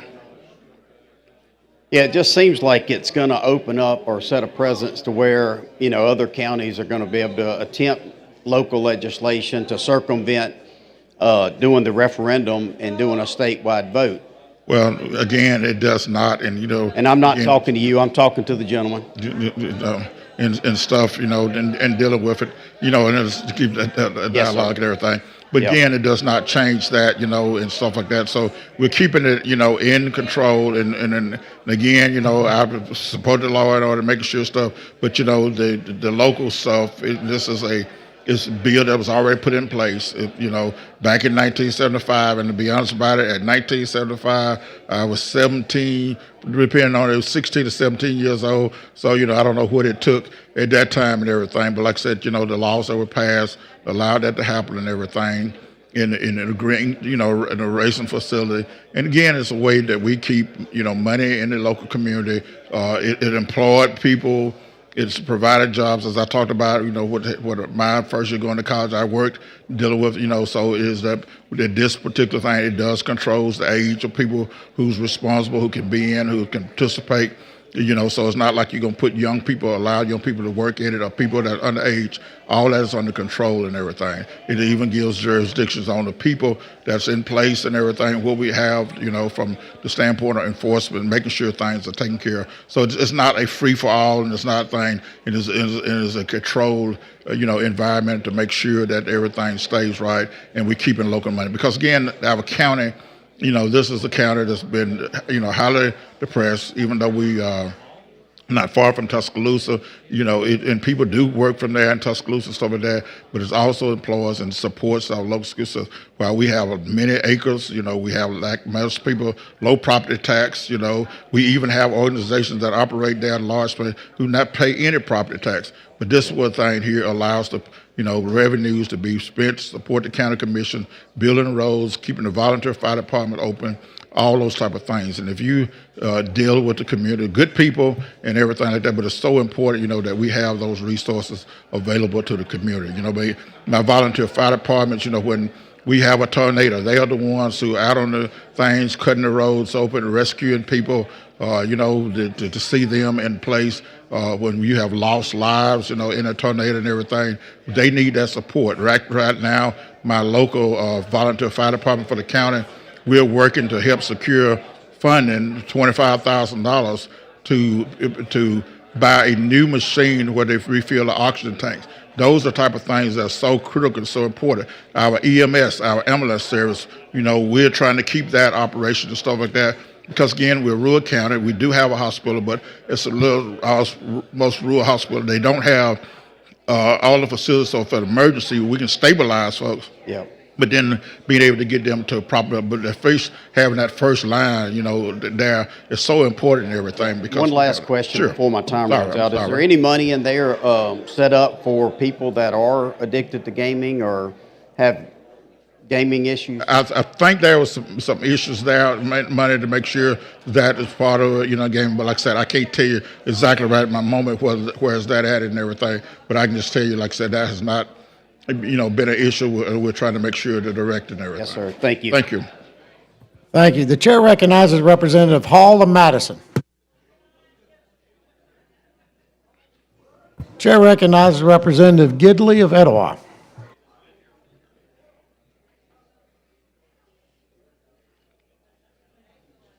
Hey, Representative. Very well. How are you? I'm good. Just wanted to have a few thoughts here. I wanted to share with you a little bit. And of course, I know you and I have some real strong things in common. We're kind of doing the same thing on Sunday morning most of the time. I know we do that, so we share that in common. You've talked a lot, and I've tried to listen. Of course, I know it's a little hard sometimes to hear everything in here, but you talked a lot about the fact that this is changing, this bill. Explain to me again why there's a necessity to make a change in this bill that's been around for over 50 years. Well, part of is the redistributions of the money. You know, we have some of it is the trying to get in everything to make sure that we got money to redirecting money to the hospital board. Currently, getting 5%, move it to 7%. You know, because that's a hospital board. The E911 system, giving more money to them and everything to operate and everything, because we have the 911 system, where we to communicate rural areas, stuff like that. Don't always have internet system. We are reallocating money to the Industrial Development Authority. Those that's part of it, and in particular with the Industrial Development Authority. Not only that, but one of the problems that we have in our Industrial Development Authority is our site location, is that we're located on the Black Warrior River. We got ports and stuff like that. But one of the things that what has hampered us from being able to bring in some other major manufacturers is that we don't have natural gas in the park. Now, the natural gas is on the other side of the river and everything. And so to come up with the funds, that's money being redirected so that the Industrial Development Authority can hook up and can construct a line bringing natural gas from the other side of the river in Sumter County over into Greene County so that they can provide natural gas for manufacturing facilities and everything. Now, what you're sharing with me sounds more like clerical things, or just simply redirecting money rather than having to change the whole way this structure of gambling is done. I don't understand why we got to change that whole structure of that. And of course, I've got some things here that really, like for example, Supreme Court justices that do not support or provide support for SB 90. And there's a lot of concern here, and I do believe that concern is legitimate, that this is not only going to affect Greene County, but this is going to open the way for many other counties and other things to expand this if we move forward with this. And that's a deep concern. And I got some other things too I want to ask too. I know we talk about the fact of raising additional funds and all that kind of stuff for our poor counties and poor areas. But what's happening in those areas as far as economic development, as far as bringing industry in, as far as expanding jobs that would bring really true economic growth to these areas? Are there things being done in some of these counties to help bring that economic growth and expand industry in these areas that would really bring, jobs that would not only, and what we're looking at here with these kind of things that these institutions bring, many times they bring more problems than they bring solutions. Because a lot of other things follow up with them besides just economic growth. Well, I think it depends on how you look at it and everything. One of the things that we're doing, like we just had a West Rock, working to give expansion. But one of the areas, problems which West Rock is working and to deal with and everything is employers is having child care, which is some money in there to help support that, but having child care for that. Now, West Rock is a company that has came in and said, well, we're working and already existing, trying to get employees and everything. They're willing to work and provide some daycare, provide daycare facilities for the employees to help, to have those there. We do have several manufacturers. We have a Phelps manufacturing plant that's located. We have, as I said, the cardboard manufacturer, where they do the cardboard manufacturing. So we have a catfish processing plant where we deal with that and everything. So we have local things, but that still does not meet all the needs, because the other thing is we also have low property taxes and everything. But again, that we're bringing in money. Our school systems, of course, one of the problems that we have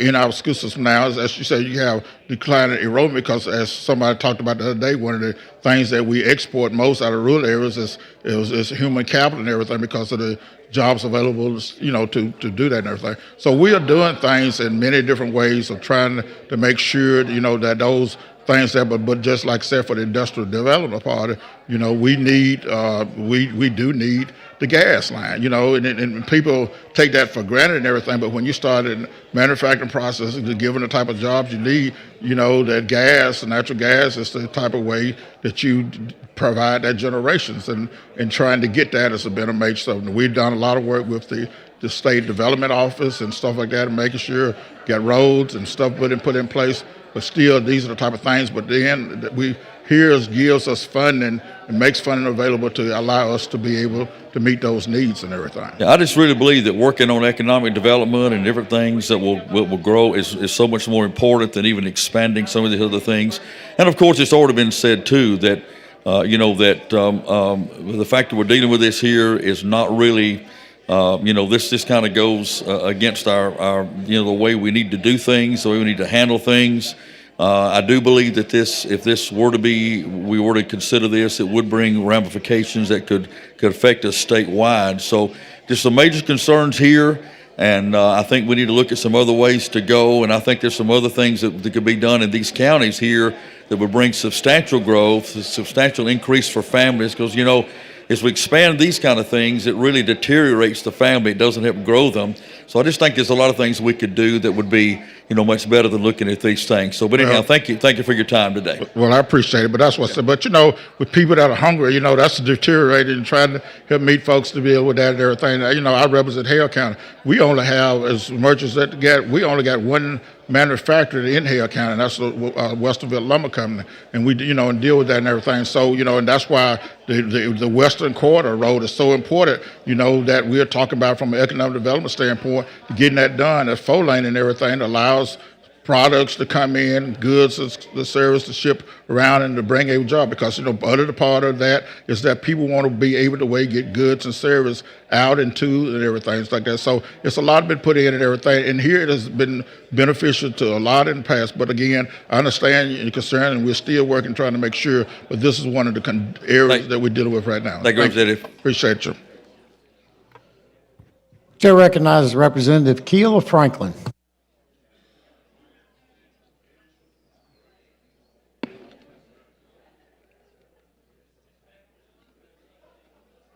Representative Travis, so can you talk about parimutuel betting?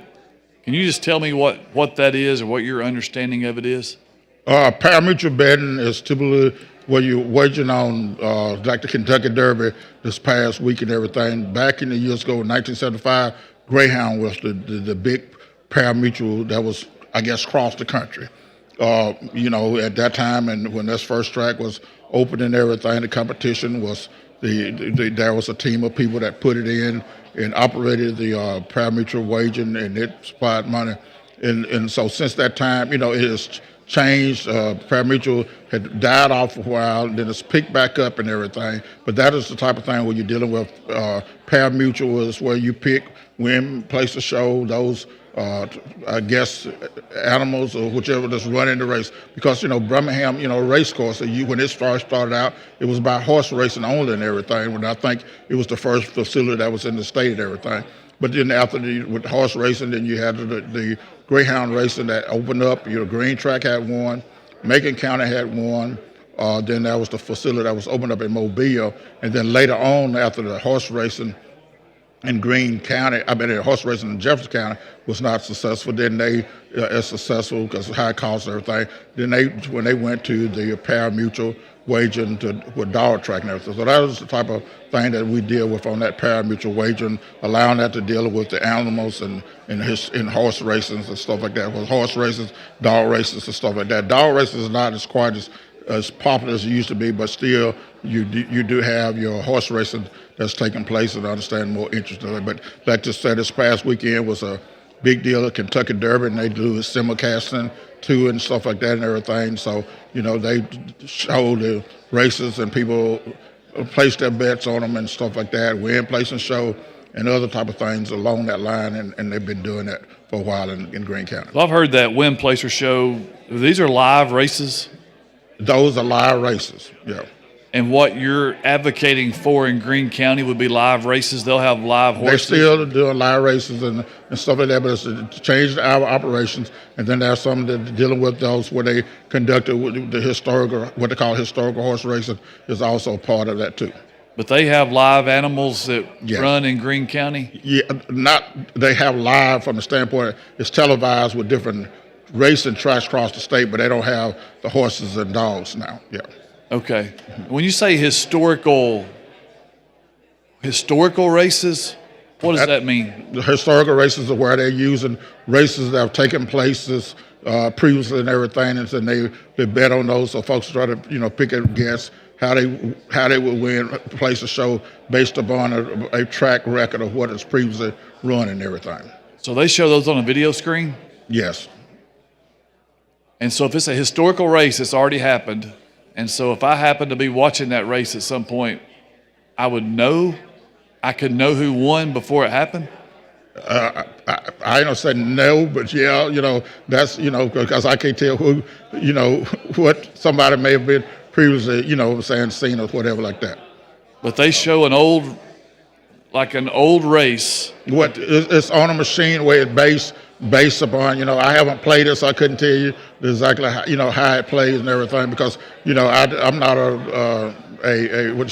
I don't typically place bets and stuff like that, and stuff like that. Part of my, and everything. Not that I have anything against anybody, but that's not the way I operate, I do.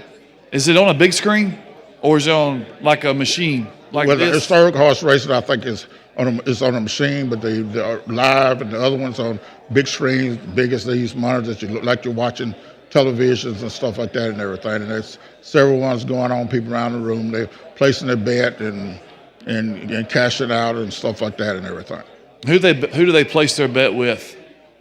Computer on the computer machine. They place it. It's kind of like you operate a computer for what I've seen, and they place the bet and stuff like that. And it's kind of like when the thing you make your ticket purchase of what horse or whatever you decided to go and you take a chance and see what the race run and whether it comes like that and everything. It lists the odds and stuff like that and all and everything. So I'm trying to imagine a room of people doing this. So they're sitting at a machine? Most of them, once they make their purchase, the ones I'm talking about, their purchase, and they sit around and watch. Then there are some sitting at machines, that they are doing with their thing, that they play and everything. And that's the way they operate and everything. Okay. And how many of these pari-mutuel betting facilities exist? Right now, it is one pari-mutuel facility that exists. In statewide or just in Greene County? No, I'm just saying. I'm not kidding with the state. I'm just dealing with Greene County and everything. Okay, so there's one now. Were there more before? Well, in Greene County, it's one. It's always been one racing pari-mutuel racing facility and everything. So it's come out. But now there have been several different bingo operations and stuff in the county, but like I said, only one pari-mutuel facility. And this bill adds pari-mutuel betting. Is that what it does? Is that what the language does? It adds pari-mutuel betting to what they have now? It was already, that's what the language is, pari-mutuel betting, and it does not change that. It's just. What are you adding? What are you adding? What we're adding was redistribution of money, and then I think it codifies HHR, historical horse racing, in the bill, and that is the local one. But the rest of it, again, that's what it said, it's the law that's put in place. So we're just making amendments to racing fund distribution, about the way we deal with the racing commissioners, the folks that are responsible high for what they pay, and it deals with the making sure that how the revenue is spent, and then it also has from the racing commission that they do have a regulations standpoint where person has to be available there to watch to be making sure things are operating according to stuff, and if somebody is not operating according to what they're supposed to do, they have the right to shut them down and make sure that is properly taking place. How is the money currently split, and how would it be split? What's the change from and to? Well, currently, like it had an obligation, with some of the money, like for the Greene County Commission, it's supposed to pay, and that's one of the adjustments that current funds they should pay the Greene County Commission up to not to exceed $200,000 a year. So, but we're reducing that down to $50,000 because one is not making them out, but we're also trying to make sure that we send money to other places such as the hospital board. We're increasing the amount of money from 5% currently to 7%, like for the hospital board. We're dealing with some of the money for the county ambulance service. So because that gets an increase. So we currently is 8% of the 40% allocated to the general fund. We now go directly 1%. Then to the general fund of Greene County, it used to be current 40%. We move it to 34%. So it's reducing it. But then with that, then we earmark it. We move money like for the Greene County Fire Department. Didn't used to get anything, but they'll get 14% right now. The maintenance of daycare centers, it was 2%. It would go to 6%. Greene County Library Association went from 3% to 4.5%. Community service program, which is a local social service agency that help people out with different stuff, it will goes from 1% to 2%. Women to Women Incorporated is an organization that helps out and everything. It goes no funding to 2% funding.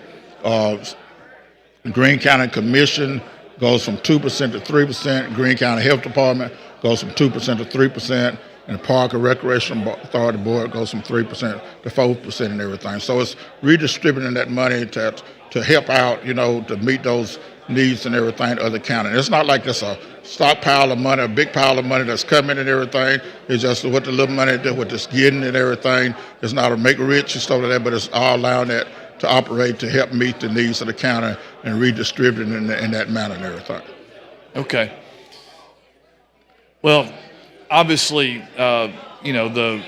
our rules set forth that it's a general bill, it's not a local bill, and so I'm sure that's the reason we're having the discussion now. I'm obviously not from Greene County, but our rules set forth that it is a general bill. So appreciate your thank you. your time. Appreciate it. Yeah. Chair recognizes Representative Blacksher of Lee County.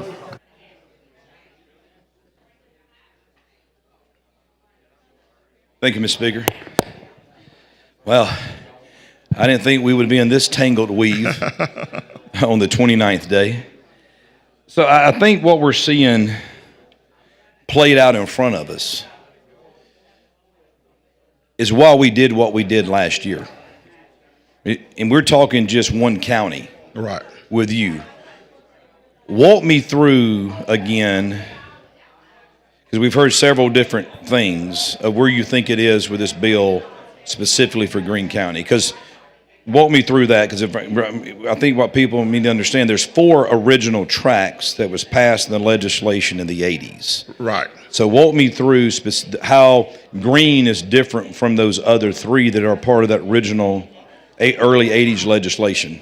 Well, the early age legislation that was put in place, again, the bill was passed in 1975, and then it allowed the Greene County, the Racing Commission, which was put in place. They awarded a license at that time for the operator, and at that time, Greene Track, or the Paul Bryant Group, was the successor and operated it for many years until there started being a decline in dog racing. And then part of that became, the people became environmental sensitive in the standpoint, that's wrong the way you treat greyhounds and stuff like that and everything. The same way, there used to be, as we talked about in Birmingham, there was horse racing and everything, which is more expensive sport, but still ways to deal with and everything. So we have had that shift, it's changed and everything. And again, people, it's an issue, just like one of the things we talk about now, which is a big deal that y'all dealt with, but that we still hadn't dealt with, is sports betting. Sports betting, which even, I guess, back in the days was stuff, but now it is, because all you got to do is watch a basketball game, play a fan duel and all that type of stuff. So it's the type of things that people do and stuff. But here, this is the operations and everything. They did operate bingo in Greene County for a while, and everything. And of course, Supreme Court says it's illegal. The Attorney Generals came in, declared us a nuisance, shut it down and everything. So, and under that oversight, it was the sheriff, sole person responsible for the oversight. This is a racing commission, which has always been in place, 3-member board that they deal with, that set in certain parameters that you can't, the sheriff may hold money and not distribute out. Here, this is a requirement where the money has to go in a certain time period to make sure that it gets to where it meets the needs of it. Our school systems are, I forgot to talk about that earlier and everything, but it depends on local funds. We don't have high, as I said, our property tax, our ad valorem tax are low. Our millage rate is even lower, in the standpoint. So, so funds that are generated here goes to help meet those needs for the school system to operate and everything. That's how they pay additional teacher units and how trying to meet some of the needs that they have and everything that comes out of that. Because when we said 10 mil match, the foundation program, 10 mil is maybe bad, but it's a lot lower here in Greene County. So those are the type of things that have happened, but it's all has been for the operation of the local economy and everything. Deals with the economy of like I said, the volunteer fire department. I'm a big fan and proponent of what they do, and they are first responder, first line of what we deal with in Greene County. Really important and everything. We deal with the Greene County Commission, which is responsible, for the operations of the county, roads and bridge construction. They use those funds to help maintain bridges, support matching funds, do things that needs to be done, continue to operate in the county and everything. So those are the type of things that is due. So right now we're dealing with, it's a local bill, redistributing funds, but also, like I said, allowing those to be able to do it in a standpoint of making sure the money gets to where they're supposed to and everything. All right, so you may not be able to answer this, but I'm actually a little perplexed that we're actually having this conversation today, because if I go back and remember correctly, I think the speaker's been pretty clear and adamant since the end of last year's session that any gaming legislation that would come to this House for us to consider would be a comprehensive approach. Now, I think you would agree with me this is a local issue only. Right.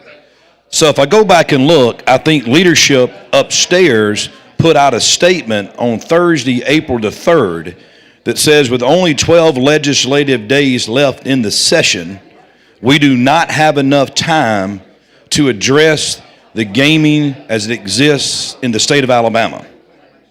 This was sent to us on April the 10th. So can you walk me through how this got through a week after that statement? And now I feel like, for me, we've been drug into something that we were just innocently sitting on the sideline watching play out. Well, this was a local bill, as we said. We did advertise and stuff, for that and everything. It started in the Senate. We didn't pick it up in the House. But we actually had the same bill last year. As you recall, it died on the last day of the calendar, down here. Actually, we didn't take it and everything, but it was on the calendar the last day and everything. But it started in the Senate. It was already introduced even before as a local bill, before the discussion started evolving up there that they may even consider some bill. It kind of, some of the things in my understanding, just let it stay that local, didn't, because they was again trying to see what was going to take place. Was they going to actually get a statewide bill out? Because again, that was the discussion, and I fully agree, because even the sponsor, the one who was discussing, was part of that package. Absolutely. And we worked together trying to make sure we, Representative Whit and you and I working to making sure we was trying to address problems that we saw in Greene County and stuff like that we felt like, and I certainly felt like that was a great comprehensive bill. I think I've said a couple times that they really interested in the Senate about doing something, that they need to come get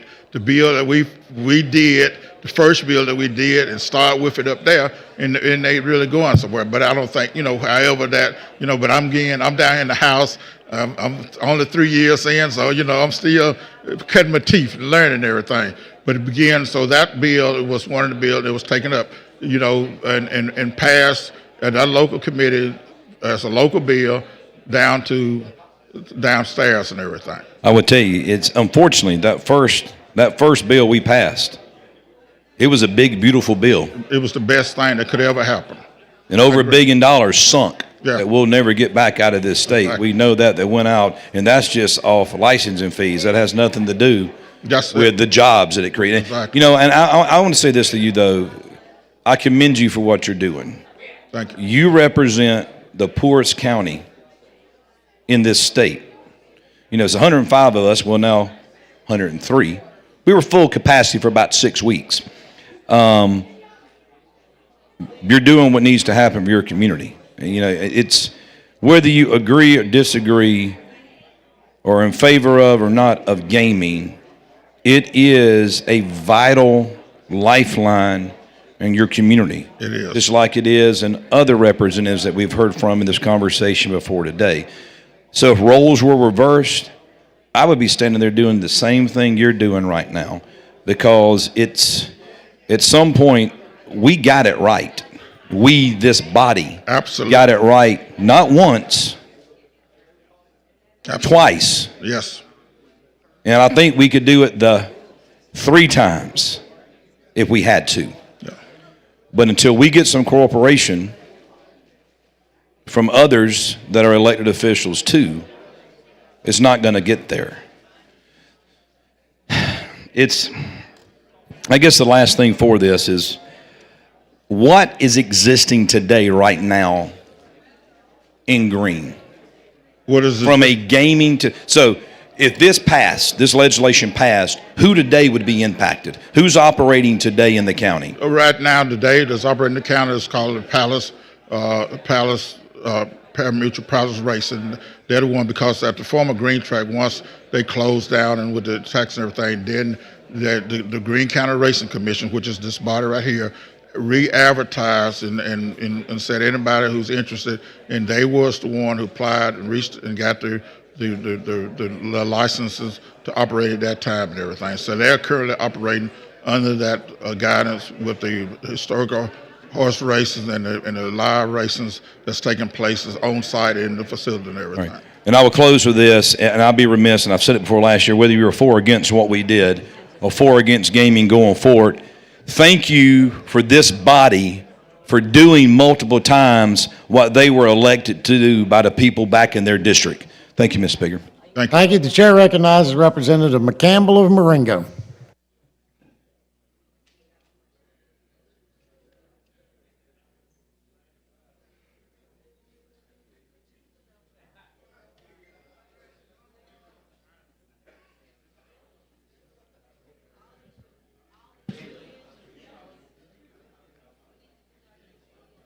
Thank you, Mr. Speaker, for the recognition. Gentleman, yield. Yes, sir. Once again, I'm calling, and I'm standing here because I want to remind people this bill only affects 4 counties. 4. So there will be no expansion of this particular issue. This was settled in 1975, and there are 4 counties that this parimutuel gaming will affect. Now, so to say we are opening up a can of worms, once again, I want to remind people that if this doesn't pass, it doesn't change anything regarding parimutuel betting and gaming in these 4 counties, because they are the only 4 that have this particular bill and this particular law. Correct. There was a bill for bingo passed in 2003.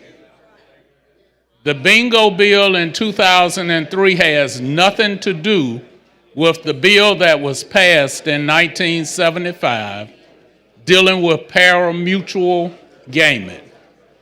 This is a refreshing of that legislation so that it is in line with what is actually going on and the funds that are raised. And Mayor Mitchell, and this bill only affects Greene County. Yeah, this one only affects Greene County. So if Jefferson or Mobile or Macon wanted to do this, they would have to do a bill of their own.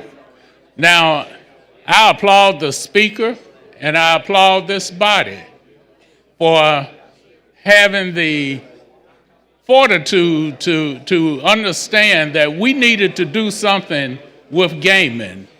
And we all that supported it, including me, actually supported a bill that would have given us a comprehensive, as Representative Blackshear would say, a beautiful bill. A beautiful bill, big, beautiful bill. You know, but it died up in the Senate. We can't deal with that now. No. But the other thing we can do is this. There are people saying we need to do things differently over in West Alabama. Okay, I agree. There are things that need to be done differently in West Alabama. But when you do have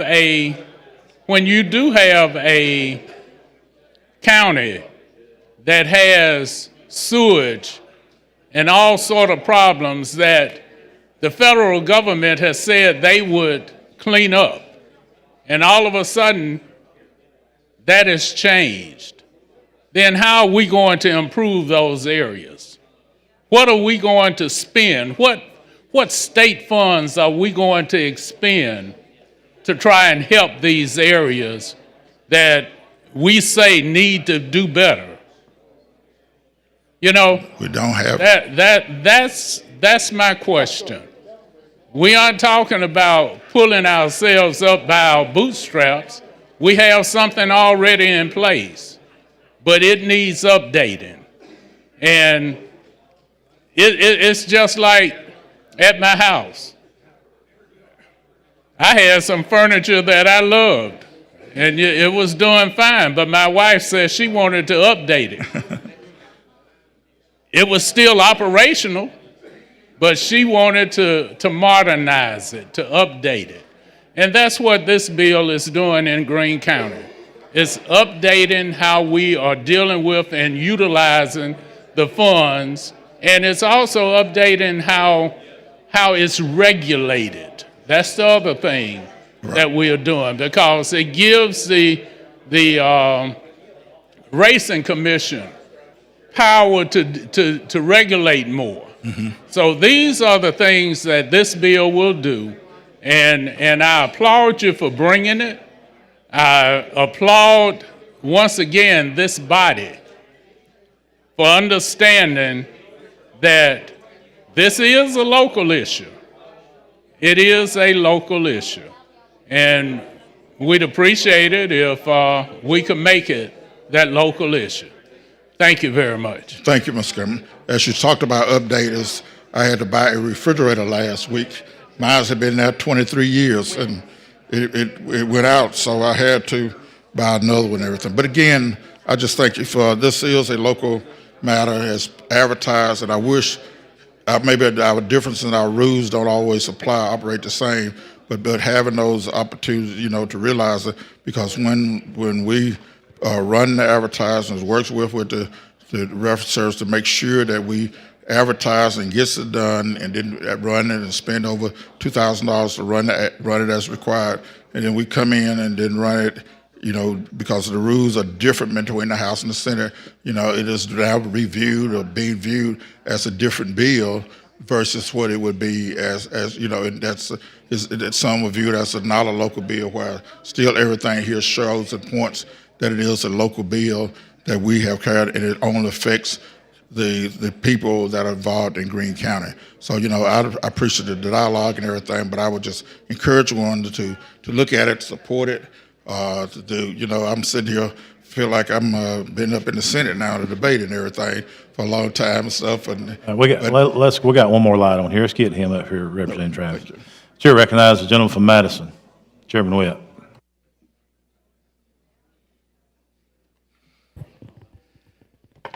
Will our friendly gentleman yield? Yes, sir, certainly. All right, thank you. I wanted to bring attention, as Chairman Blackshear did, at the big, beautiful bill that we passed out last year. So I just went back to look to see what we passed out of here and how proud I am of the House and what we actually done to control gaming in the state of Alabama last year. Yeah, so we voted this out 70 yeas to 29 yeas and 1 abstention. As I stood before you last year here, it was actually 372 days ago, actually, because we actually done this on the 30th of the month, and I stood before you, and I told you how I traveled around the state, and I've been to your county. Exactly. And I've been to Houston County, and I see we've got such a myriad patchwork of gaming that's all going on across the state. And what was disappointing in me, that everyone's rules were different. Everyone's impression or thoughts about gambling and gaming were different. Horse racing machines, I couldn't find a horse on them. Okay? Don't mean that ugly, but maybe there was a horse drawn on it. It looked like casinos to me. Went down to Houston County, and I was very impressed with the operation that they were running. I certainly thought that they were trying their best and doing a good job there. But I do respect also the fact that constitutional amendments were passed decades ago, and by your constituents in your communities. Yes. So a degree of me respects that. You know, Madison County has a CA as well.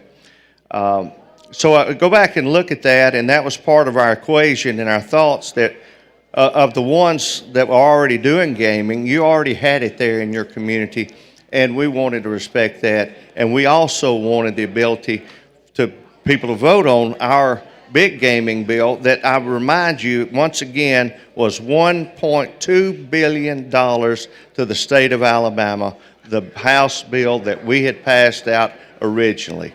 Okay? We would not have had this patchwork. We would not have the troubles that we're having today. And we're going to continue to have these debates year after year, decade after decade, until we pass a comprehensive gaming plan for Alabama. I hope that Chairman Blackshear and I, and obviously it won't be this year, but Chairman Blackshear and I put in 14 months of hard work as we crossed the state, crossed into New Orleans to see what they were doing over there for their lottery, toured lottery facilities and print shops for the tickets to ensure their security and how that operated. So that's what we looked at, and that's the bill that we put forward for Alabama to vote on. Yeah. The number one thing that I have asked of me, other than how dangerous Highway 53 is, so for everyone listening, always make sure that we're very safe on Highway 53 up in North Alabama. But the number one issue, when are you going to allow the people of Alabama to vote on gaming? And I said, I probably won't be in the legislature. I gave it the Boy Scout try. The House done their job last year. We not only done it once, but we done it twice. And we sent a good bill upstairs for them to pass. And for it to fail by one vote, here you and I are at 4:45, still debating gambling, which we could have already addressed and resolved this past session. So again, I'm here today to go with my friend Chairman Blackshear as we worked hard, and I appreciate the speaker's leadership, and I appreciate the people that stood up and took the hard vote, and now they can go back to their district and they can say, I voted to give you the opportunity to vote. That's what a lot of people are forgetting. Right. We are giving you the opportunity to vote on a gaming package. So I want you to know that I understand your community. But I do feel that we failed our citizens last year by not voting on a comprehensive gaming package, and I'm disappointed. I hope I'm here in the future to be able to vote on it again, because I certainly will support it again. And I will ask my colleagues, this is a great demonstration of what happens when we let it's patchwork gaming happen all across the state, and it will continue to happen. If you don't think gambling and gaming is happening in your communities, you're all wrong. You're very wrong. And sports betting is one of the largest growing gambling in the state of Alabama, with over $1 billion spent annually just in sports betting. The state of Tennessee, the senators there came to me and said, we're so glad your package died in Alabama. Why is that? Because it cost, and they saved them $450 million that was going to educate their kids. Alabama's money is going to educate the kids in Georgia. They're going to educate the kids in Tennessee, Mississippi, and Florida. So. Well, I would like to, as that process last year went about, that what you Representative Blackshear, Representative Sam Jones, well, y'all worked together so hard to make sure no one was looked at. As you said, you visited Greene County, and you were actually, as you say, made visits to Greene County when no one else. As honest. So you got a chance to see the real thing, and you were aware of all the circumstances and situations there, and you kept us in the loop of what we were working, trying to do. And I was proud to be part of, as you said, to make sure that we had put together a bill that I thought that met all the criteria that gave a standpoint of, one, that we would have a statewide gaming commission for statewide regulations of all the issues, that we would address all forms of gaming that existed in the state, that from the pari-mutuel or wagering to deal with was that bingo, whatever the issue existed, even the sports betting, which is the big deal right now, that we know a lot of people are spending money on sports betting, and we're not getting a dime out of, as it's talked about. But I appreciate that, and I appreciate the way that you went about it and that y'all went about it, because like I said, it was not something that was rushed into. It was not something just thrown into. As you talked about, the 14 months that went about a whole legislative session, that we tried to make sure that all the facts was gathered, that everything was put together to create the type of bill that would have been good for the people of the state of Alabama and allowed to vote on. And as you said, even with opposition here, we passed it with the 70 votes. That was a great day for Alabama. But again, when it went upstairs, it's it. The things that happened that are not allowing this bill, that bill to move forward, which was it was hard to accept, because for a moment you thought, but even I was getting heat, because there were bingo operators in Greene County who was not happy with the fact that we was doing the type of stuff that was handling this stuff and doing things right. People were upset about that. The local sheriff folks were upset about it, and everything, that we would move the bill, and there were people working behind the scenes trying to kill it. We passed it, we did, and that was a very proud moment. As I said, it died up there. We gave it opportunity, but even up there, Senator Singleton worked with us, trying to make sure, and as you know, this bill was a part of the bill that was back there, but we was trying to hold up, trying to make sure we got something happening.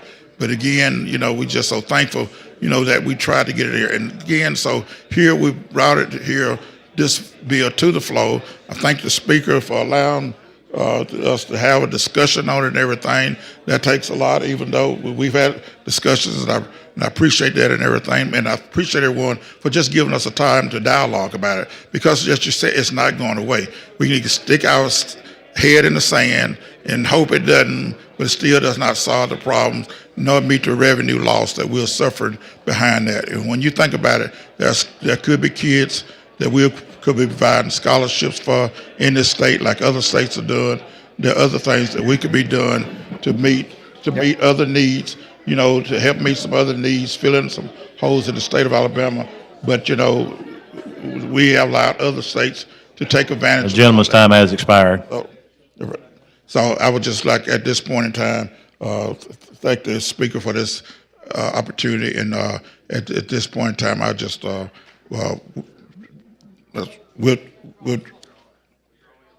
withdraw the motion. Okay, you've heard the gentleman's request is withdraw the motion. All in favor say aye. Any opposed? It has been withdrawn. Thank the gentleman. Mr. Clerk, let's go to the basket.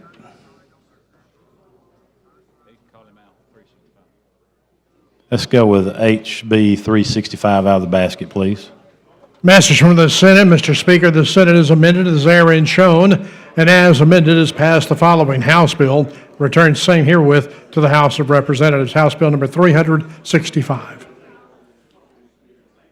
Chairwoman Collins, you're recognized. Thank you very much. I was late getting an amendment on the bill in the House, and we added it in Senate committee, and it just simply added accountants to STEM professionals. Okay, you heard the lady's explanation of the amendment. Clerk will unlock the machine and the members will vote. I concur. Clerk will lock the machine, record the vote. 99 ayes, 0 nays. 365 has been concurred. Thank you, Mr. Thank the lady. Mr. Clerk, let's pull up HB 357, please. Message from the Senate. Mr. Speaker, the Senate has amended and is therein shown, and as amended has passed the following House bill and returned same herewith to the House of Representatives. House Bill number 357. Thank you, Mr. Speaker. The amendment only suggests that it adjusts the implementation date to November to ensure that the Department of Revenue has time to get the stamps for the product regulation. That's it. You wish to concur? Yes, sir, I wish to concur. The lady's wishes is to concur. Clerk will unlock the machine and the members will vote.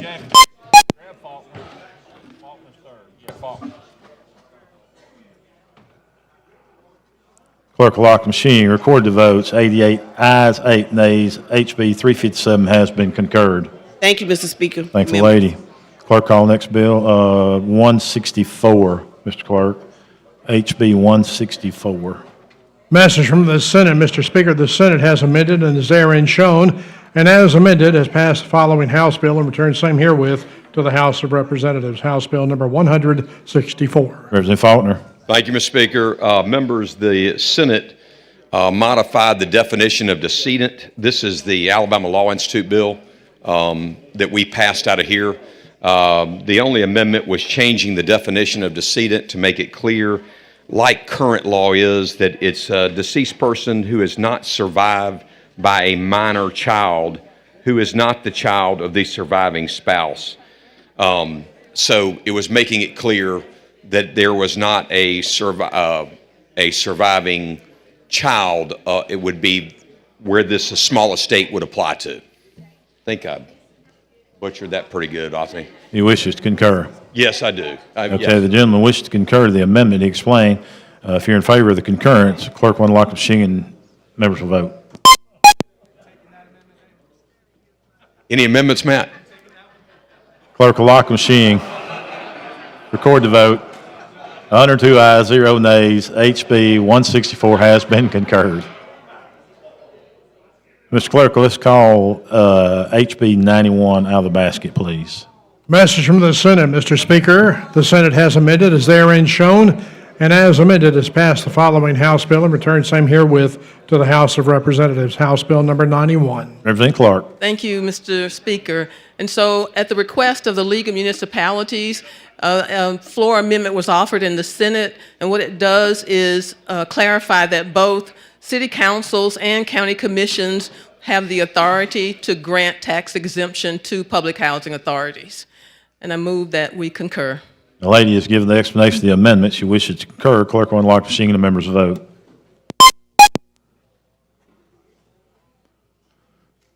Clerk will lock the machine, record the vote. 92 ayes, 0 nays. HB 991 has been concurred. Thank you, Mr. Speaker. Thank you, members. Thank the lady.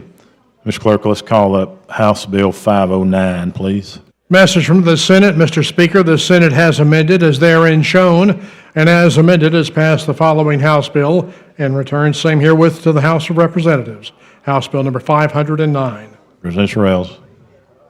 Thank you, Mr. Speaker. The amendment that was put on, actually what it does is it allows movement in a management area with certain conditions. So there were some conditions that were spelled out, and Conservation has until March the 1st to establish rules within those guidelines. But it also prevents them from going inside a facility and killing animals when there is a positive test outside of that facility. So with that, Mr. Speaker, I'd like to concur. Chair recognizes the lady from Madison, Representative Hall.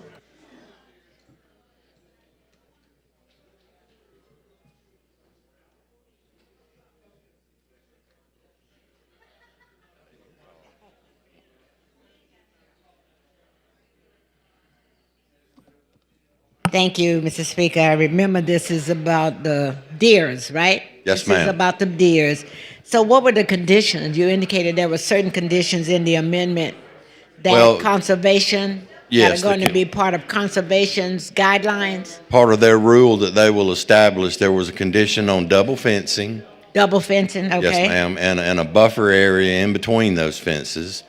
There was a condition on a live test. Okay, And there was a condition on the genetics that these breeders are currently putting in these deer to be CWD resistant. and these are people that are breeding. Yes, ma'am. These are would the be breeding. The conservation department would ensure, create the, what do we call them? Procedure, rules. the rules. Yes. By which they would no longer go in. I think the concern before, when we discussed it, was they were going inside of a 25-mile perimeter. Did I miss something? Well, the concern was when they found a positive test in the wild, Okay, they would draw a circle around it for 25 miles, and they felt like they had the ability to go inside of a Right. breeding facility and kill 10% of those animals, and that does away with that. They cannot do so that. they're no longer able to do that, but in the meantime, they must have a procedure in place to create the process by which they would have the line test and genetics and all of that. To be able to move those animals outside of that Okay. management area. Okay. Yes, ma'am. I appreciate it. Thank you. Thank you. The question for the body is concurrence on HB 509. Clerk will unlock machine. The members vote.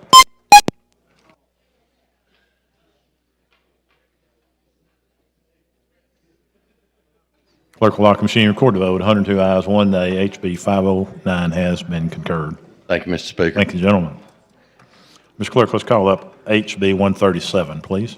Message from the Senate. Mr. Speaker, the Senate has amended as therein shown, and as amended has passed the following House bill and returned same herewith to the House of Representatives. House Bill number 137. Chairman Reynolds. Thank you, Mr. Speaker. The Senate added one amendment related to the definition of persons to change it as an individual, corporation, partnership, company, or other business entity related to the Wiretap Act. And I would ask to concur. You've heard the gentleman's amendment. He wishes to concur. Clerk will unlock machine. And the members vote.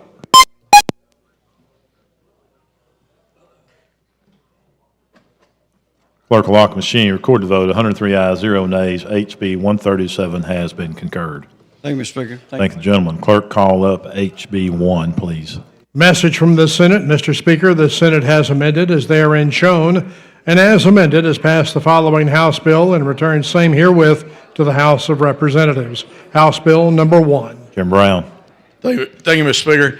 I want to move to concur. What the change that we made was actually in committee up there, and what we did was if you hold an existing commercial seafood license, then you're exempt from the additional fee. So that's pretty much it. Gentleman wishes to concur. I do wish to concur. Clerk will unlock machine. The members to vote.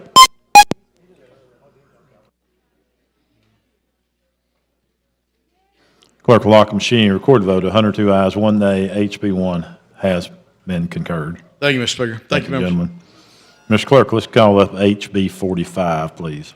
Message from the Senate. Mr. Speaker, the Senate has amended as therein shown, and as amended has passed the following House bill and returned same herewith to the House of Representatives. Chairman Oliver. The Senate changed the effective date from immediately to October 1st, and I concur. You heard the gentleman's the amendment. He wishes to concur. Clerk will unlock the machine and the members will vote. Clerk will lock the machine. Record the vote. 103 ayes, 0 nays. HB 45 has been concurred. Thank you. Thank you, gentlemen. Mr. Clerk, let's call HB 372 out of the basket, please. Message from the Senate. Mr. Speaker, the Senate has amended as therein shown, and as amended has passed the following House bill and returns some herewith to the House of Representatives. House Bill number 372. Chairman Ingram. Thank you, Mr. Speaker. All this does, what they've amended, was taking out the rental car tax out of it. I concur. Hey, you heard the gentleman's explanation of the amendment. He wishes to concur. Clerk will unlock the machine and the members vote. Thank you, Mr. Speaker. Thank you, gentlemen. Clerk will lock the machine. Record the vote. 90 ayes, 0 nays. HB 372 has been concurred. Mr. Clerk, let's call SB 5 out of the basket, please. Message from the Senate. Mr. Speaker, the Senate has non-concurred in the House amendment to the following Senate bill, Senate Bill number 5, and requests a committee on conference. And the Senate has appointed as committee on part of the Senate, Senators Smitherman, Elliott, and Jones. Signed, Patrick Harris, Secretary. Representative Kill. Thank you, Mr. Speaker. The Senate removed the amendment that we put on, and since we don't amend amendments in the House, I move we cede to the Senate and go to conference. I'm taking that's kind of joke I don't know about. Is that what that is? You missed it. You'll have to watch the video. It's Okay. worth it, I promise. It's worth it. Yeah, okay. Well, I've got a couple of lights on. They're going to conference committee. This is not debatable. And we're just going straight to conference. Going to conference. The conferees will be Leader Stathagen,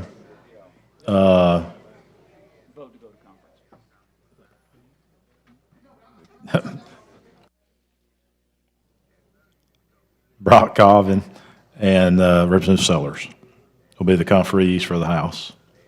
Thank you, Mr. Speaker. Yeah, we got to vote. All those in favor of going to conference, the vote will be aye. Clerk will unlock the machine, the members vote.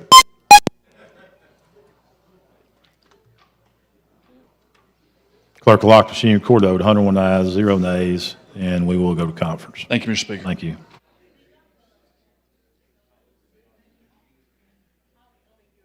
Chair recognizes the gentleman from Tuscaloosa, Representative Bolton.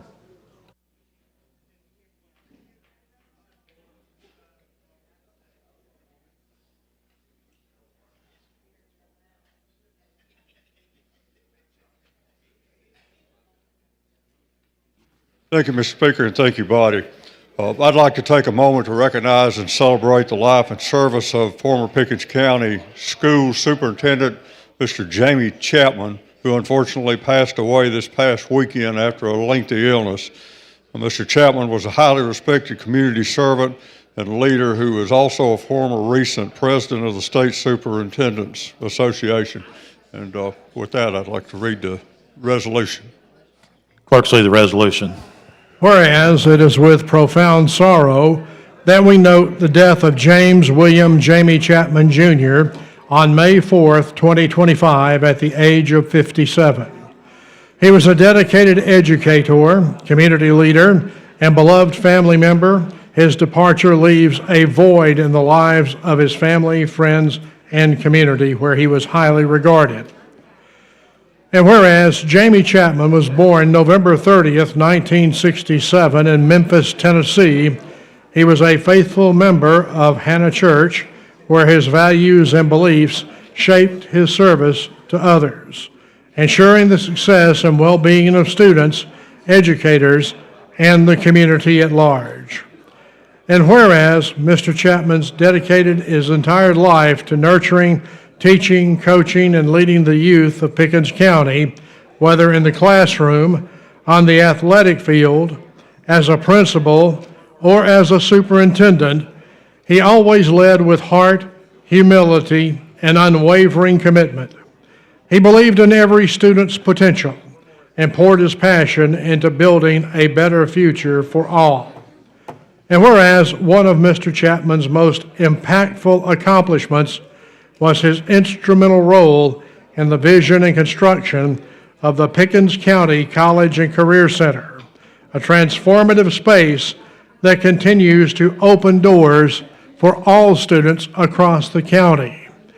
This legacy stands as a testament to his forward-thinking leadership and steadfast belief in the power of opportunity and equity. And whereas Jamie Chapman was preceded in death by his father, William Chapman Sr., mother, Nancy Smith Chapman Fair, and dad, Leon Fair, but leaves behind a devoted and loving family, including his wife, Candy Parker Chapman, daughter Haley Chapman, sons James W. Chapman III, and Coy Chapman, brother Keith Fair, and sister Cindy Gray. And whereas Jamie Chapman was more than an educator, he was a cornerstone of his community. His absence leaves a void that cannot be filled, but his spirit will live on in every hallway, classroom, and student success story across Pickens County. Now, therefore, be it resolved by the House of Representatives of the Legislature of Alabama that the death of James William Jamie Chapman Jr.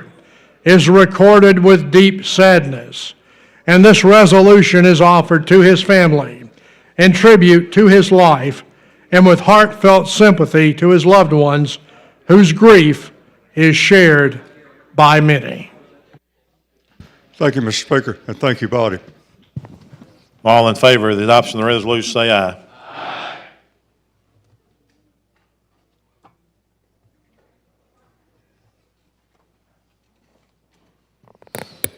Chair recognizes the gentleman from Clerk, Representative Jackson, for a moment of personal privilege.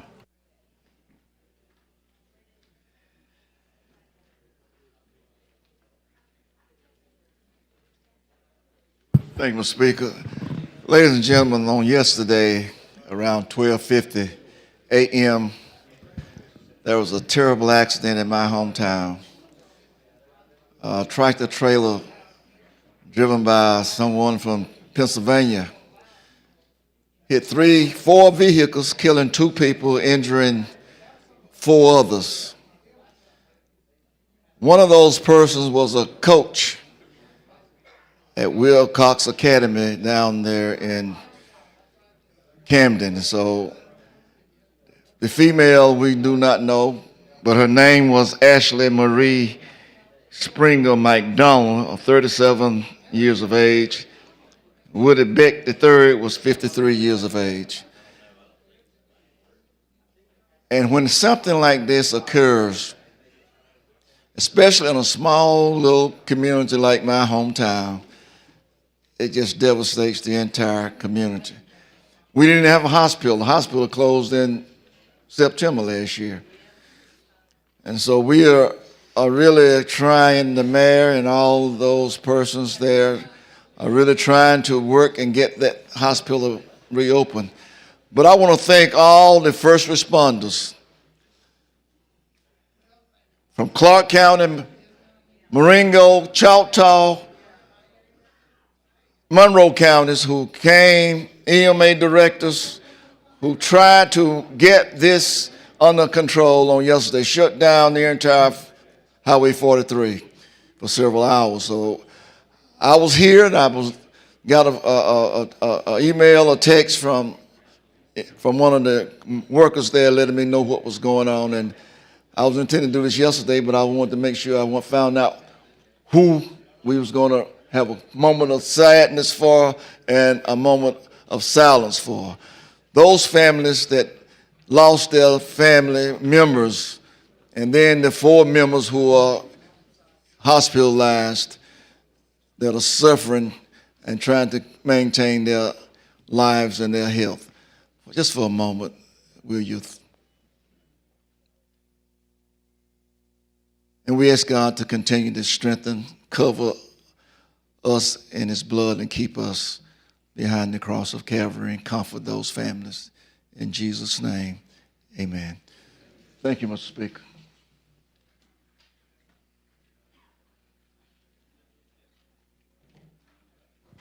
Chair recognizes the gentleman from Mobile, Pro Tem Pringle. Thank you, Mr. Speaker. I move that when we adjourn, we convene on May the 14th at 1 p.m. All those in favor say aye. With that, I move the House stand in adjournment. All in favor say aye. Any opposed? We are adjourned.